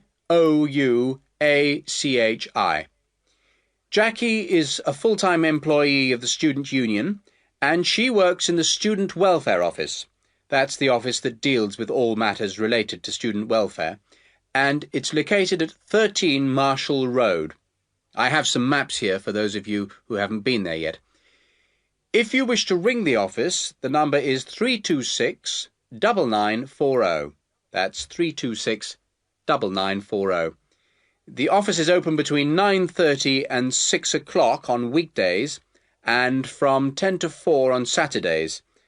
And there'll be somebody there, usually Jackie or myself, between those times. If you want to make an appointment, you can phone or call at the office in person.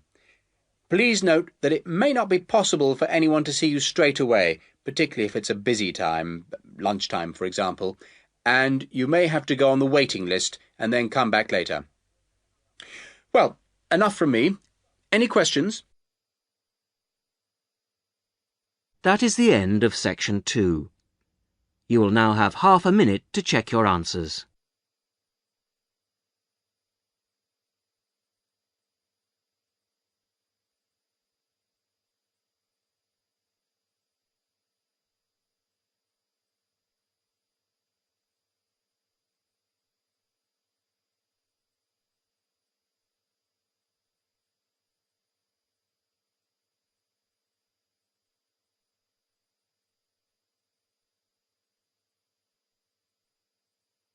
Now turn to section 3.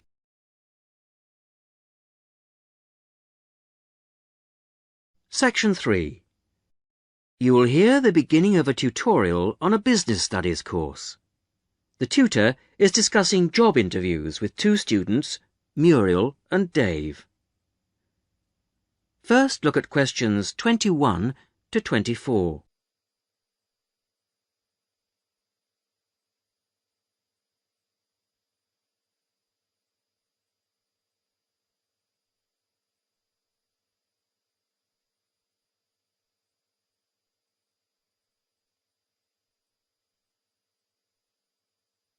Now listen carefully and answer questions 21 to 24. Good morning. Good morning. Morning.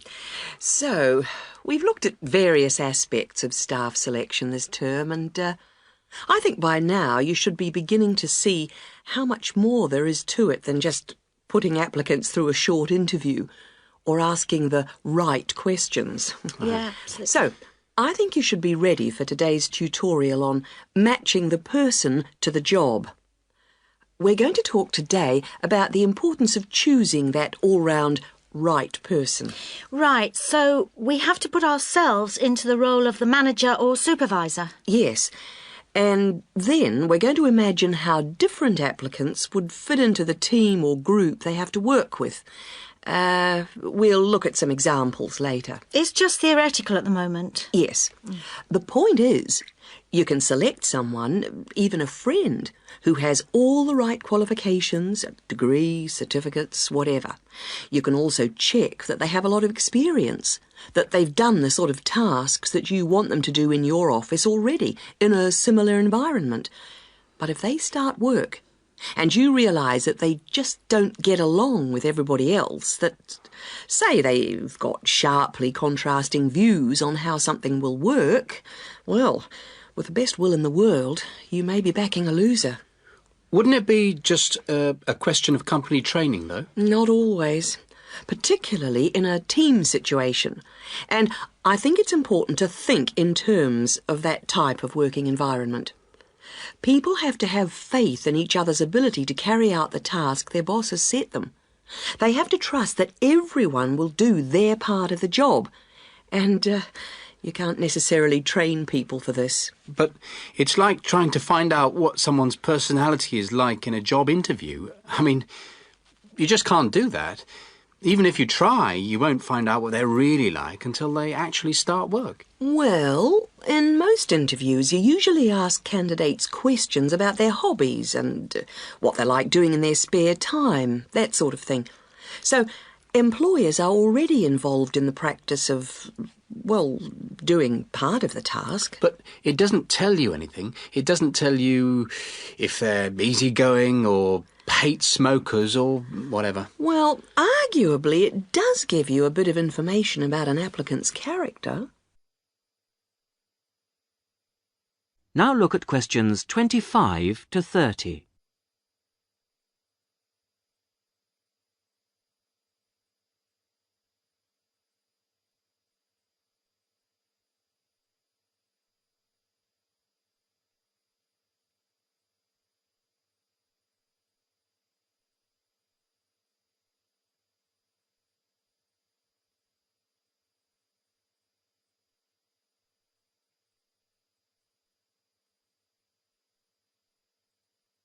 Now, as the tutorial continues, listen and answer questions 25 to 30.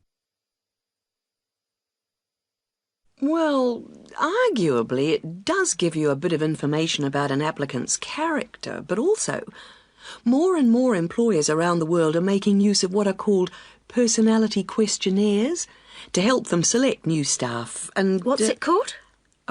A personality questionnaire. They have to be filled out by the candidates sometime during the selection procedure, often just before an interview. The idea is actually quite old. Apparently they were used by the ancient Chinese for picking out clerks and civil servants, and then later they were used by the military to put people in appropriate areas of work. They've gained a lot of ground since then, and there are about 80,000 different tests available now, and almost 2/3 of the large employers use them. Which makes you think that there must be something in them. That's right.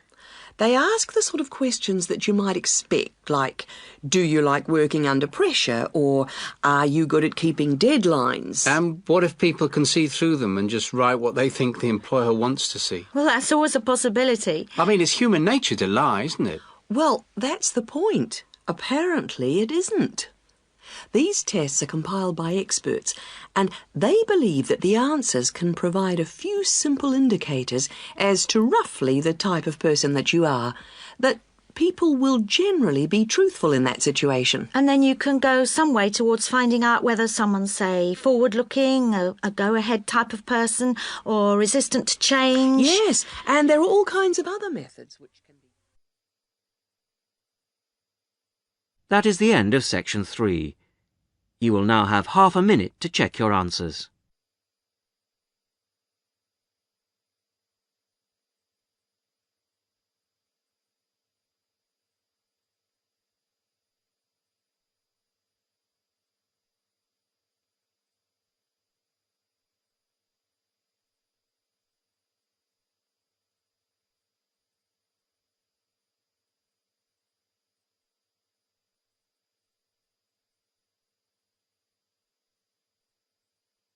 Now turn to section 4.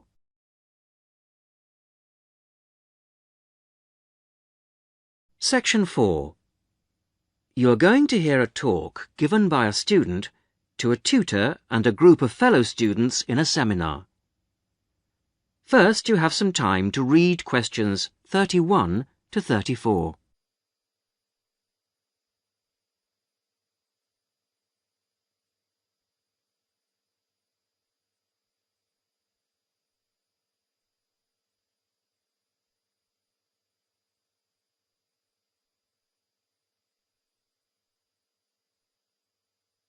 Now, as you listen to the beginning of the talk, answer questions 31 to 34. Right. Are we all here? OK.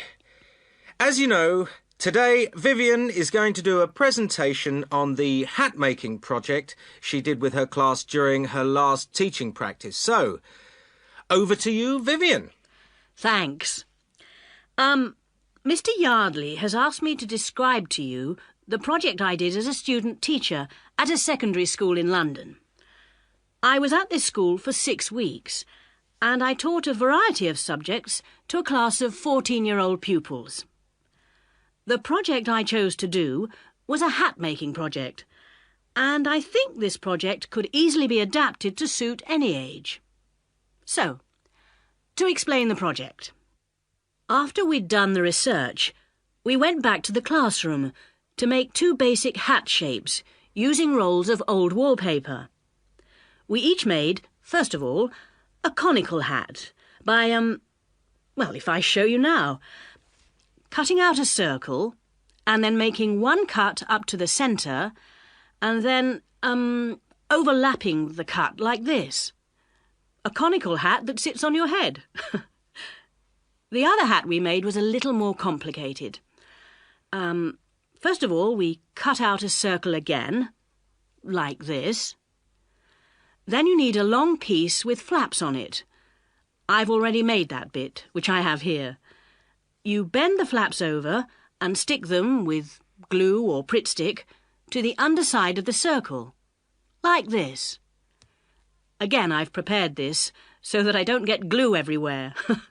The pupils do, of course, so you need plenty of covers for the table. And there you have a pillbox hat, as in pill and box. Now, variations and combinations of these 2 hat shapes form the basis of the pupils' final designs. Now you have some time to look at questions 35 to 40.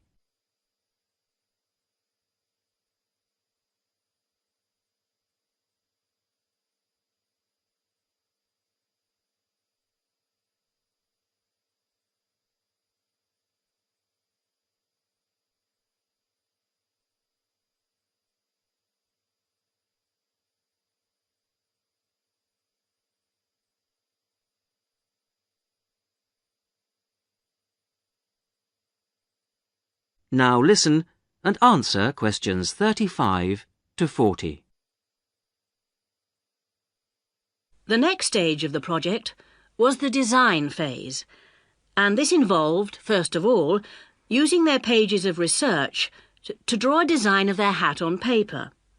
That's the easy part. They then had to translate their 2-dimensional design into a form to fit their head. I encouraged them to make a small-scale, 3-dimensional hat first, so that they could experiment with how to achieve the form they required. And I imposed certain constraints on them to keep things simple. For example, they had to use paper, not card. Paper is more pliable and easier to handle. They also had to limit their colours to white, grey or brown shades of paper, which reflected the colours of the buildings they were using as a model for their hats. And they had to make sure their glue didn't show. Well, it was very enjoyable. And just to give you an idea of what they produced, I brought along 3 hats to show you. This one here is based on a circular stairway in an old building in London. It uses 3 pillbox hats, one on top of the other. This was designed by Teresa. Here's another one that has a simple strip going round the base of the hat, but has then gone on to add strips of paper that come out from the base and that meet at the top of the hat, rather like a crown, making a fairly tall hat. This was made by Muriel. And lastly, there's a combination of the pillbox or single strip around the base and then the conical hat shape on top to form a castle turret. This was made by Fabrice, and there are many more that I could have brought. Thank you, Vivian. That was most interesting. Now, what we can learn from this is that... That is the end of section 4. You will now have half a minute to check your answers.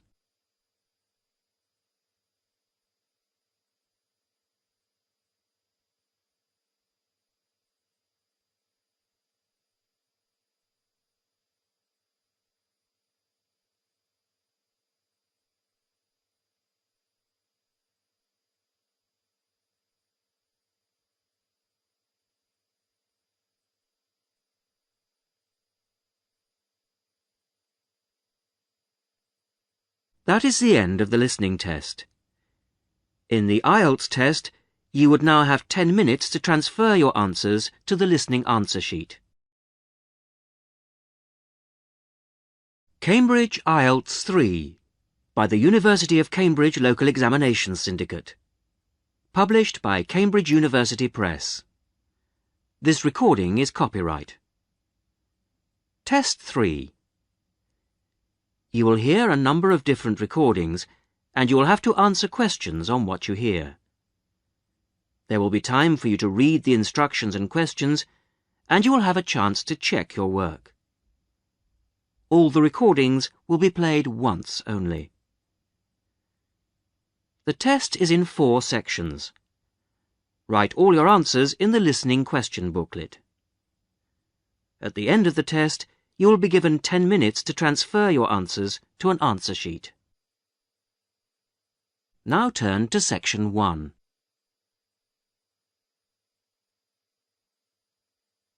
Section 1.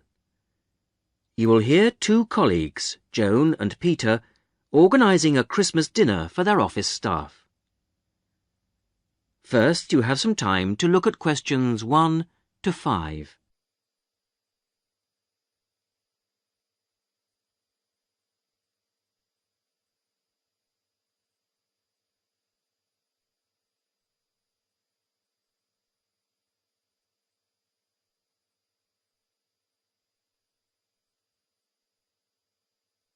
You will see that there is an example which has been done for you. On this occasion only, the conversation relating to this will be played first. Right. Let's try and get it sorted out today, so we don't have it hanging over us, OK? Good idea. I'll take notes. First thing, numbers.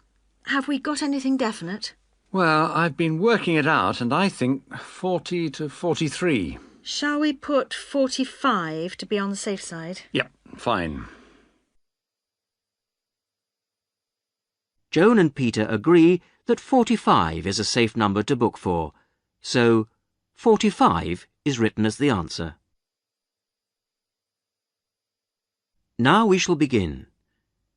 You should answer the questions as you listen, because you will not hear the recording a second time. Listen carefully to the first part of the conversation and answer questions 1 to 5. Right. Let's try and get it sorted out today, so we don't have it hanging over us, OK? Good idea. I'll take notes. First thing, numbers. Have we got anything definite? Well, I've been working it out, and I think 40 to 43. Shall we put 45 to be on the safe side? Yep, fine. Dates. Well, that's straightforward. The last working day before Christmas, which is... Which is December the 21st. Which is going to be pretty difficult to book at Christmas. So we'd better think of 2 or 3 places, just to be on the safe side. Well, last year's was hopeless. The Red Lion, wasn't it? Yeah. We ought to go for something more expensive, 'cause You gets what you pay for. That new Indian restaurant in Weatherfield is supposed to be excellent. The Rajdoot. Oh, how do you spell that? R-A-J-D-O-O-T.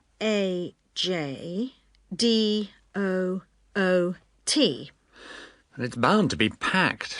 Well, let's put that down as the first choice and have some backups. What about the Parkview Hotel as a second choice? Yes, that's always reliable. Parkview Hotel. And the London Arms, in case. London Arms? I'll call them now if you want. No, I'll do it, Joan. You're really busy.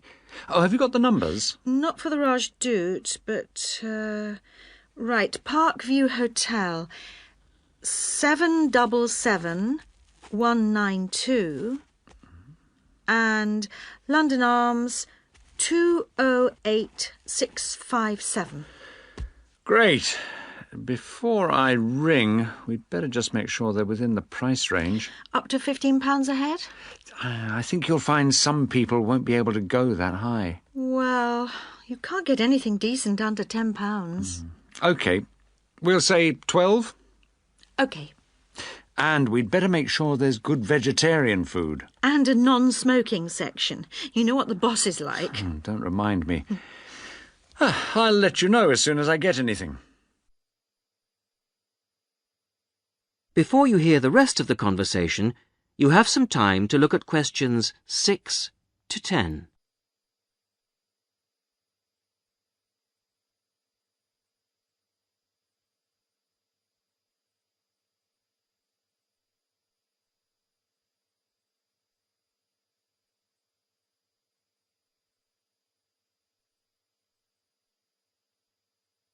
Now listen and answer questions 6 to 10.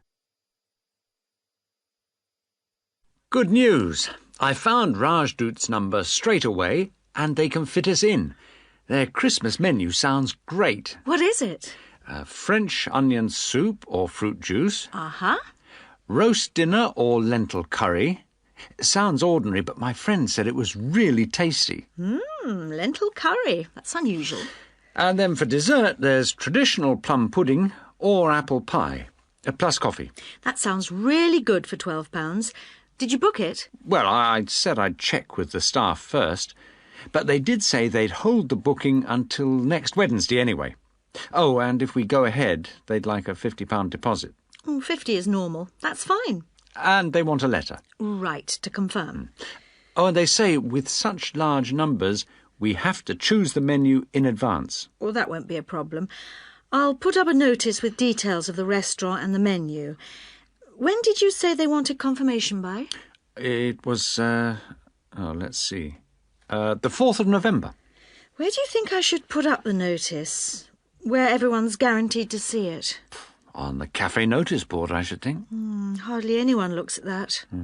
Well, the newsletter's probably your best bet. Good idea. I'll go and do that now. That is the end of section 1. You will now have half a minute to check your answers.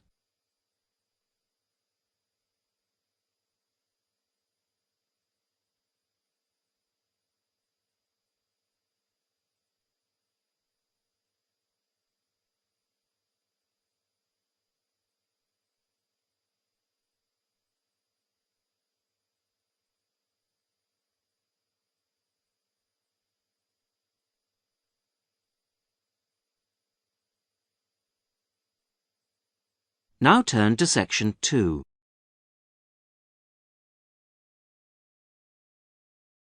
Section 2.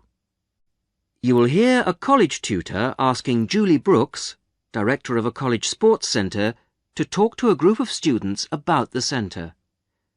First, you have some time to look at questions 11 to 16.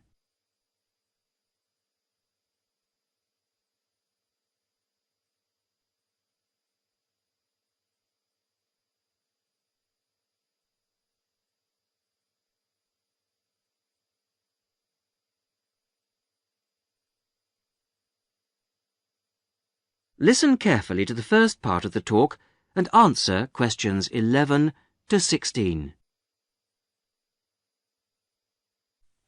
So, I'll hand over now to Julie Brooks. Thank you. Welcome to the Sports Centre. It's good to see that there are so many people wanting to find out about our sports facilities. First of all, membership. All students at the college are entitled to become members of the Sports Centre for an annual fee of £9.50.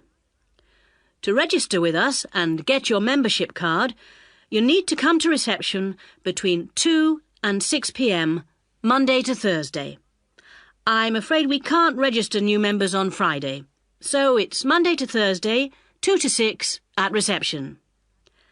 Now, there are 3 things that you must remember to bring with you when you come to register.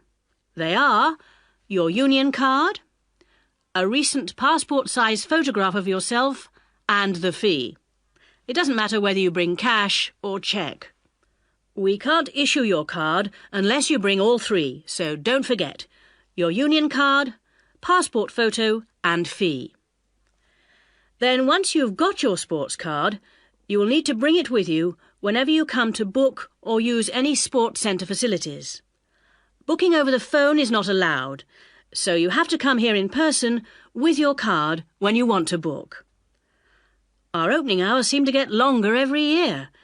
We are now open from 9 a.m. to 10 p.m. on weekdays and from 10 a.m. to 6 p.m. on Saturdays. For those of you who are up and about early in the morning, we're introducing a 50% morning discount this year. This is because the facilities tended to be underused in the mornings last year. It means that all the sessions will be half price between 9 a.m. and 12 noon on weekdays. Before you hear the rest of the talk, you have some time to look at questions 17 to 20.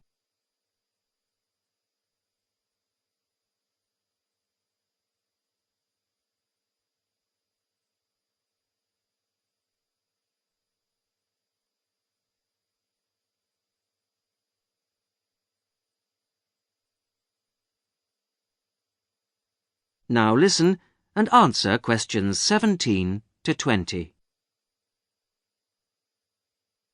So, what exactly are the facilities? What sports can you play here? Well, this room we're in at the moment is called the main hall, and it's used mainly for team sports such as football, volleyball and basketball, but also for badminton and aerobics. On the other side of the reception area, there's the dance studio. This provides a smaller, more intimate space, which we use for ballet, modern dance and martial arts. Not at the same time, of course. Then, in a separate building, which you may have noticed on your way here, it's on the other side of the car park, there are the squash courts, 6 of them. And at the far end of the building, a fitness room. This is our newest facility, only completed in the spring, but it's already proving to be one of the most popular. As well as all these facilities available here on the campus, we also have an arrangement with the local tennis club, which is only 2 miles away, entitling our students to use their courts on weekday mornings in the summer. So, I think that there should be something here for everybody, and I hope to see all of you at the centre, making use of the facilities. If, in the course of the year, you have any suggestions as to how the service we provide might be improved, or its appeal widened, I'll be interested to hear from you. That is the end of section 2. You will now have half a minute to check your answers.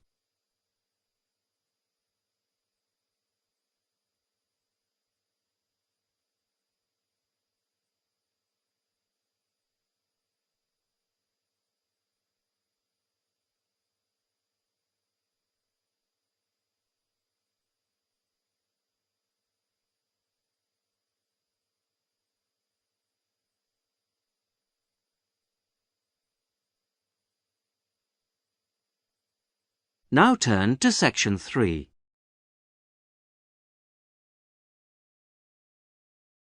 Section 3. John Brown, a school student, is entering a competition for young electronic engineers. He is talking to his teacher, Mary Collins. First, you have some time to look at questions 21 to 30.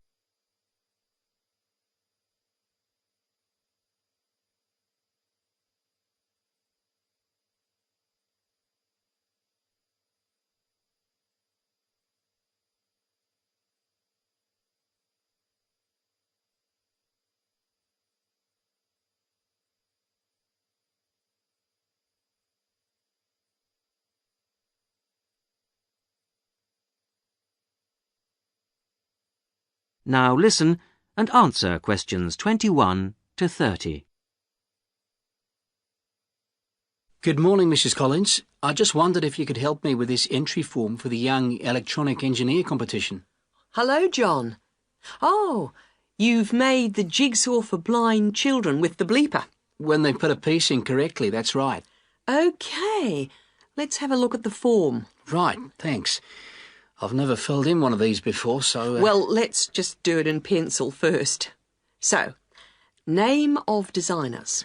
Well, Anne helped me with some of the electronics work. Then you must put her name in as well. Right. Anne Ray. Sorry, it's A-N-N-E, and her surname is spelt R-E-A. Good start. OK, R-E-A. And age is easy. You're both 16. What have you called the design? Keep it short. What about jigsaw puzzle design for visually handicapped? Too long. Just say blind puzzle. That'll do. OK. Right now, size of equipment? I've got it noted down here. Yes, width is 20 centimetres. OK. Length is 50 centimetres, and then the depth is, well, it's very little. What would you say? I think you can be approximate. I'd say 2.5 centimetres. And the electricity supply? Is it mains operated? No, it isn't. It's actually battery. OK. Right, battery. Fine. OK, it's the next bit that I'm really not sure what to put. Well, special features means what is really new about this? You know, suitable for the group you made it for. Well, it's safe for children. That's fine. Put that in. OK. And of course, we think it's educational. Yeah, there you are. You've done it. Anything else? Well, I think the price is good. That's probably the most important factor. OK, cheap price. Which brings us on to the next bit. What's the cost?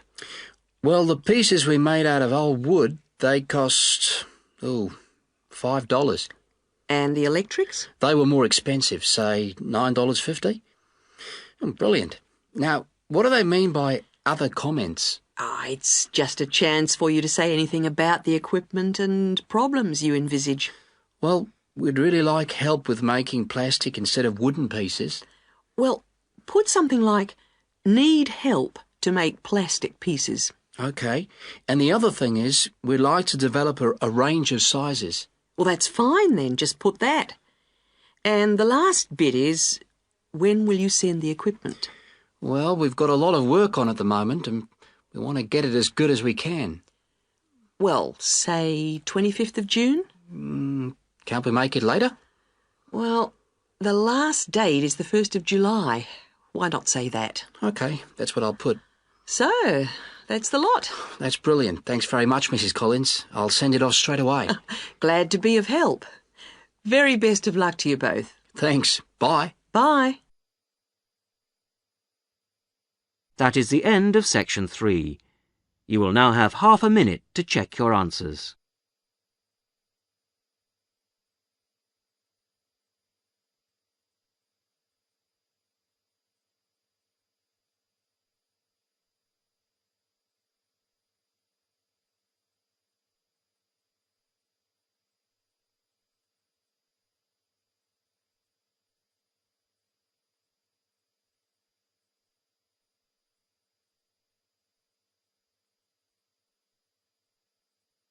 Now turn to section 4.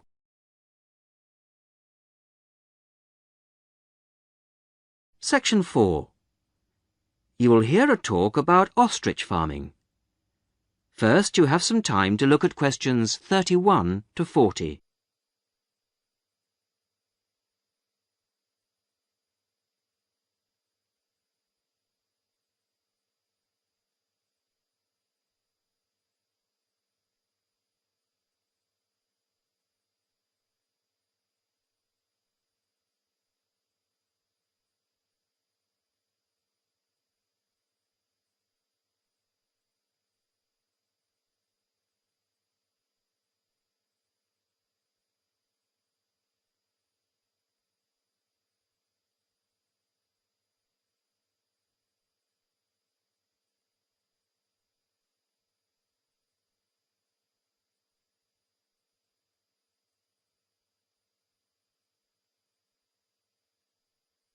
Listen carefully to the talk and answer questions 31 to 40.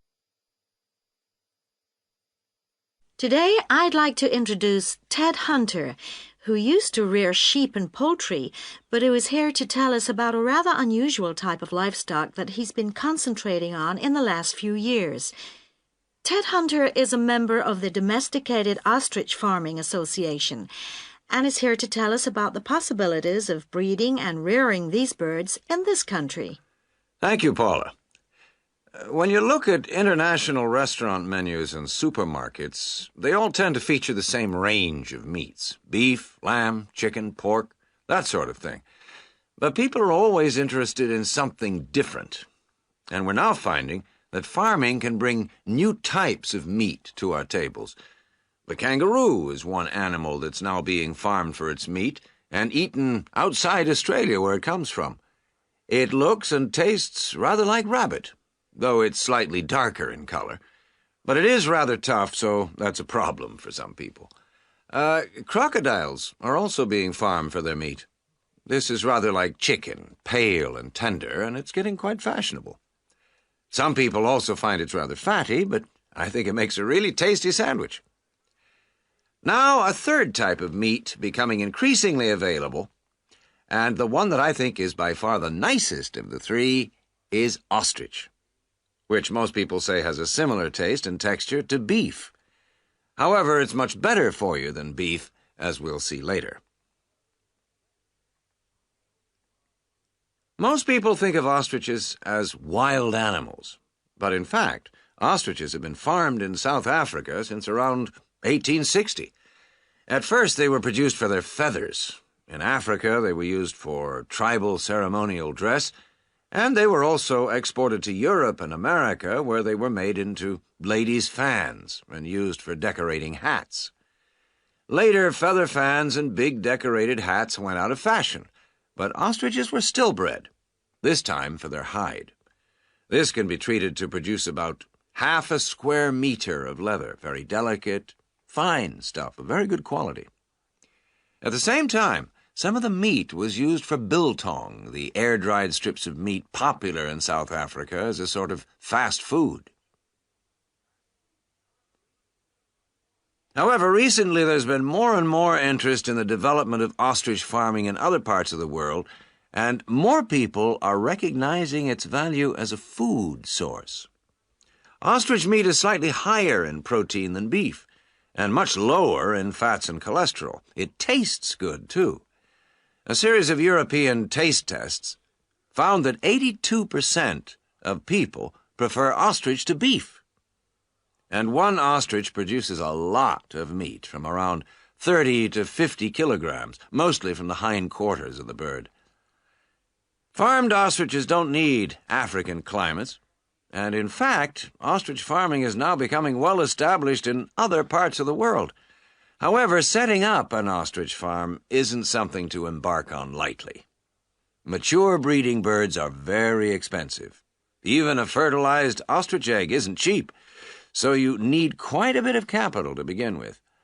Then the farmer needs special equipment, such as incubators for the eggs. The young chicks are very dependent on human minders and need a lot of attention from the people looking after them. In addition, ostriches can't be intensively farmed. They need space and exercise. But in spite of this, they make good farming sense. A cow produces only one calf a year, whereas a female ostrich can lay an egg every other day. And because the farmers can use incubators and hatched chicks are nourished well and protected from danger, the failure rate on farms is very low indeed, and almost all the fertilized eggs will hatch out into chicks, which will in turn reach maturity. This is very different from the situation in the wild, where the vast majority of chicks will die or be killed before they grow up into mature ostriches. So it's possible, once the initial outlay has been made, for the farmer to be looking at very good profit margins indeed. Ostrich farming is still in its early days outside Africa, but we hope that ostrich meat will be freely available soon, and before long will be as cheap as beef. That is the end of section 4. You will now have half a minute to check your answers.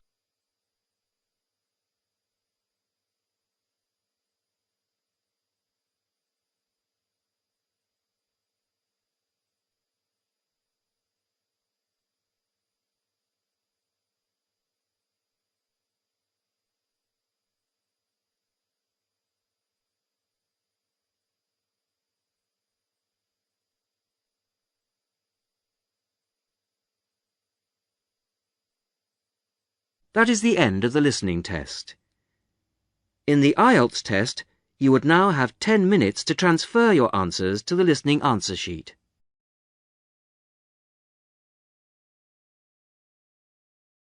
Test 4.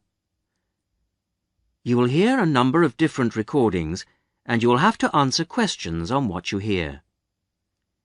There will be time for you to read the instructions and questions, and you will have a chance to check your work.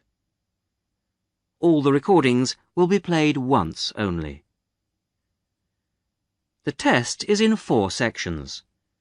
Write all your answers in the listening question booklet. At the end of the test, you will be given 10 minutes to transfer your answers to an answer sheet. Now turn to Section 1.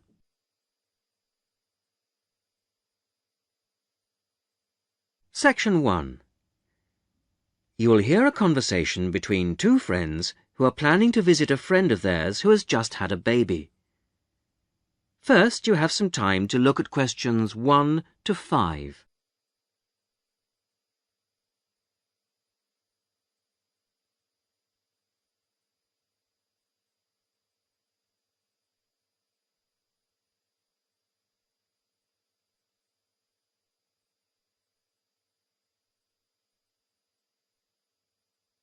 You will see that there is an example which has been done for you. On this occasion only, the conversation relating to this will be played first. John, I've just had some good news. Susan has had her baby. Do you know when she had it? Yesterday, the 10th of August. Oh, my father was born on August the 10th. The baby was born on the 10th of August, so the 10th of August has been written on the form. Now we shall begin. You should answer the questions as you listen, because you will not hear the recording a second time. Listen carefully to the first part of the conversation and answer questions 1 to 5. John, I've just had some good news. Susan has had her baby. Do you know when she had it? Yesterday, the 10th of August. Oh, my father was born on August the 10th. Give me the details and I'll make a note for everyone at work. Okay. Well, was it a boy or a girl? It's a boy. And what are they going to call him? Tom. Tom Lightfoot. That sounds quite good, don't you think? Yes, that has quite a good ring to it. You know, he's quite a big baby. He weighed 4¼ kilos when he was born. Oh, that does sound big, 4¼ kilos. And he's long, too, 46 centimetres. Tall parents. He'll grow up to be over 2 meters, I'd say. With masses of black hair, curly black hair. You know, we should go and visit them in hospital. What about tomorrow afternoon at around 1 p.m? Yes, okay. Where should we meet? I could come and pick you up at your house if you like. Yes, that would be wonderful. My car is still off the road. Just refresh my memory. What's the address again? It's 15 Chesterfield Road, Paddington. It's next to the library, isn't it? Not exactly. It's next to a bank. The State Bank, actually.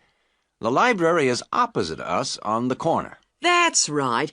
And there's a garage on the other street corner. I remember now. So you'll pick me up at 1:45, and we'll be there at 1 easily. Before you hear the rest of the conversation, you have some time to look at questions 6 to 10.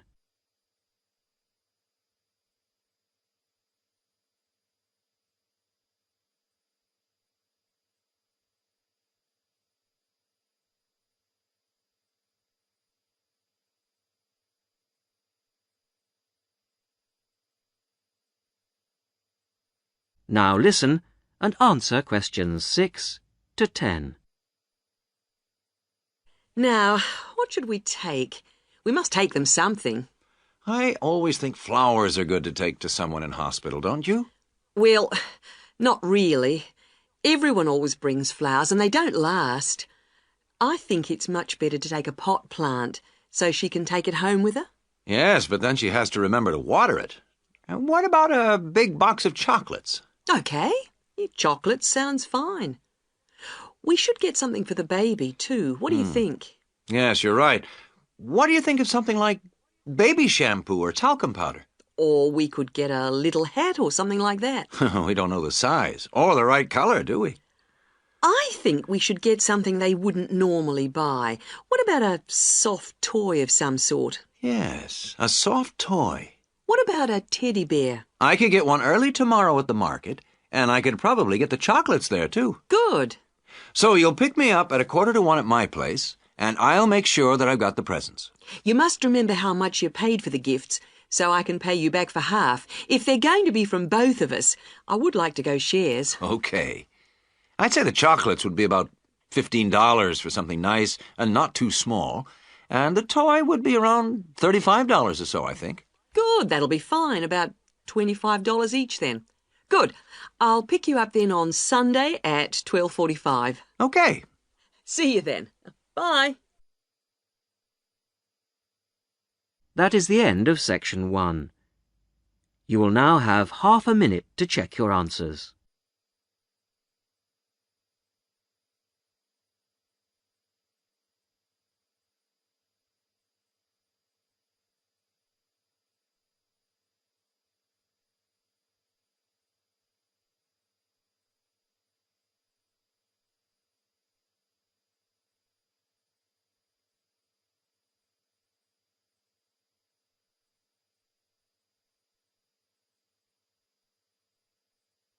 Now turn to section 2.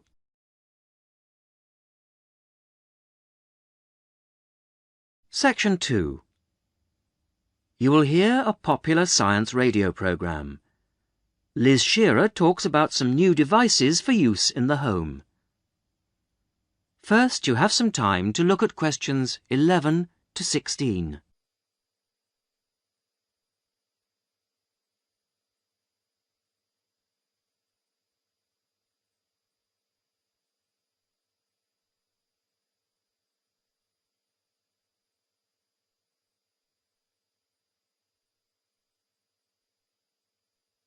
Now listen carefully to the radio program and answer questions 11 to 16.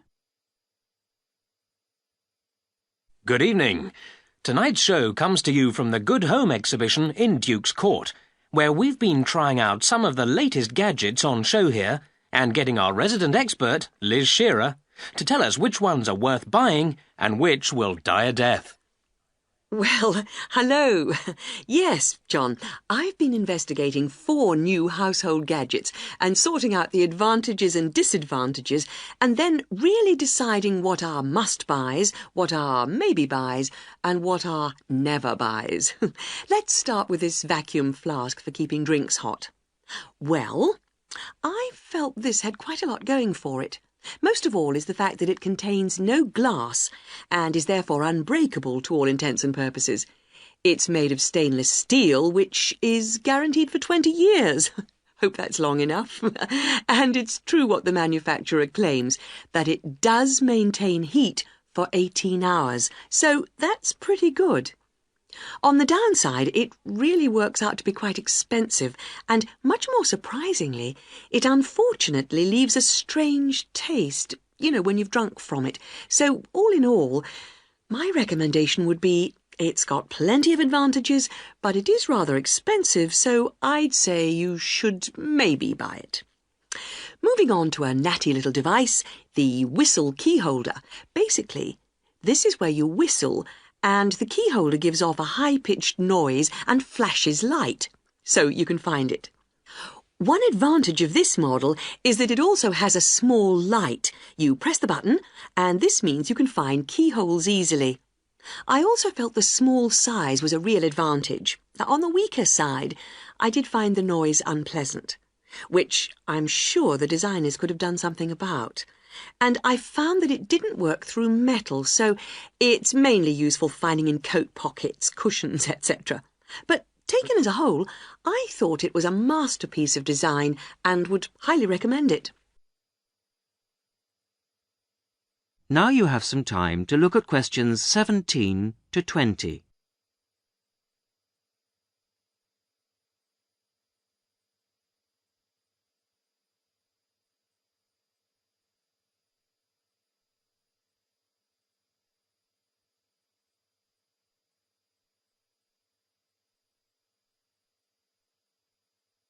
Now listen and answer questions 17 to 20. The third gizmo is called the Army flashlight because it was developed initially for military use. It works by squeezing the handle to generate the power. Its advantages are that it can be used for outside activities and also, and this is one of the surprising features, it does work underwater. My main objection to it, though, was although it did work in these conditions, this model gave off a weak light. So my recommendation, I'm afraid, would have to be to avoid this one. The decoy camera was last on my list. This is a fake video camera which you fix to your wall to scare off burglars. The advantage of this model is something which makes it look very realistic. It's flashing light. On the downside, it was quite difficult to fix to the wall. However, burglary is such a major problem these days that it is worth the effort. So, this gets my strong recommendation. OK, thanks for that, Liz. And now I'd like to... That is the end of section 2. You will now have half a minute to check your answers.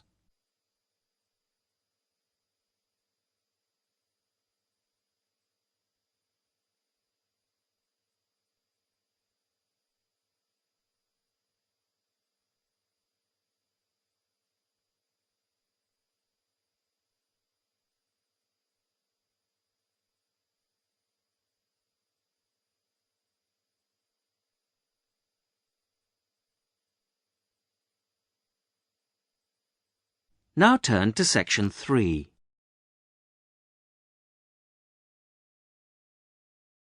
Section 3. Listen to a female student, Amina, talking to her tutor, Dr. Bryson, about her project on local history.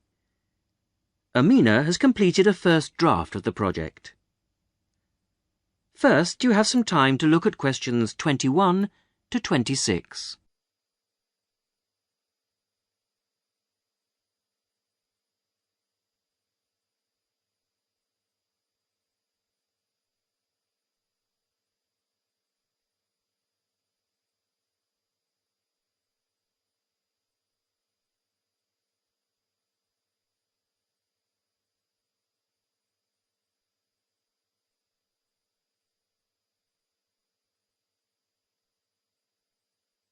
Now listen carefully to the first part of the discussion and answer questions 21 to 26.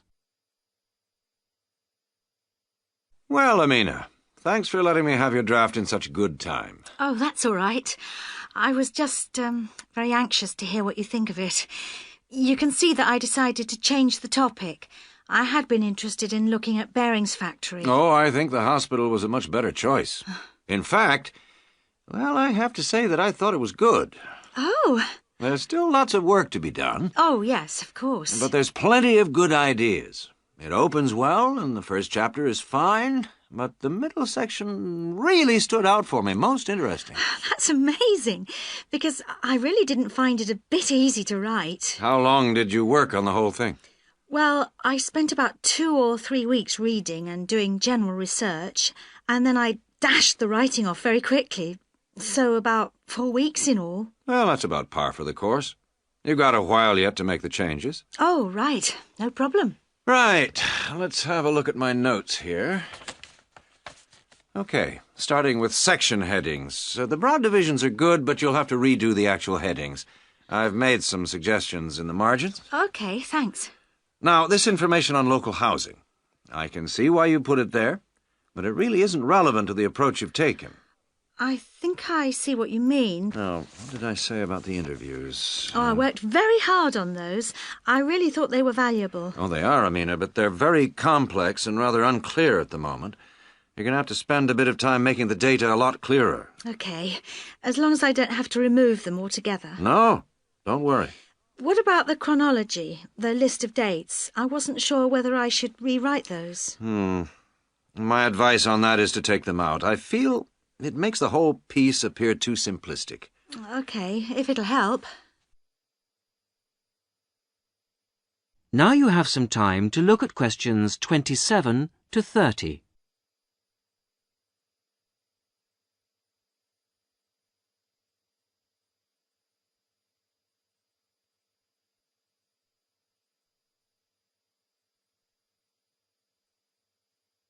Now listen to the rest of the discussion and answer questions 27 to 30. Now, there are a couple of other books I'd like you to look at. Have you got a pen? Right. Approaches to Local History by John Mervis. Right. And then I think you need to think about ways of representing interview data. Have a look at Sight and Sound by Kate Oakwell. Sight and Sound. And you know I'm going away on holiday next week. Yes. So when you've made the changes, I suggest you show the work to your support tutor. Support tutor. Right. Then you do the proofreading. Proofreading. When by, do you think? I'd aim for the 29th of June. And after that, you should get it laser printed. But be careful, because the computer center closes on the 10th of July. And then I hand it in to... Oh, the faculty office, as usual. OK, that's fine. I think I'm all set now. Thanks very much for all your help. A pleasure. See you when I get back. Yep. Thanks, Dr. Bryson. Bye. Bye. That is the end of section 3. You will now have half a minute to check your answers.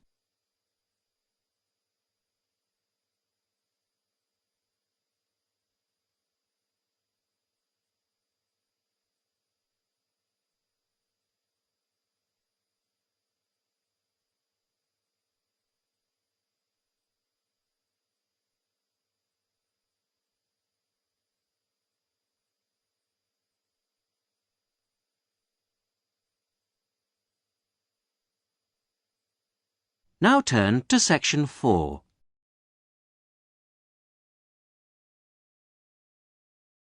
Section 4.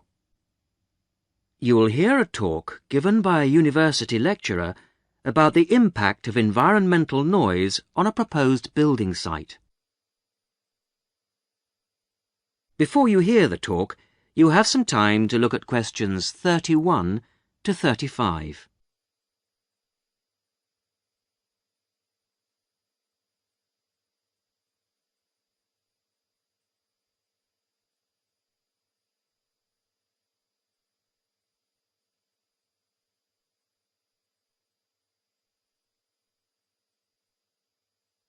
Now listen carefully to the first part of the talk and answer questions 31 to 35. Good afternoon. I'm Paula Bundle, and I am giving you the lectures on environmental noise this term. Today, we're going to look into the effects of noise on a planned housing estate in a particularly difficult part of the new Manchester Park area.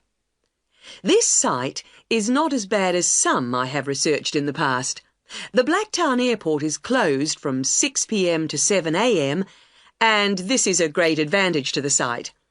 The only noise after dark is from the highway, and the traffic is somewhat reduced between 7:30 p.m. and 5:30 a.m. So the people most affected by the noise will be, I expect, housewives. By the time most of the students and workers have arrived back home in the evening during the week, the noise will have abated to a fairly large extent.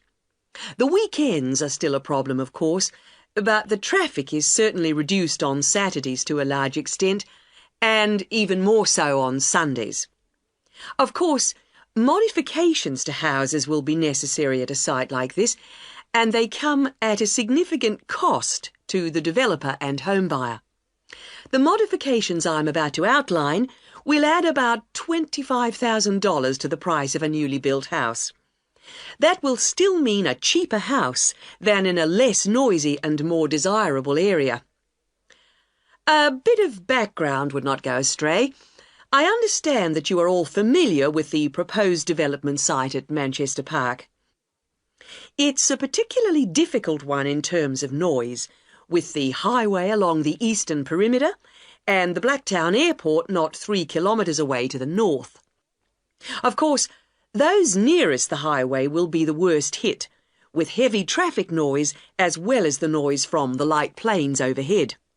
As you all know, the normal noise threshold for private housing is 55 decibels. At this site, the levels have been recorded as high as 67 decibels.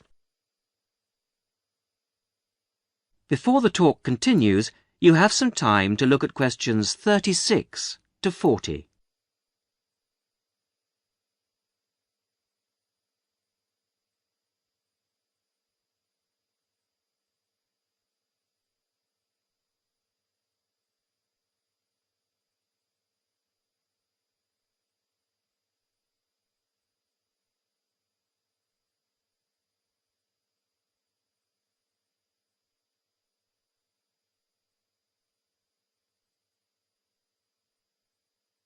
Now, as the talk continues, answer questions 36 to 40.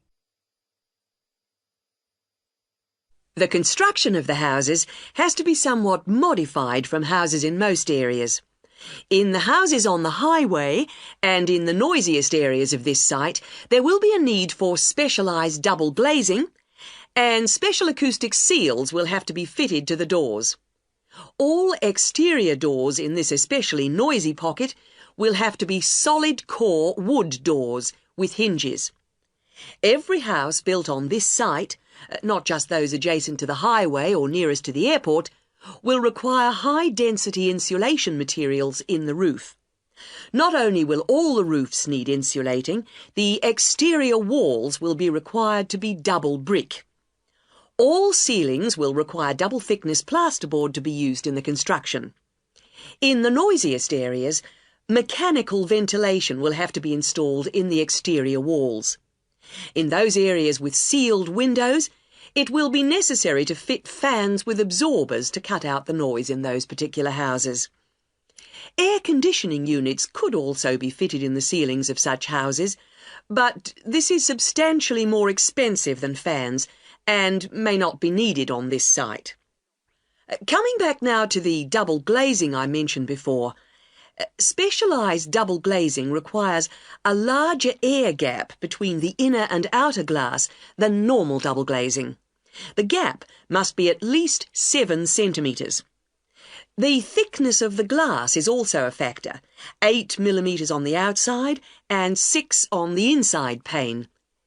It's essential that the glass be thicker on the outside than on the inside, and that the gap between the panes of glass be a minimum of 7 centimetres. Obviously, the noise factor will have to be taken into consideration with the layout of the houses. Living areas will have to be designed at the back of the houses, away from the highway. Bedrooms and living rooms will have to be built towards the back. And for those houses closest to the highway, 2 layers of plasterboard will be needed for the interior bedroom walls. Those rooms constructed at the front of the houses should be garages, laundries, kitchens, bathrooms and dining rooms. I have come to the conclusion that this development should go ahead, but with various acoustic modifications according to the position of the block in relation to the highway and intersection.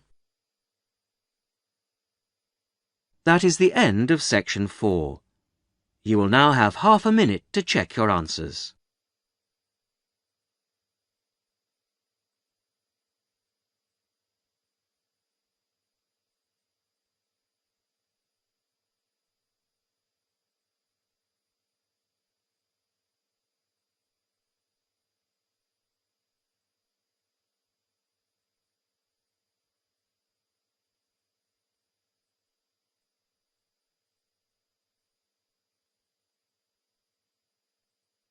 That is the end of the listening test.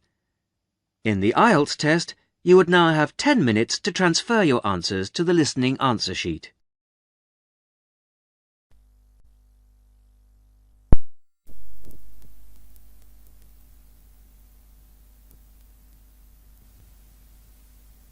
Cambridge Ielts 4 by University of Cambridge ESOL Examinations. Published by Cambridge University Press. This recording is copyright. Cassette 1, Side 1. Test 1. You'll hear a number of different recordings and you'll have to answer questions on what you hear. There will be time for you to read the instructions and questions and you'll have a chance to check your work. All the recordings will be played once only. The test is in 4 sections. At the end of the test, you'll be given 10 minutes to transfer your answers to an answer sheet. Now turn to Section 1. Section 1. You'll hear a young student asking the social organizer of his school for information about organized trips. First, you have some time to look at questions 1 to 4.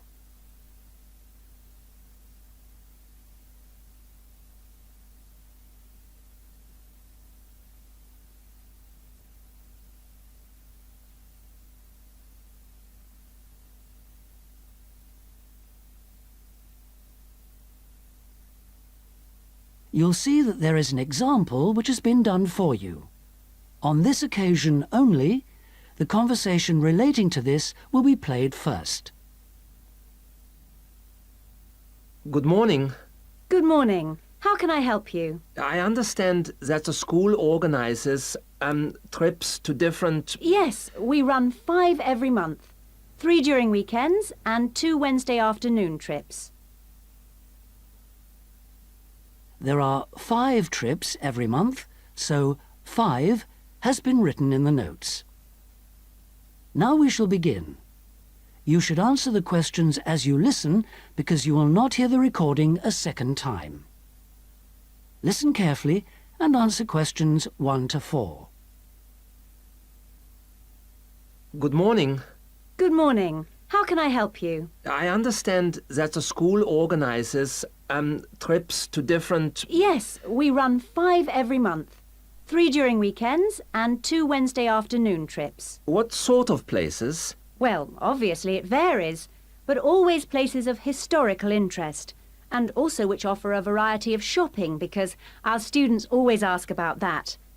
And then we go for ones where we know there are guided tours, because this gives a good focus for the visit. Do you travel far? Well, we're lucky here, obviously, because we're able to say that all our visits are less than 3 hours' drive. How much do they cost? Again, it varies. Between £5 and £15 a head, depending on distance. Uh-huh. Oh, and we do offer to arrange special trips if, you know, there are more than 12 people. Oh, right. I'll keep that in mind. And what are the times normally? We try to keep it pretty fixed so that students get to know the pattern. We leave at 8:30 a.m. and return at 6 p.m. We figure it's best to keep the day fairly short. Oh, yes. And how do we reserve a place? You sign your name on the notice board. Do you know where it is? Uh-huh. I saw it this morning. And we do ask that you sign up 3 days in advance, so we know we've got enough people interested to run it, and we can cancel if necessary, with full refund, of course. That's fine, thanks. Before you hear the rest of the conversation, you have some time to look at questions 5 to 10.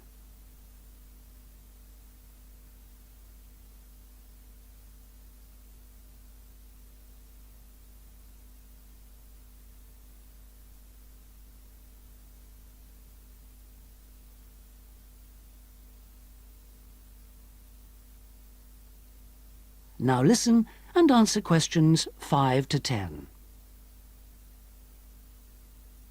And what visits are planned for this term? Right, well, I'm afraid the schedule hasn't been printed out yet, but we have confirmed the dates and planned the optional extra visits, which you can also book in advance if you want to. Oh, that's all right. If you can just give some idea of the weekend ones, so I can, you know, work out when to see friends, etc. Oh, sure. Well, the first one is St. Ives. That's on the 13th of February, and we'll have only 16 places available, because we're going by minibus. And that's a day in town with the optional extra of visiting the Hepworth Museum. All right, yeah, that sounds good. Then there's a London trip on the 16th of February, and we'll be taking a medium-sized coach, so there'll be 45 places on that. And let's see, the optional extra is the Tower of London. Oh, I've already been there. After that, there's Bristol on the 3rd of March. Where? Bristol. Bristol.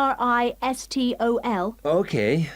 That's in a different minibus with 18 places available.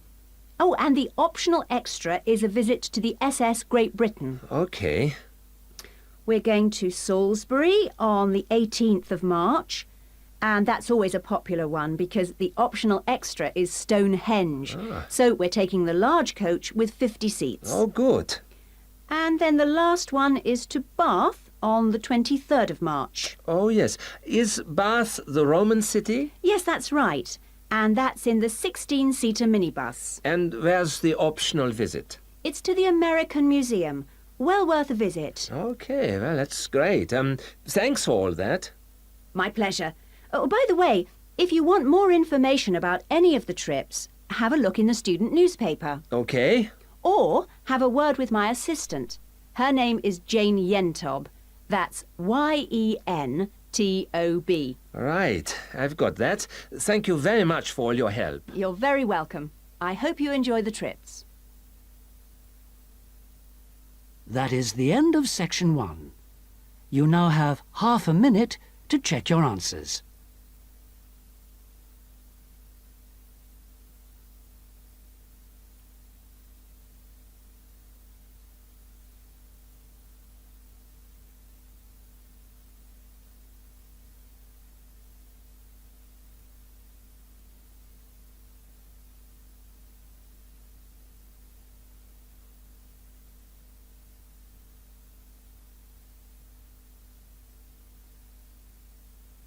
Now turn to section 2.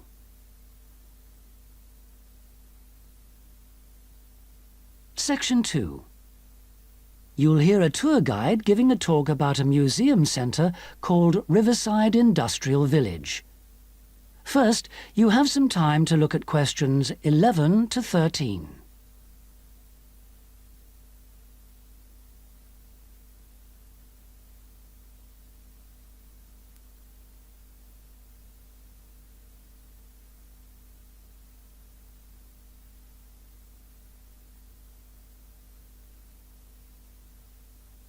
Now listen carefully and answer questions 11 to 13.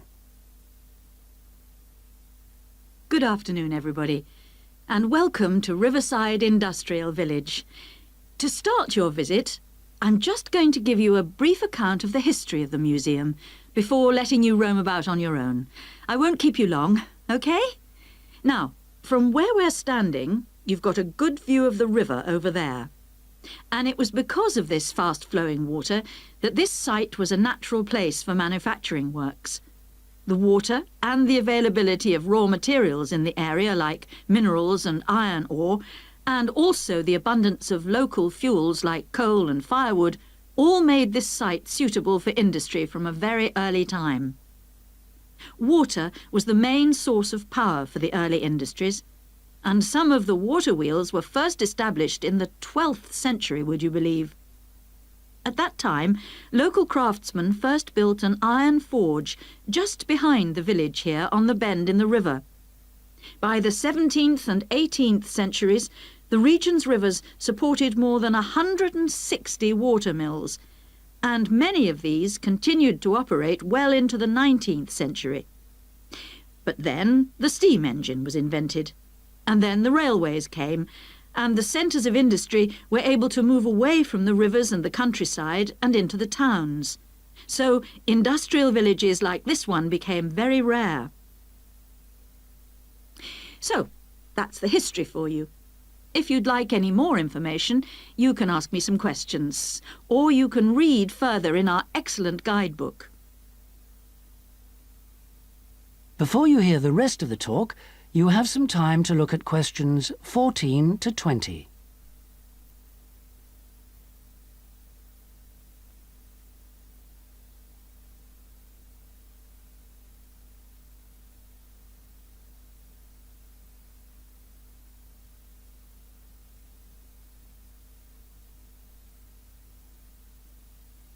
Now listen and answer questions 14 to 20.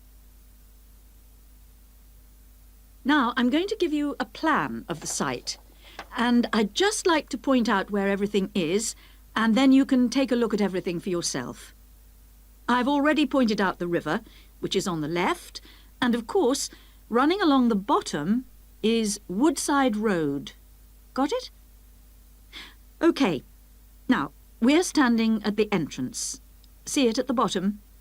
And immediately to our right is the ticket office. You won't need that, because you've got your group booking, but just past it are the toilets. Always good to know where they are. In front of us is the car park, as you can see, and to the left, by the entry gate, is the gift shop. That's where you can get copies of the guide, like this one here. Now, beyond the car park, all the buildings are arranged in a half circle with a yard in the middle. The big stone building at the top is the main workshop. That's where the furnace is, and where all the metal was smelted and the tools were cast, as you'll be able to see. Now, in the top right-hand corner, that building with bigger windows is the showroom, where samples of all the tools that were made through the ages are on display. In the top left corner is the grinding shop, where the tools were sharpened and finished. And on one side of that, you can see the engine room, and on the other is the cafe, which isn't an antique, you'll be pleased to know, though they do serve very nice old-fashioned teas. The row of buildings you can see on the left are the cottages. These were built for the workers towards the end of the 18th century, and they're still furnished from that period, so you can get a good idea of ordinary people's living conditions. Across the yard from them, you can see the stables, where the horses were kept for transporting the products. And the separate building in front of them is the works office, and that still has some of the old accounts on display. Right.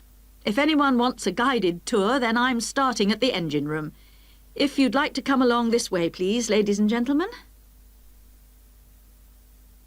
That is the end of section 2. You now have half a minute to check your answers.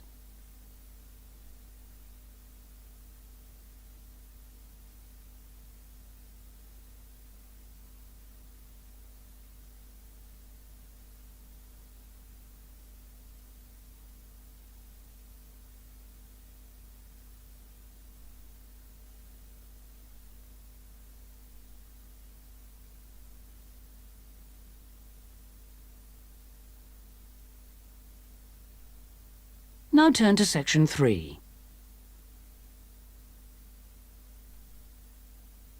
Section 3. You'll hear Melanie, a student, talking to one of her lecturers about her studies. First, you have some time to look at questions 21 to 27.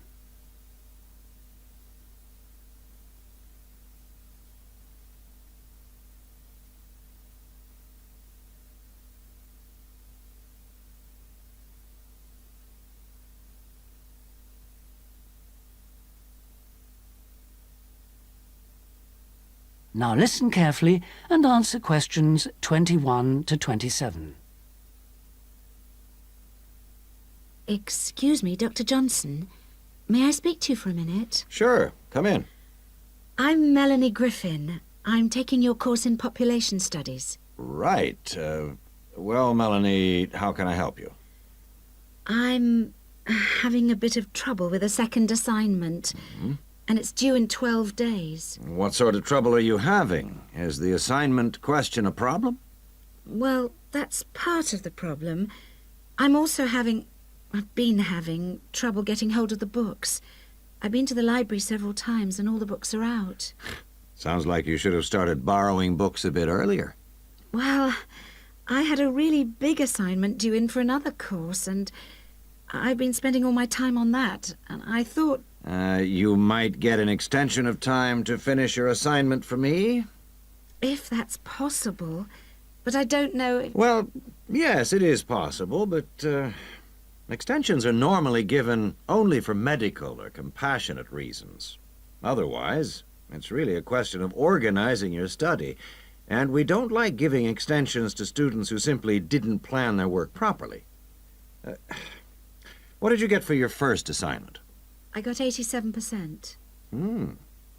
Yes, you did very well, indeed. So, obviously, you can produce good work. I don't think I'll need too much extra time, as long as I can get hold of some of the important references. Well, since you did so well in your first assignment, I'm prepared to give you an extra 2 weeks for this one. So that'll mean you'll need to submit it about a month from now. Oh, thank you. Now, what about the reading materials? Have you checked out the journal articles in the list? No, not yet. There were about 20 of them, and I wasn't sure which ones would be most useful or important. Well, they're all useful, but I don't expect anyone to read them all because a number of them deal with the same issues. Let me give you some suggestions. The article by Anderson and Hawker is really worth reading. Right, I'll read that one. You should also read the article by Jackson, but just look at the part on the research methodology, how they did it. Okay, Jackson. Got that. And if you have time, the one by Roberts says very relevant things, although it's not essential. So, okay, if it's useful, I'll try and read that one. Now, the one by Morris, I wouldn't bother with that at this stage if I were you. Okay, I won't bother with Morris. Oh, now, someone told me the article by Cooper is important. Well, yes, in a way. But just look at the last part, where he discusses the research results. And lastly, there's Forster. I can't think why I included that one. It's not bad, and could be of some help, but not that much. Before you hear the rest of the conversation, you have some time to look at questions 28 to 30.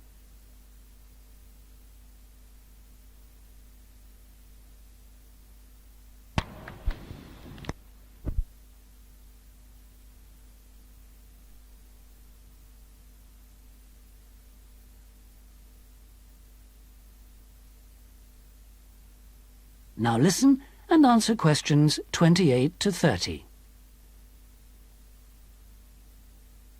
Now, let's deal with the assignment question.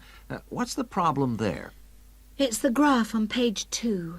What seems to be the problem? It's just the bar graph showing reasons why people change where they live. Well, I've got a photocopy, but the reasons at the bottom are missing. Ah, okay. Look at the first bar on the graph. Now, that indicates the number of people who move because they want more space. Oh, I see. Bar 1. Okay. Now, what about the next bar? Bar 2 is to do with the people living nearby, disturbing them. So they chose to move away to somewhere quieter. Now, let's look at bar number 3. Another reason people change their place of living is because they want to be closer to the city. Okay. Proximity to the city is an issue. Now, bar number 4 refers to problems when the owner of the property won't help fix things that go wrong. In other words, the owner is not helpful, and so the tenants move out. Okay. Now, what about bar 5? Bar 5 is about those people who move because they need a bus or train to get them into the city or to go to work. Okay. And bar 6? Bar number 6 is interesting. That reason was given quite a lot. People moving because they wanted to be in a more attractive neighborhood. Oh, yes. Thank you very much. That is the end of section 3. You now have half a minute to check your answers.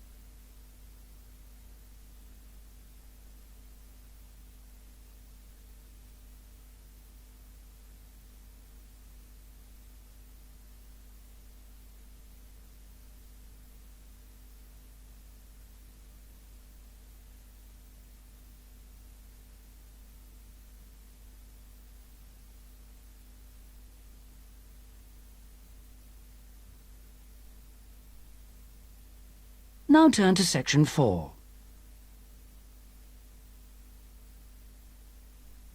Section 4. You'll hear a talk on the subject of the urban landscape. First, you have some time to look at questions 31 to 40.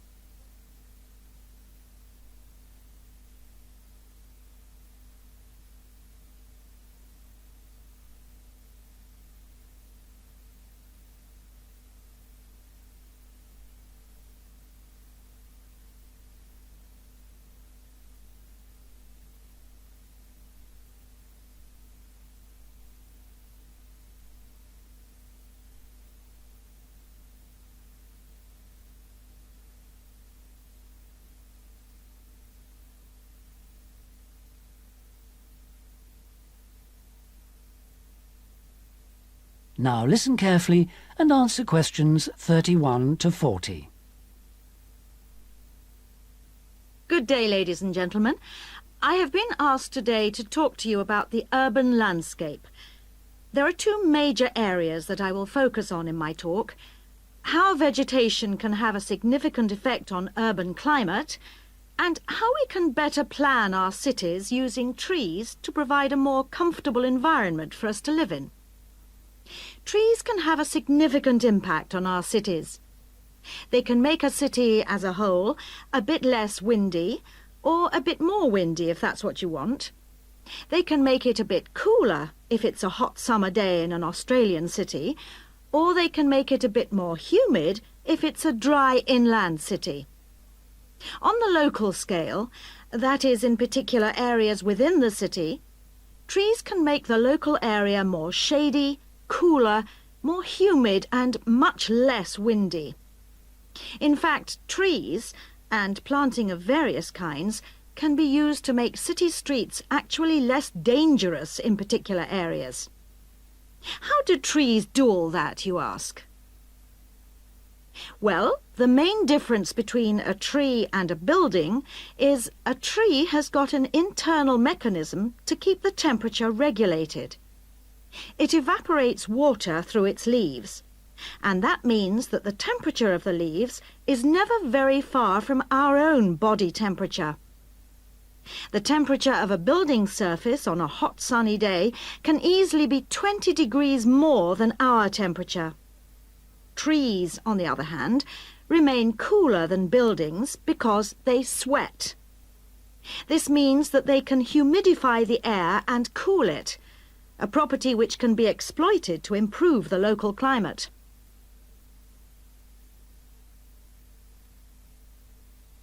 Trees can also help break the force of winds. The reason that high buildings make it windier at ground level is that as the wind goes higher and higher, it goes faster and faster. When the wind hits the building, it has to go somewhere. Some of it goes over the top, and some goes around the sides of the building, forcing those high-level winds down to ground level. That doesn't happen when you have trees. Trees filter the wind and considerably reduce it, preventing those very large, strong gusts that you so often find around tall buildings. Another problem in built-up areas is that traffic noise is intensified by tall buildings. By planting a belt of trees at the side of the road, you can make things a little quieter, but much of the vehicle noise still goes through the trees. Trees can also help reduce the amount of noise in the surroundings, although the effect is not as large as people like to think. Low-frequency noise in particular just goes through the trees as though they aren't there. Although trees can significantly improve the local climate, they do, however, take up a lot of space. There are root systems to consider, and branches blocking windows and so on. It may therefore be difficult to fit trees into the local landscape. There is not a great deal you can do if you have what we call a street canyon, a whole set of high-rises enclosed in a narrow street. Trees need water to grow. They also need some sunlight to grow, and you need room to put them. If you have the chance of knocking buildings down and replacing them, then suddenly you can start looking at different ways to design the streets and to introduce tree plants. That is the end of section 4. You now have half a minute to check your answers.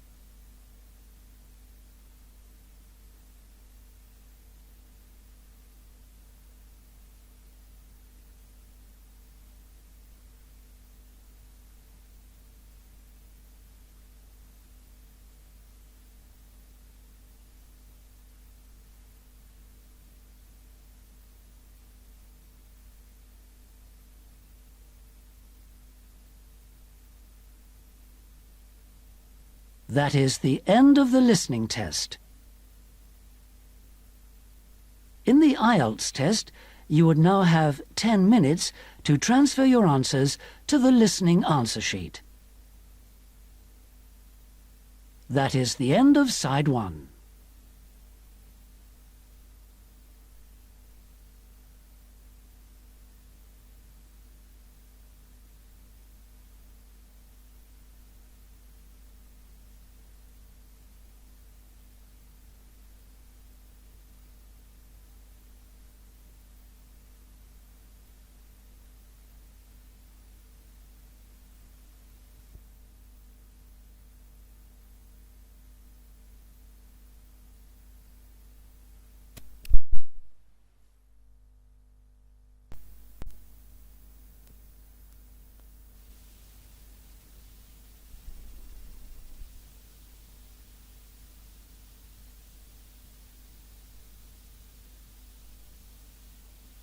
Cassette 1, Side 2. Test 2. You'll hear a number of different recordings and you'll have to answer questions on what you hear.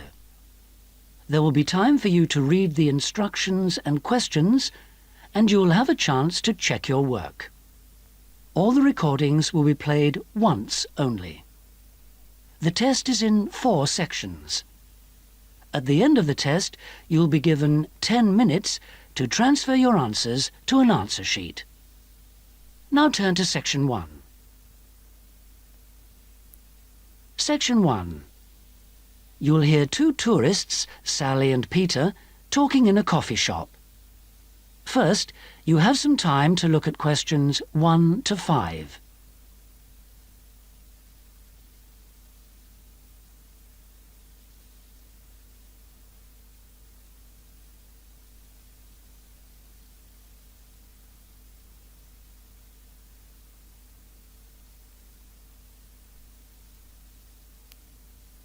You'll see that there is an example that has been done for you. On this occasion only, the conversation relating to this will be played first. Oh, Peter, there you are. You've been ages. What kept you so long? I'm sorry I'm so late, Sally. Have you been waiting long? Oh, half an hour. But it doesn't matter. I've had a coffee and I've been reading this guidebook for tourists. Sally has been waiting half an hour for Peter, so C has been circled.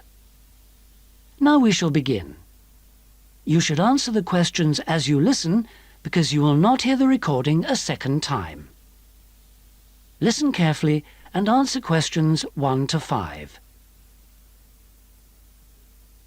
Oh, Peter, there you are. You've been ages. What kept you so long? I'm sorry I'm so late, Sally. Have you been waiting long? Oh, half an hour. But it doesn't matter. I've had a coffee and I've been reading this guidebook for tourists. Sit down. You look very hot and tired. What would you like to drink?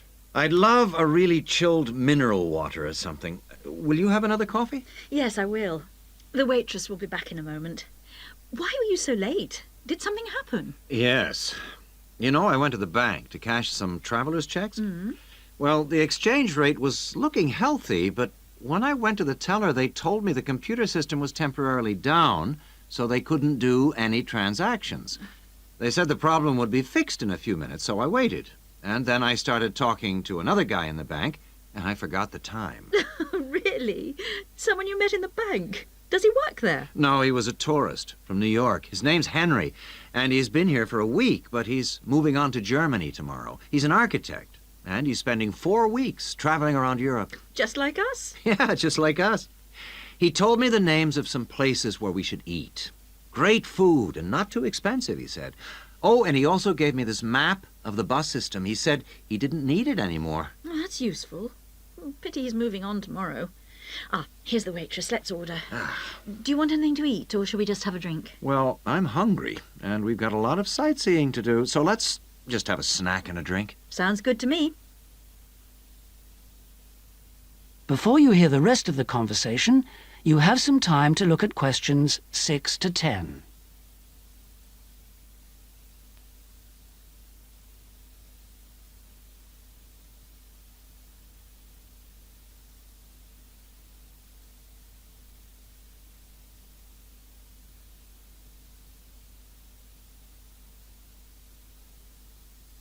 Now listen and answer questions 6 to 10. Well, let's decide what we'll see today. I guess the best place to start is the cathedral, and then the castle. What are the opening times for those two? Well, according to this guidebook, the cathedral is only open from 9:30 in the morning until midday. Oh, no, hang on. That's the Cathedral Museum. Oh. The cathedral itself is open morning and afternoon.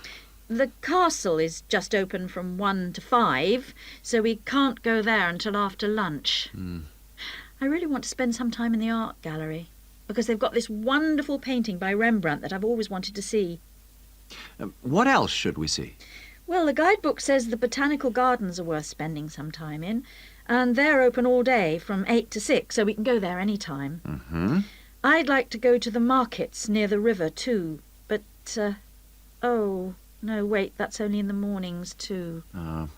As well as today and tomorrow, we can see some other places on Monday, you know.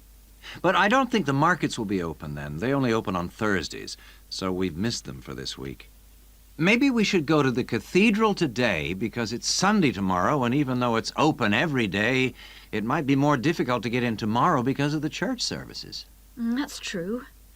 But the art gallery isn't open on Sundays at all, so we'll have to go there today. The castle's open every day except Mondays, so we're okay there.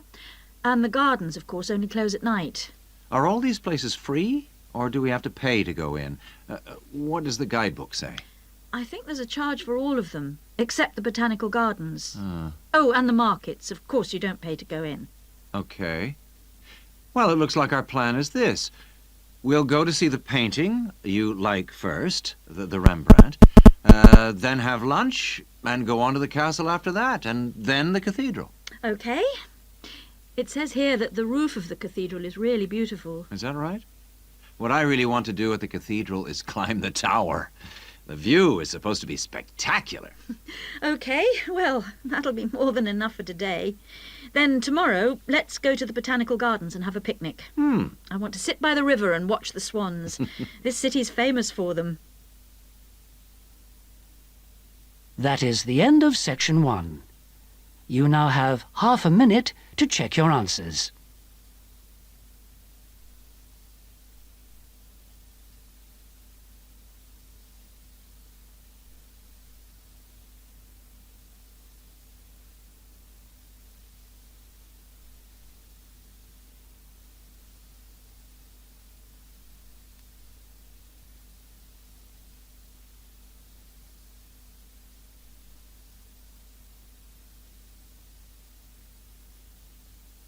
Now turn to section 2.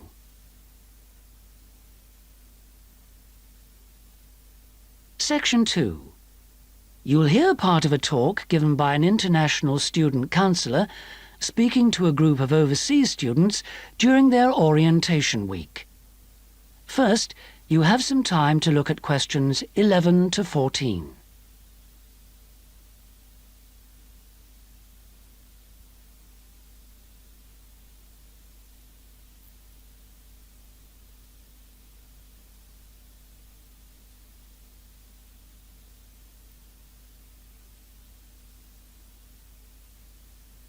Now listen carefully and answer questions 11 to 14.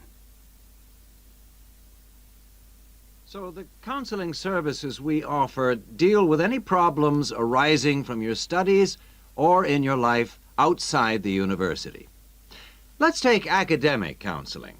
If you're confused about subjects or how to combine them in your degree, then we can advise you and discuss the career you are aiming for so that you can see it all in context.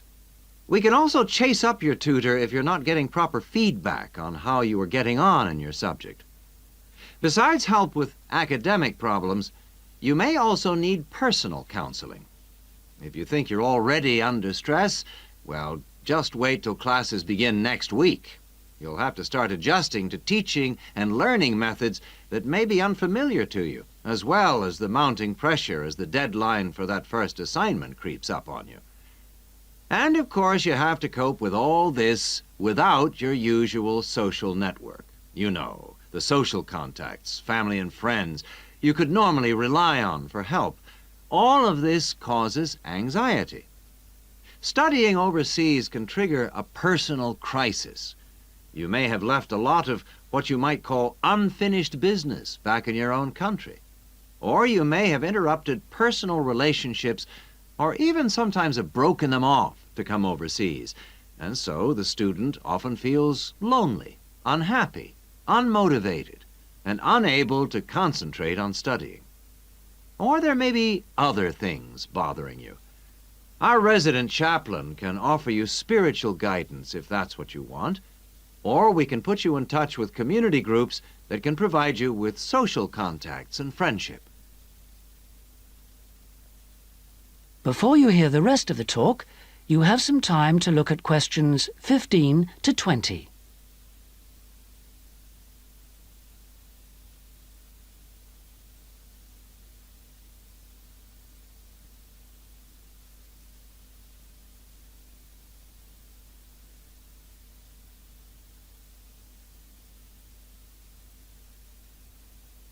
Now listen and answer questions 15 to 20.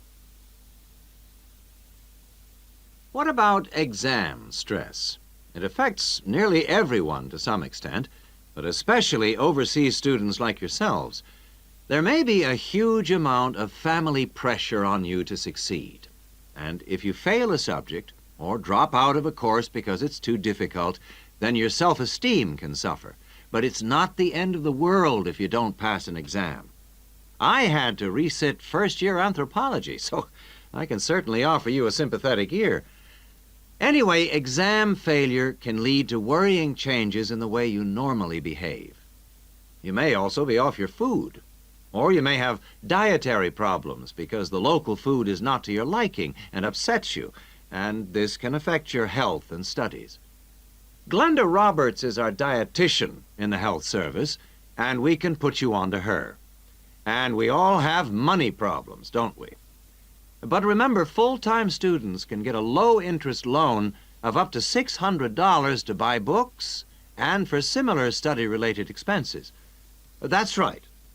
And you can get double that amount if you can't afford an item of equipment you need for your course, a musical instrument, for example. And it doesn't stop there.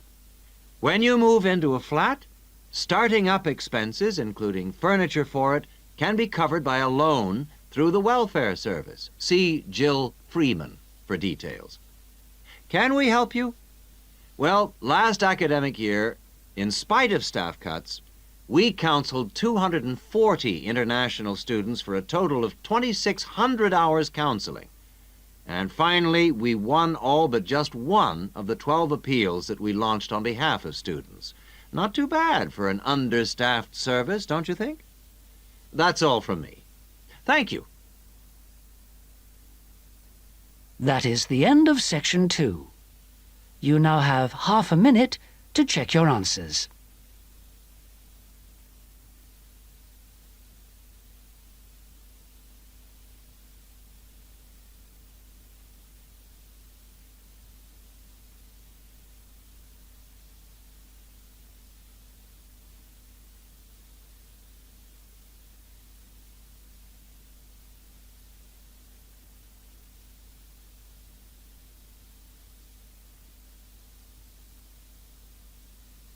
Now turn to section 3.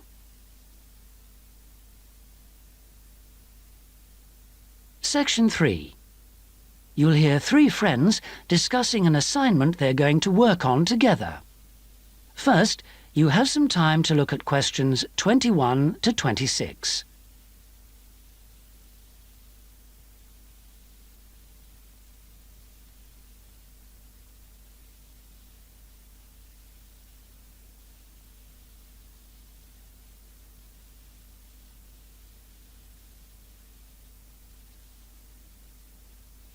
Now listen carefully and answer questions 21 to 26.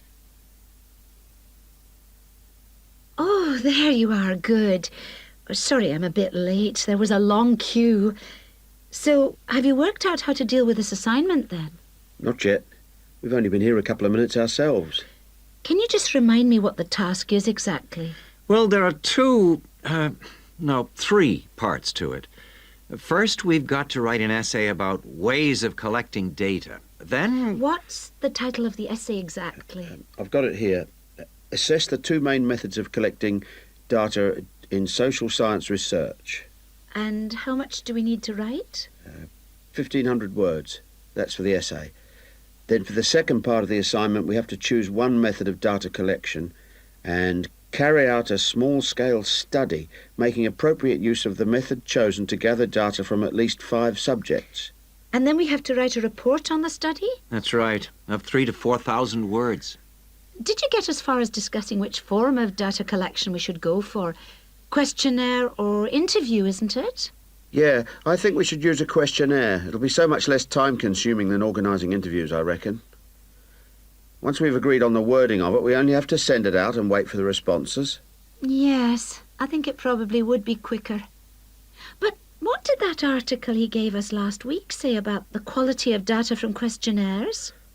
I'm pretty sure it recommended questionnaires as a source of highly reliable data. As long as you design the questionnaire properly in the first place, the data will be fine. No, I'm sure it talked about drawbacks as well, didn't it? Something about the response rate and the problems you get if it's too low? Yeah, but we only need data from 5 subjects anyway. Oh, I suppose so. Another drawback I remember it mentioned was that questionnaire data tends not to reveal anything unexpected because it is limited to the questions fixed in advance by the researcher. Come on, Rosa, this is only a practice. It's not meant to be real research, is it? Well, not sure about that. Before you hear the rest of the conversation, you have some time to look at questions 27 to 30.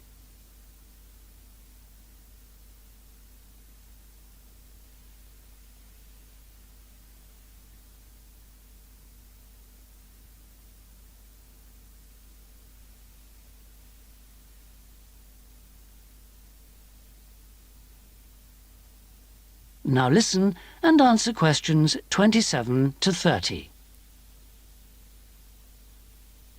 Maybe I'd better go through the article again, just to be sure. Can you remember what it was called? Sample Surveys in Social Science Research, I think. By Mehta. M-E-H-T-A? Yeah. And he also recommended a more recent book called Survey Research by Bell, I think. It's in that series published by London University.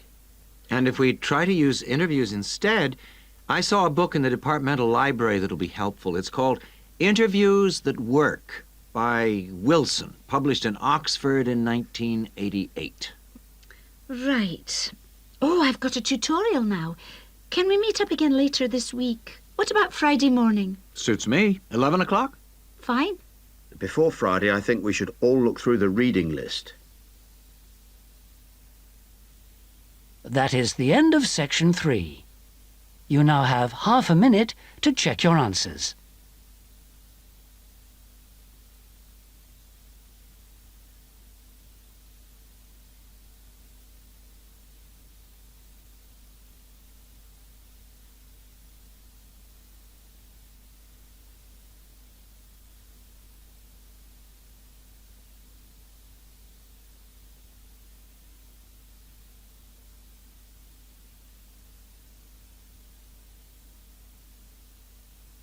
Now turn to section 4.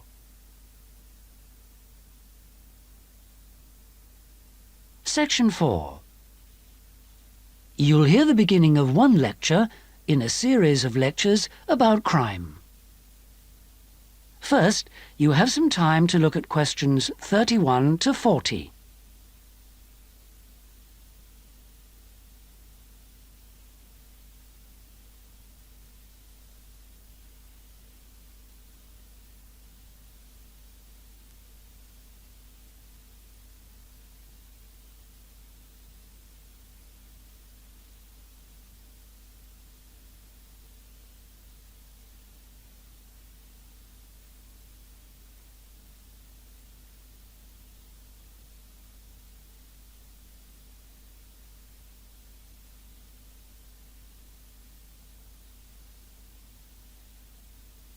Now listen and answer questions 31 to 40.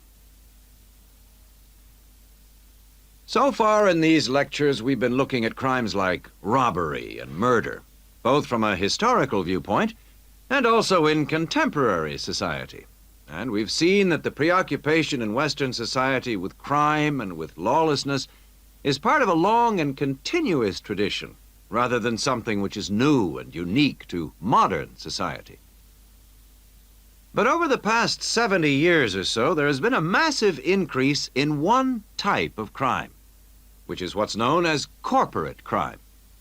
Corporate crime is crime which, as the name suggests, is connected with companies, with business organizations. It includes illegal acts of either individuals or a group within the company. But what is important is that these acts are normally in accordance with the goals of the company. They're for the good of the company rather than the individual. It's been defined as, quote, crime which is committed for the corporate organization, the company, not against it, unquote. So crimes like theft by employees, things like embezzlement or fraud against one's actual employer are excluded according to this definition. The employees may be involved, but they're acting in the first place for the company. They may not even realize they're committing a crime. Or they may realize, but they feel it's excusable because it's policy. Or because otherwise they may lose their jobs.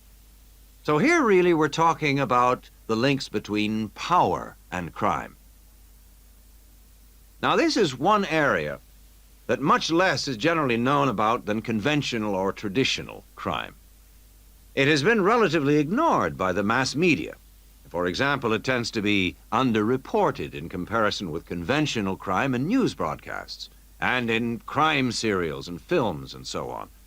They very rarely deal with corporate crime.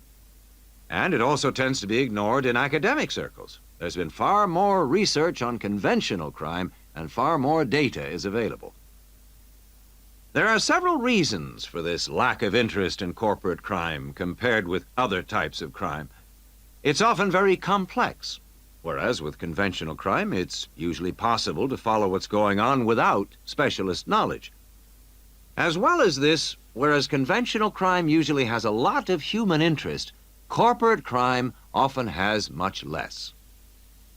The third reason, and possibly the most significant one, is that very often the victims are unaware. They think their misfortune is an accident, or that it's the fault of no one in particular. They're unaware that they've been victims of a crime. So when we look at the effects of corporate crime, we may find it's very difficult to assess the costs. But these costs can be very considerable in both their economic and social aspects.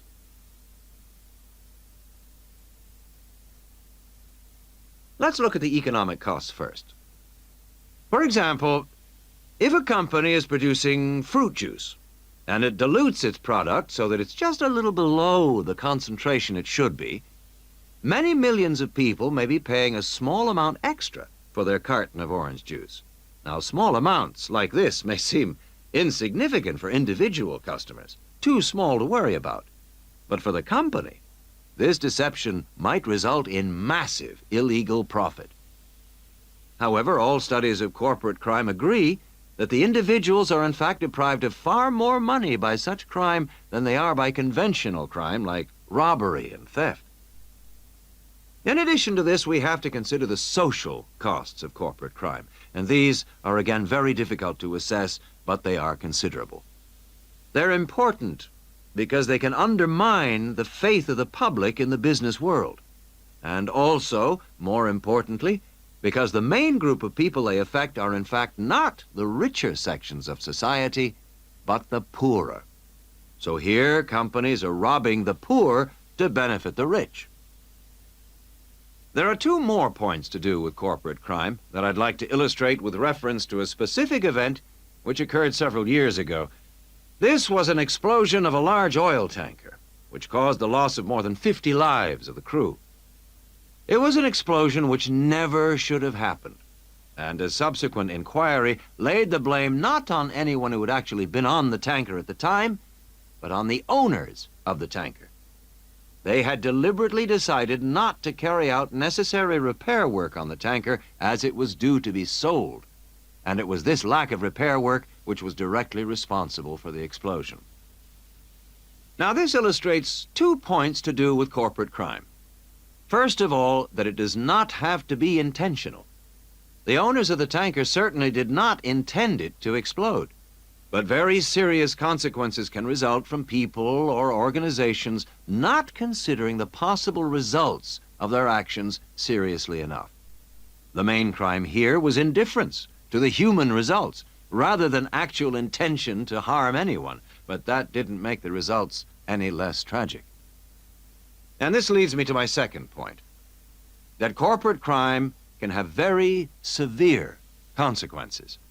It's not just a matter of companies making bigger profits than they should do, but of events which may affect the lives of innocent people.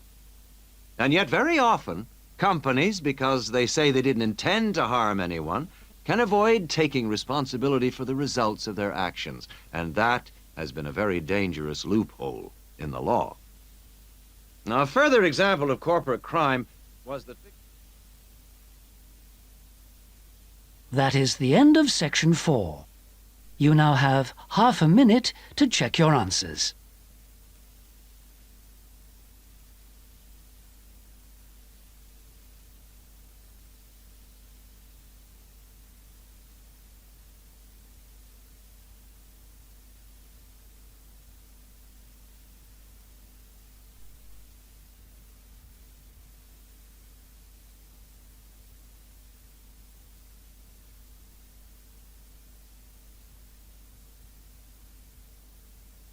That is the end of the listening test. In the Ielts test, you would now have 10 minutes to transfer your answers to the listening answer sheet. That is the end of side 2.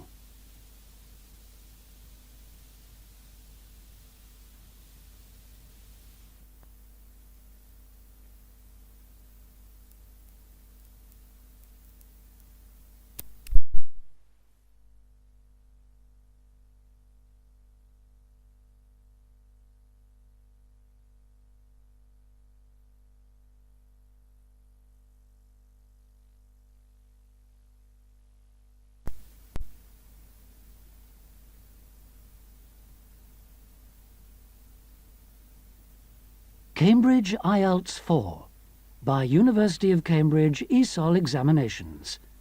Published by Cambridge University Press. This recording is copyright. Cassette 2, Side 1. Test 3. You'll hear a number of different recordings and you'll have to answer questions on what you hear. There will be time for you to read the instructions and questions, and you'll have a chance to check your work. All the recordings will be played once only. The test is in 4 sections. At the end of the test, you'll be given 10 minutes to transfer your answers to an answer sheet. Now turn to Section 1. Section 1. You'll hear a student talking to the accommodation coordinator at her school. First, you have some time to look at questions 1 to 4.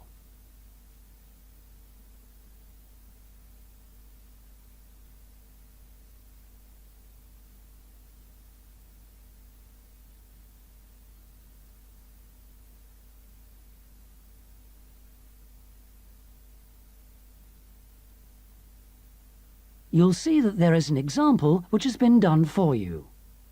On this occasion only, the conversation relating to this will be played first. Sarah, I've heard that you want to move into a homestay family. Is that correct? Yes, that's right. I've been staying with my aunt, and now my cousin is arriving from Singapore, and my aunt needs the room for him. Oh, that's bad luck. Well, I'll need to get some particulars first. Sarah, what's your full name? Sarah Lim, and that's Sarah without the H at the end. Linda asks for Sarah's full name, Sarah Lim, so this has been written in the notes. Now we shall begin. You should answer the questions as you listen, because you will not hear the recording a second time.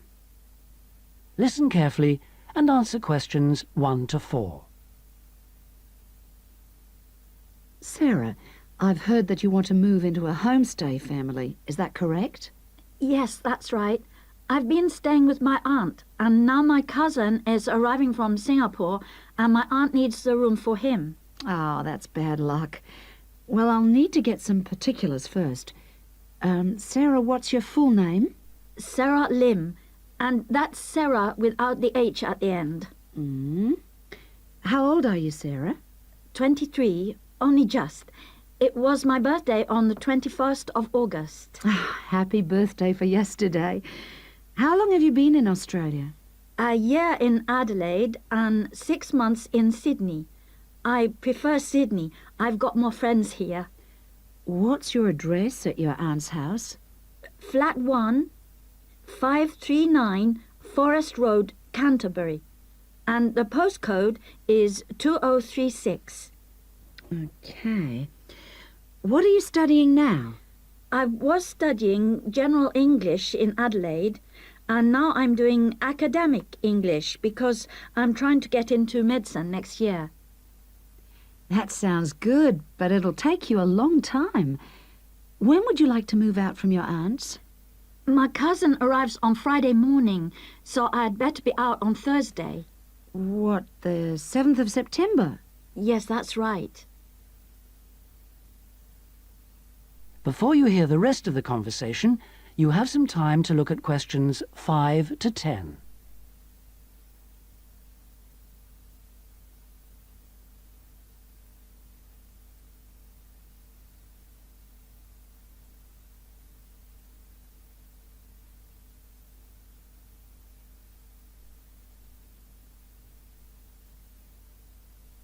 Now listen and answer questions 5 to 10. That doesn't leave us much time. Right, okay. I need to know what kind of accommodation you'd like so I can get you something suitable. Can I share a room with someone else? I've been alone in my room at my aunt's, and I've always shared with my sister, and I like that. Yes, fine. That'll save you money, too. Would you like to live with a family, or do you think that a single person would be better for you? I have lots of very nice single people on my books. Do you have any women living alone, retired women? Yes, I have quite a few whose children have grown up and left home. In fact, I have some really lovely retired ladies living by themselves who just love the company of students. Most of them live in flats, but that's not a problem for you, is it? Not at all. I'm used to that. My aunt lives in a flat too, remember? I'm not used to a big house with a garden, swimming pool, pets and all that. Okay, fine. I know quite a bit about what you want now. I should let you know that your rent will be $160 per week. You'll have to pay me $320 as a deposit before you move in. The deposit is as insurance in case you break something. You'll need to pay monthly to me by cash or cheque, I don't mind. You don't need to pay for gas, electricity or water, but you will need to pay your proportion of the phone bill. Most families do that on an honour system, but you'll have to wait and see. Have you got any more questions for me? When will you know where I can go? I'll work on it now. So come and see me tomorrow, and I should have some news for you then. Thanks a lot. Goodbye. See you tomorrow. After lunch will be better for me. Okay. See you then. Bye. That is the end of section 1. You now have half a minute to check your answers.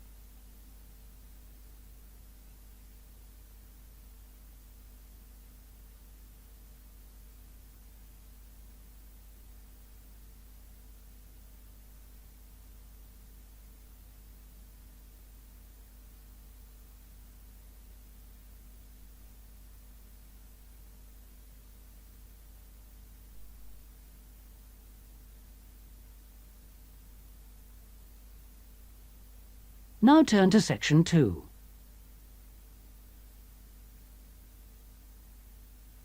Section 2. You'll hear Jane Hemington talking about this year's summer festival. First, you have some time to look at questions 11 to 14.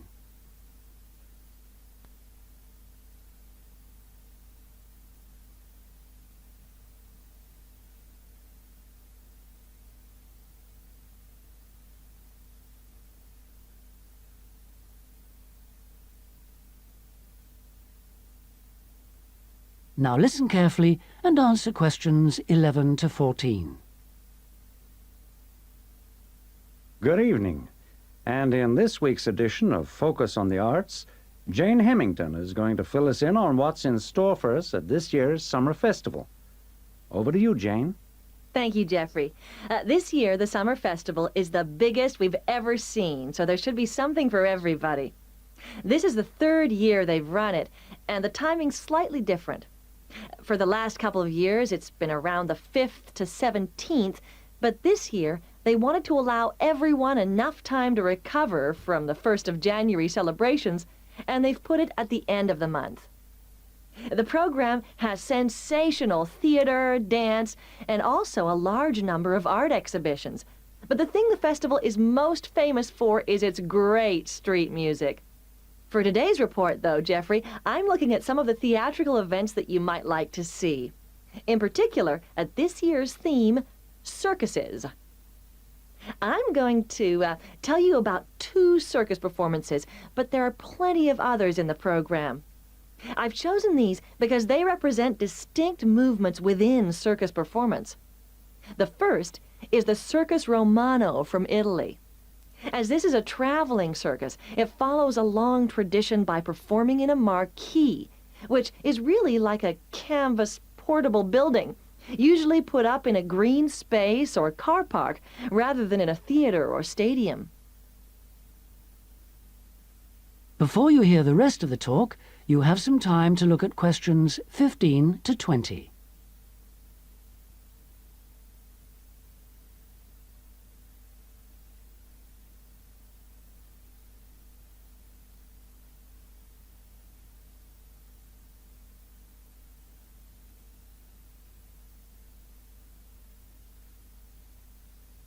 Now listen and answer questions 15 to 20.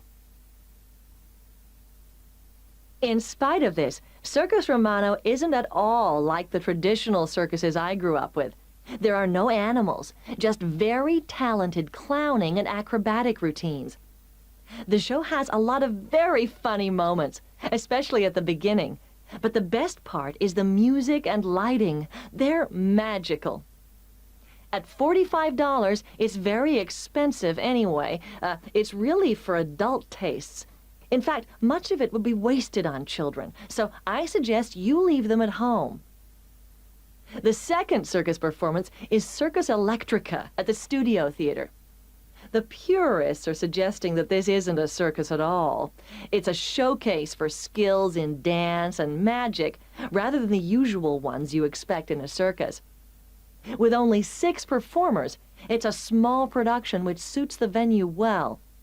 The studio only seats about 200 people.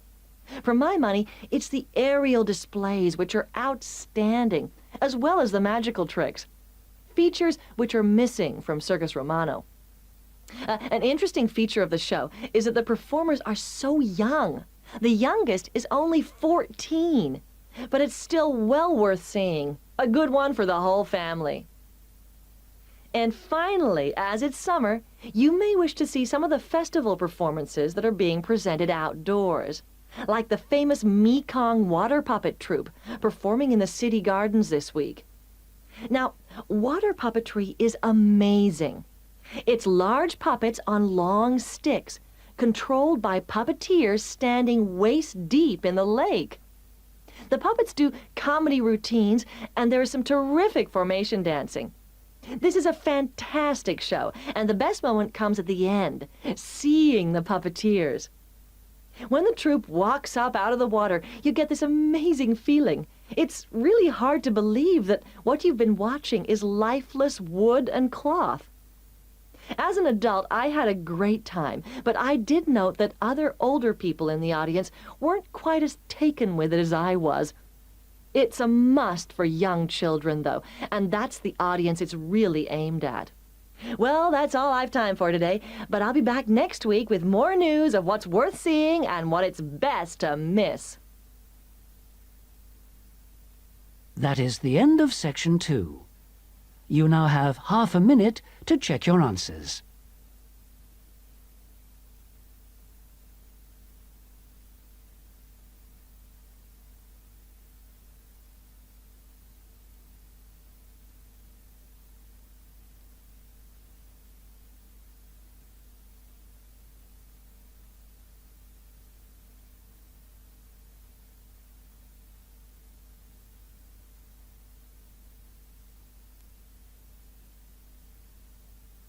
Now turn to section 3. Section 3. You'll hear a conversation in a university student services office. First, you have some time to look at questions 21 to 25.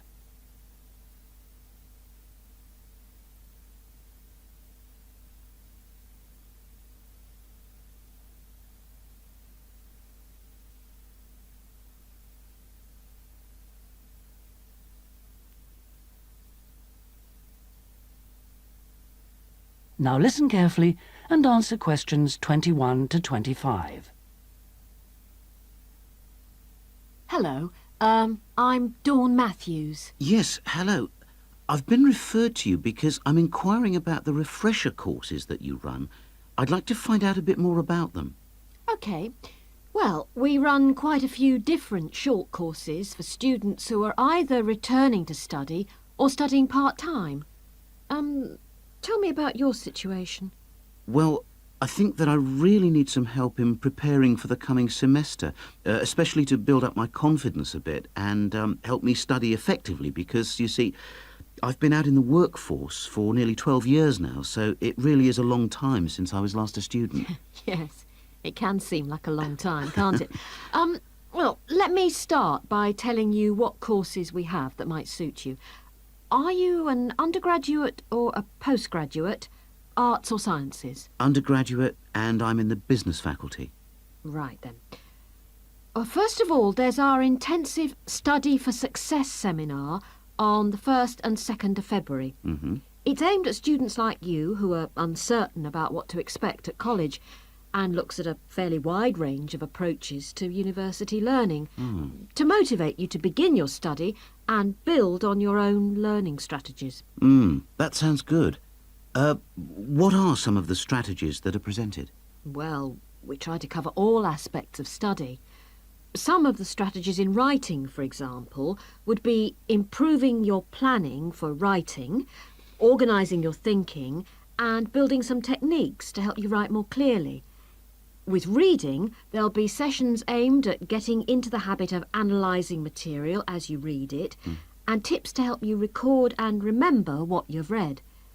It really is very important to begin reading confidently right from the beginning. There's also advice on how to get the most from your lectures and practice in giving confident presentations, as well as how to prepare for exams. What about the motivational side of things?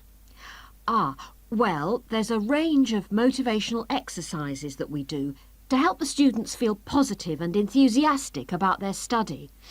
The process of learning and exploring a subject can lead to a whole new way of looking at the world, and the study skills and techniques that you build up can be applied in all sorts of different ways. Before you hear the rest of the conversation, you have some time to look at questions 26 to 30.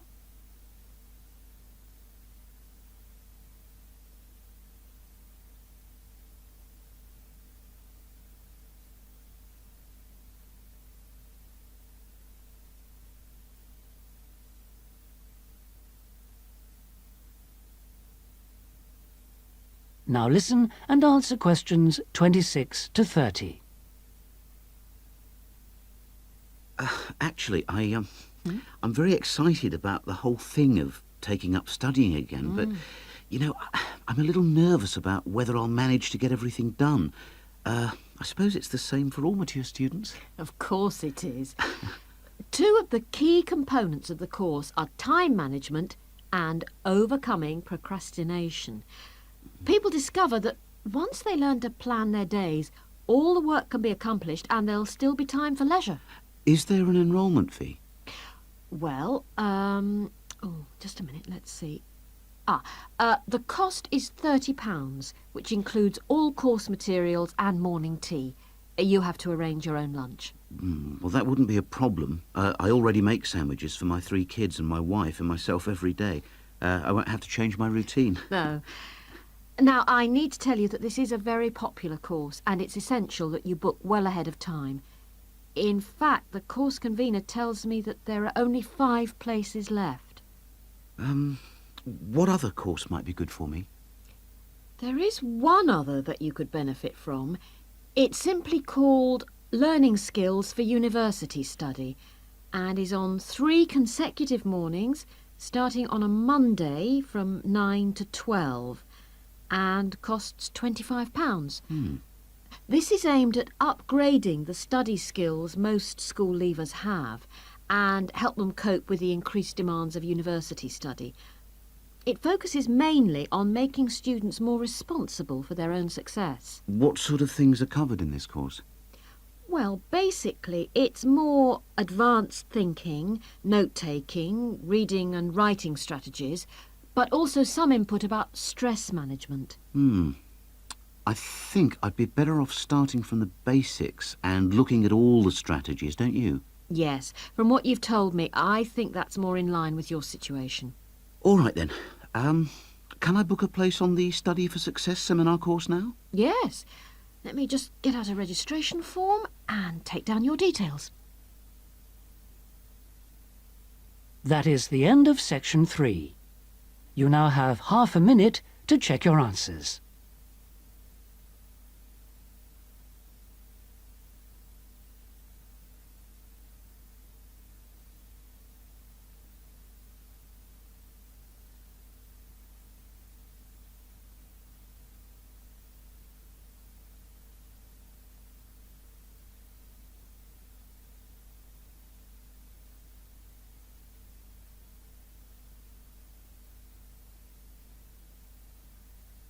Now turn to section 4.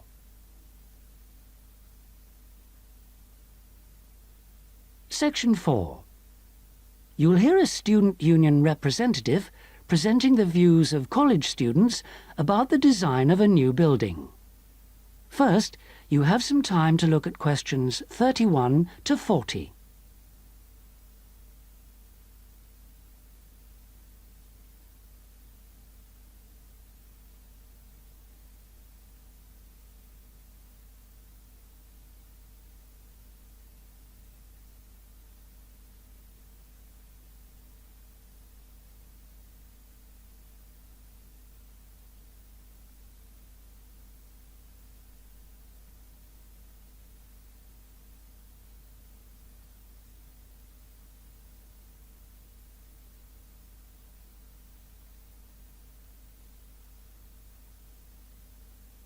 Now listen carefully and answer questions 31 to 40. We're very grateful that the committee has agreed that a representative for the Students' Union can present students' suggestions about the design for the proposed new union building. We appreciate that some of our ideas may not be feasible in the circumstances, but we do feel that it is important that the ultimate beneficiaries of the facilities should have some say in its design. If I could start by briefly explaining what steps were taken to find out student opinion and how we have arrived at conclusions. Firstly, a meeting was held in the current union for our SU committee to explain the options. Then we invited all students to submit written suggestions for the design, placing cards in a suggestion box. These suggestions then provided the basis for the design of a questionnaire which was completed by approximately 2,000 of the college students over a period of 3 weeks. Finally, the SU committee collated the results and drew up a report. If I can just hand around a copy of that report. This presentation is essentially a summary and discussion of the key points of this report. So, in broad terms, the consensus was as follows. Firstly, regarding the crucial matter of the site, we presented the three options that you have proposed. 1, in the city center near the Faculty of Education. 2, on the outskirts of the city near the park. And 3, out of town near the halls of residence. We asked students to cite reasons for and against these sites, and there was remarkable agreement on all three. Site 1 was unpopular because of traffic and parking problems. Site 2 had a number of supporters, mainly because it was close to most lecture rooms. And Site 3, out of town near the halls of residence, was clearly the most popular because of access from living quarters. It was clear that the union was mainly to be used after lectures. It was also felt that the larger site would allow more room for a choice of facilities.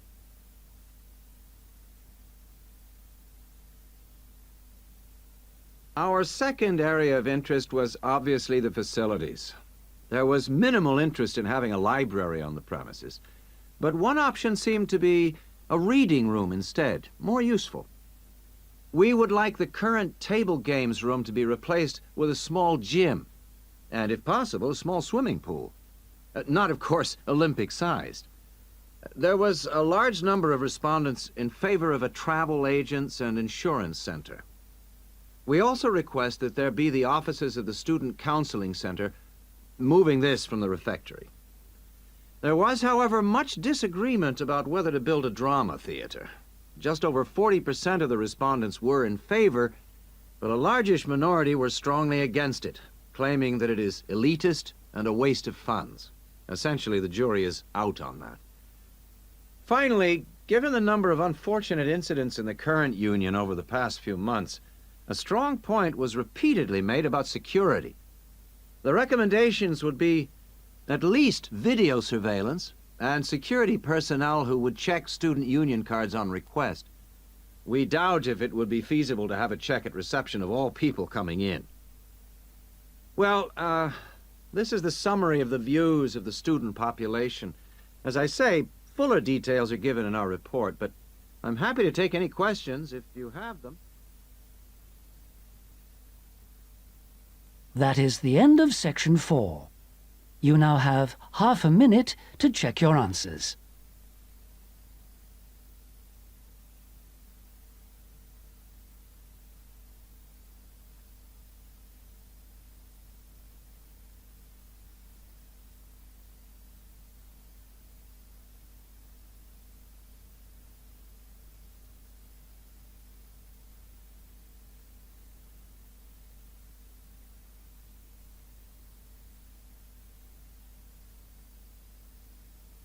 That is the end of the listening test. In the Ielts test, you would now have 10 minutes to transfer your answers to the listening answer sheet. That is the end of side 1.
Cassette 2, Side 2.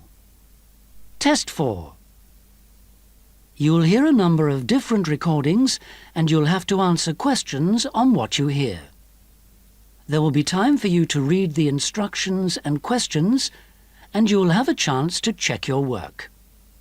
All the recordings will be played once only. The test is in 4 sections. At the end of the test, you'll be given 10 minutes to transfer your answers to an answer sheet. Now turn to Section 1. Section 1. You'll hear 2 teachers discussing arrangements for a goodbye party for a colleague. First, you have some time to look at questions 1 to 4.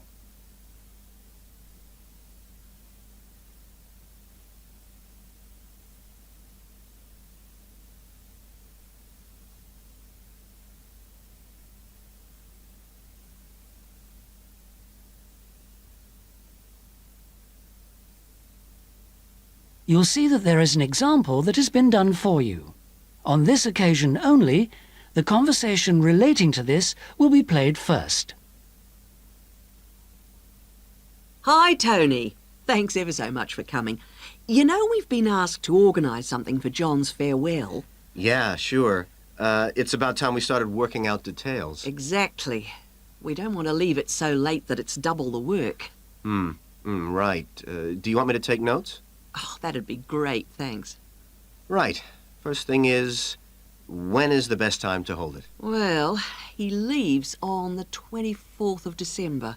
So what about the 22nd? Yeah, I think that's about right.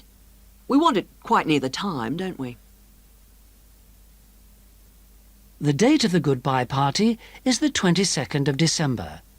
So, 22nd December has been written in the space. Now we shall begin.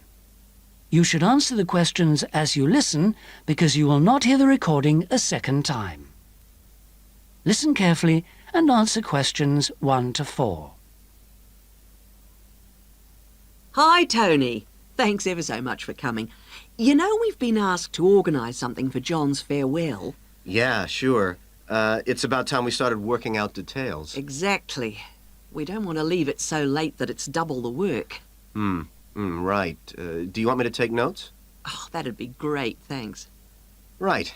First thing is, when is the best time to hold it? Well, he leaves on the 24th of December. So what about the 22nd? Yeah, I think that's about right. We want it quite near the time, don't we? Sure. And what about a venue? In college? A hotel? I think a hotel will probably work out rather expensive. And I've been looking at the college dining room. That seems pretty reasonable. Fine. Yeah, why not? And then we ought to be thinking about invitations. Who mustn't we forget to invite? Well, obviously John and his wife. Oh, right. And the director. Uh-huh. The office staff. Yep. And all the teachers and all the students. Anyone else?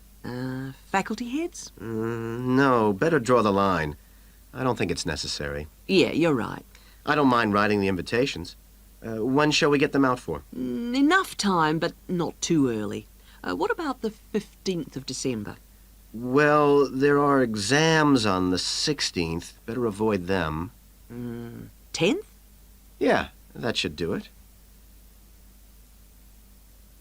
Before you hear the rest of the conversation, you have some time to look at questions 5 to 10.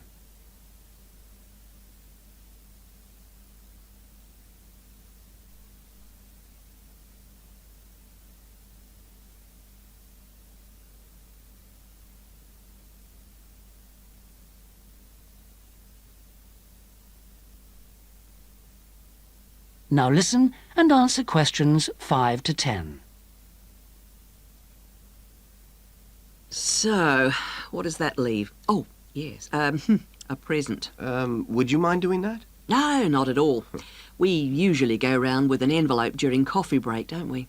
Yeah, coffee break's always the best time, because people have got their money handy. Yeah, exactly. Do we suggest an amount, or does it seem a bit unfair? No, I think people welcome it. We suggested $6 last time. Is that okay? Yeah, plenty, I would have thought. Which should leave us with about $90.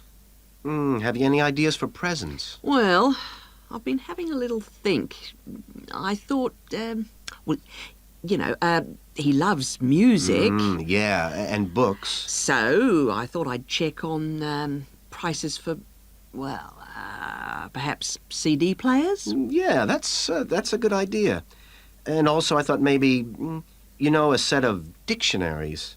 I heard him say he needed a good one. The other thing he was saying last week was that his computer printer had broken. No. I'd be really frightened about getting the wrong type. Okay, yeah. The other thing is something for the home. Jill suggested a coffee maker. Oh, yeah. I'll certainly find out what they cost. Okay. Have you got all that down? Yes. Now, we need to think a little more about the money. I know we've got a set amount from the social fund. Right.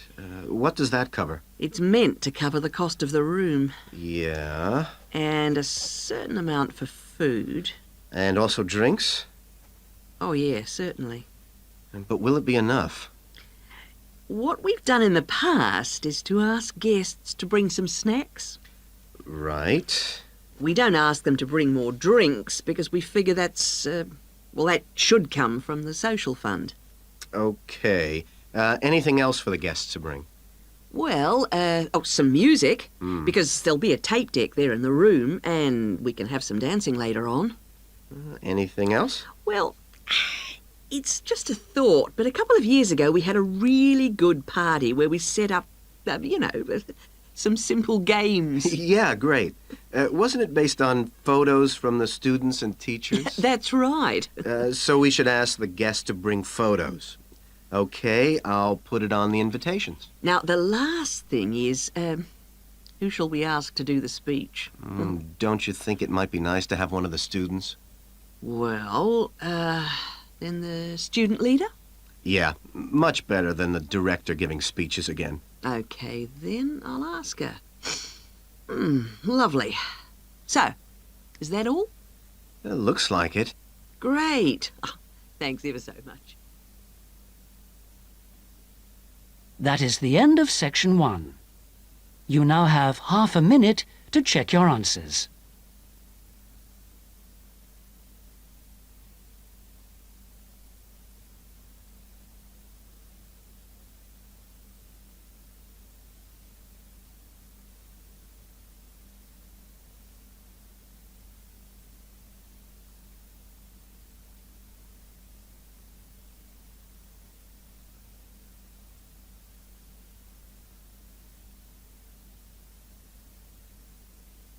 Now turn to section 2. Section 2. You'll hear a pre-recorded message on the Travelite Travel Agency information line. First, you have some time to look at questions 11 to 15.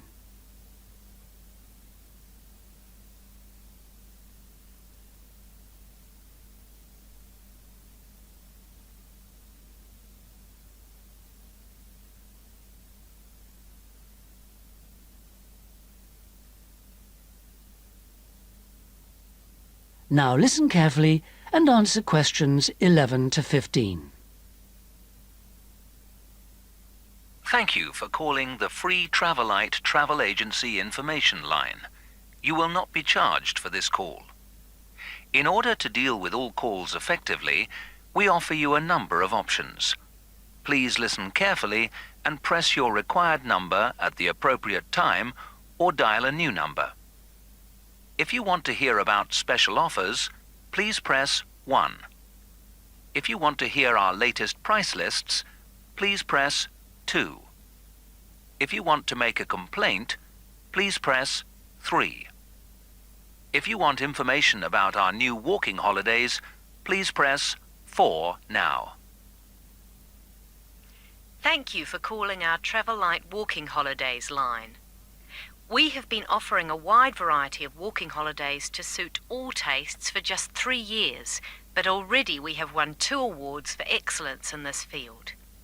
We offer guided walking tours to suit the discerning traveller in 12 different centres throughout the whole of Western Europe.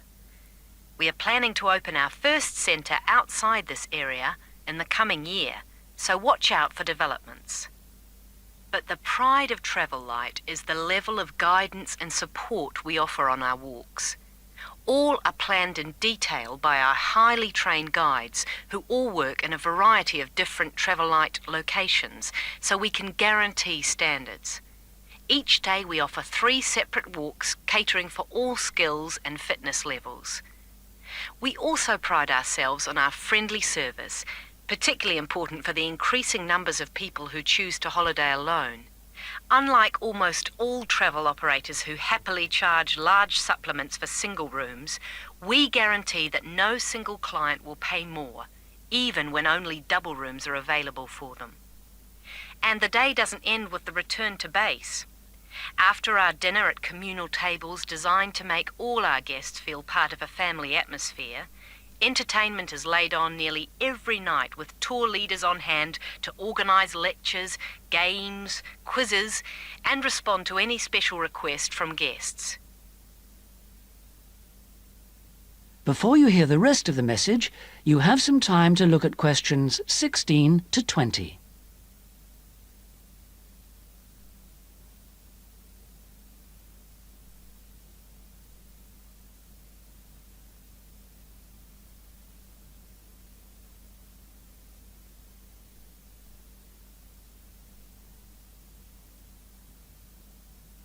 Now listen and answer questions 16 to 20.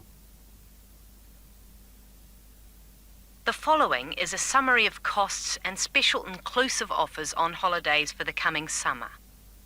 We have 3 lengths of holiday: 3-day, 7-day and 14-day. The 3-day holiday costs $180 for all accommodation, food and walking, and for the first time this year we are including in that price the cost of picking you up from the nearest station. The 7-day holiday costs $350 per person and, as well as including the offers of the 3-day holiday, also includes a magnificent book giving the local history. On top of that, we are able to include free maps for you to better enjoy the walking and even plan in advance if you wish. For the 14-day holiday, our special price is $690 per person, and that includes all the offers for the 3- and 7-day holidays, plus membership of a local walking club, so you can better enjoy the full flavour of the local life. For further information, please contact your local travel agent. Thank you for calling the Travel Light Travel Agency Information. That is the end of section 2. You now have half a minute to check your answers.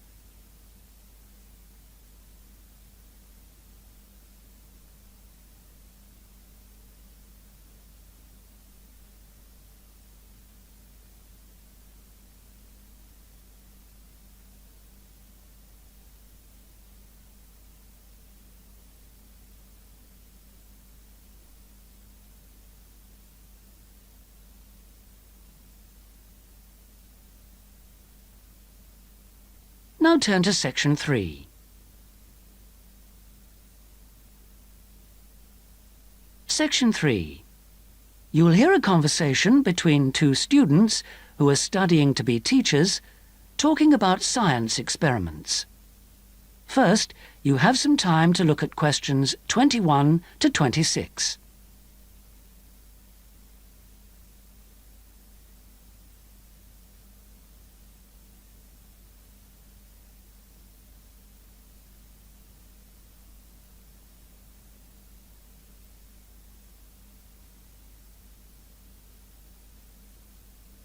Now listen carefully and answer questions 21 to 26. Hi, Sue. Hi, Mike. So what happened to you last week? Oh, I was sick with the flu. What's this I hear about a big assignment we've got to do? Oh, well, basically, we've got to find 2 science experiments to do with a group of 8-year-old children at the local primary school. and we've got to complete it by the end of the week. That sounds like hard work. Where are we supposed to get the ideas for these experiments from? Well, I managed to get hold of 2 books from the library. Oh, well done. How about if we take a look at the experiments in this book first and see if anything looks suitable? I can make notes as we go about equipment and the purpose of the experiments. OK, let's see. The first experiment is called Make Your Own Hovercraft, which sounds very ambitious. Mind you, you only need 20 balloons and a table. You don't need any special engines or anything like that. What do you do with it all? You blow up the balloons and you balance the table on them, upside down, of course, and the kids get to ride around on it. You know, the other kids sort of push them around the room. The main purpose is to show how hovercrafts work and how things hover around on just a cushion of air. OK, that doesn't sound too bad. OK, ready for number 2? Mm-hmm. Now, this one is called Unusual Measures of Lengths, and you basically use lots of paper clips. The kids go around the class measuring things, you know, how long the desk is and that sort of thing. And then they all compare their answers. And basically, because not all paper clips are the same length, they should come up with some strange answers. It's supposed to demonstrate the importance of having fixed units of measurement. Yeah, that's not bad. OK, now for number 3, you need rock salt or copper sulfate. Oh, I'm not sure about that. Well, just put down the rock salt then. Apart from that, you only need a jar of water. And basically you dissolve lots of salt into the water and watch the crystals form. So it basically teaches the kids about growing crystals. Yeah, I suppose it would be nice to grow something. Let's move on and have a look at number 4. OK, this one is called Spinning Colour Wheel. It looks like you get some cardboard and draw a circle on it, divide it into 6 equal segments and colour each one in using different colours, then you thread a piece of string through the middle. So we'd need some string as well. Yes, sorry, and you spin the wheel around, and if you can get it spinning fast enough, hopefully the colours all merge and show up as white. Oh, I didn't know that. What's the principle behind it? Well, it's pretty elementary physics, really. It teaches them about how white light, or ordinary light, is made up. Well, that doesn't sound too bad. Now, there's only one more left in this book, isn't there? What does that one say? Well, it's another one where they'd get to make something. Sounds very interesting. You need quite a lot of equipment, actually. A hand drill, an old record, a pin or needle, some paper, and a bolt. Go on. What do they have to do? Well, they basically make a record player. The main idea is to teach them about recording sound. But hopefully they'd also see that you need motion and an amplifier to make the sound heard. OK, well, it does sound interesting. Shall we go through all of those again and decide if any of them are going to be suitable? Before you hear the rest of the conversation, you have some time to look at questions 27 to 30.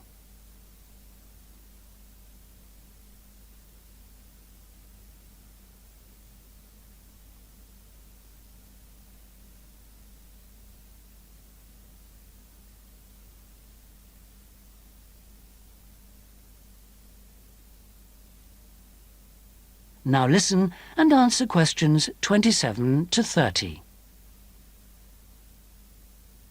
Right.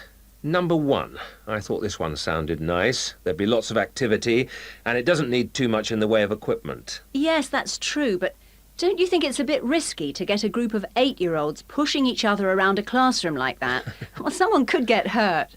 No, I don't like the sound of that one at all. Maybe you're right. What about number 2, with the paper clips? It sounds tame enough. Yes, a bit too tame, if you ask me. I think it needs to be something a bit more active and interesting than that, don't you? Yes, I suppose you're right. We won't get a very good mark if the children don't actually enjoy the experiments. And I suppose we could turn them off science for good. Well, what about the next one, number 3? Now, I quite like the idea of this one. Yes, so do I. But I seem to remember when we did it at high school, we had to wait up to a fortnight before we saw any halfway decent results. Oh, yes. Well, that won't be any good then. We'll only see the kids for 1 or 2 hours at the most. Yes, and we have to do the experiments and write up our results within a week. So that one won't do at all. OK. Well, what did you think of number 4? I like the idea of it, but do you think it will be a bit elementary for them? Well, they are only 8, you know. I know, but you know what I mean. Don't you think the activity itself is a bit babyish? Maybe you're right. They might have fun, but I mean, cutting out a circle and colouring it in. OK. Well, what about number 5? I thought this one sounded a bit too good to be true. Great equipment. Yeah. But don't you think it's a bit ambitious for this age group? I mean, I don't want to start off something and then have to abandon it if they just can't cope with it. I could see us ending up doing just about all of the work for them. I guess you're right. Oh, well, maybe we could store that idea away for later. Yep. Let's hope this second book has something better. That is the end of section 3. You now have half a minute to check your answers.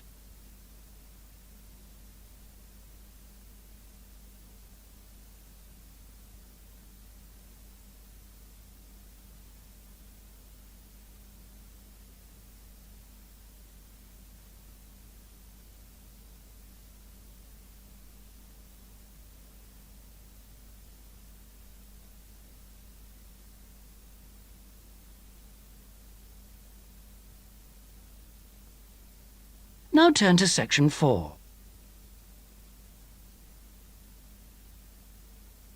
Section 4. You'll hear a lecturer talking about the meshing of sharks in Australia. First, you have some time to look at questions 31 to 40.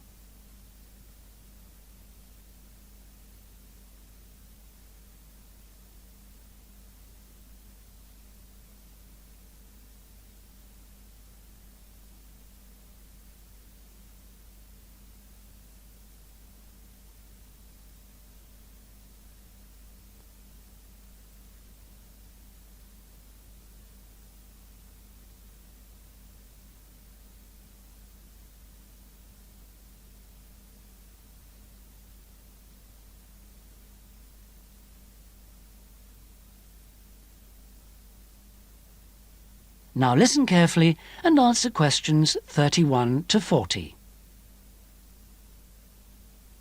Today we're going to look at one of my favourite fish, the shark. As you know, sharks have a reputation for being very dangerous creatures, capable of injuring or killing humans. And I'd like to talk about sharks in Australia.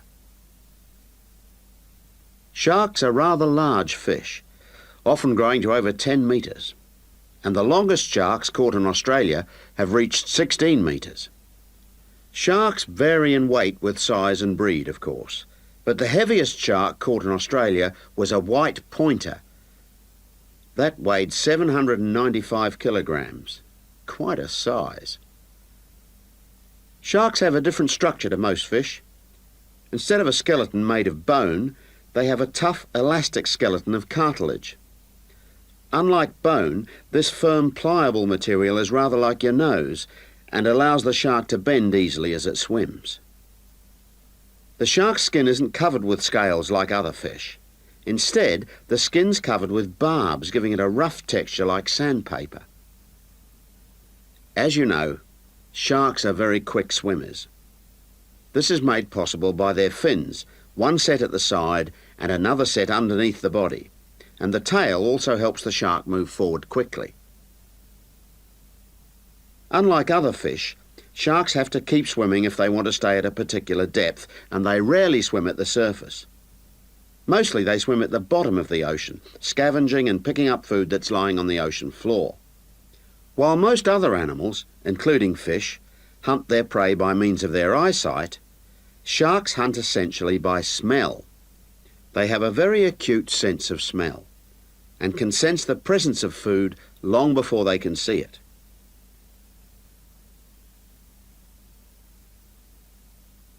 In Australia, where people spend a lot of time at the beach, the government has realised that it must prevent sharks from swimming near its beaches. As a result, they've introduced a beach netting program. Beach netting, or meshing, involves setting large nets parallel to the shore. This means that the nets on New South Wales beaches are set on one day and then lifted and taken out to sea on the next day. When shark netting first began in 1939, only the Sydney metropolitan beaches were meshed. These beaches were chosen because beaches near the city are usually the most crowded with swimmers. 10 years later, in 1949, systematic meshing was extended to include the beaches to the south of Sydney. As a result of the general success of the program in Sydney, shark meshing was introduced to the state of Queensland around 1970. The New Zealand authorities also looked at it, but considered meshing uneconomical, as did Tahiti in the Pacific. At around the same time, South Africa introduced meshing to some of its most popular swimming beaches. When meshing began, approximately 1,500 sharks were caught in the first year.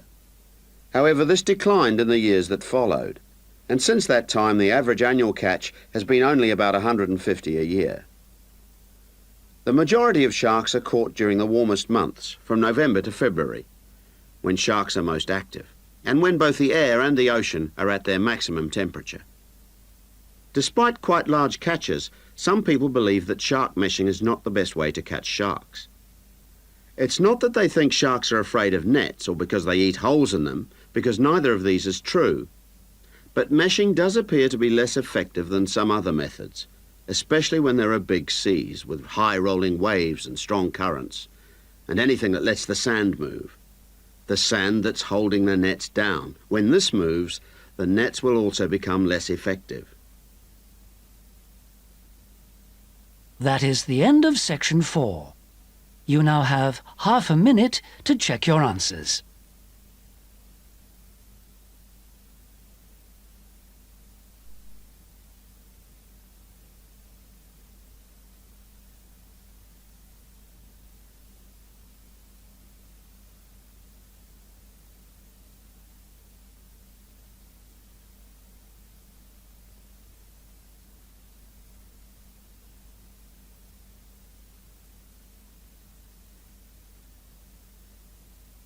That is the end of the listening test.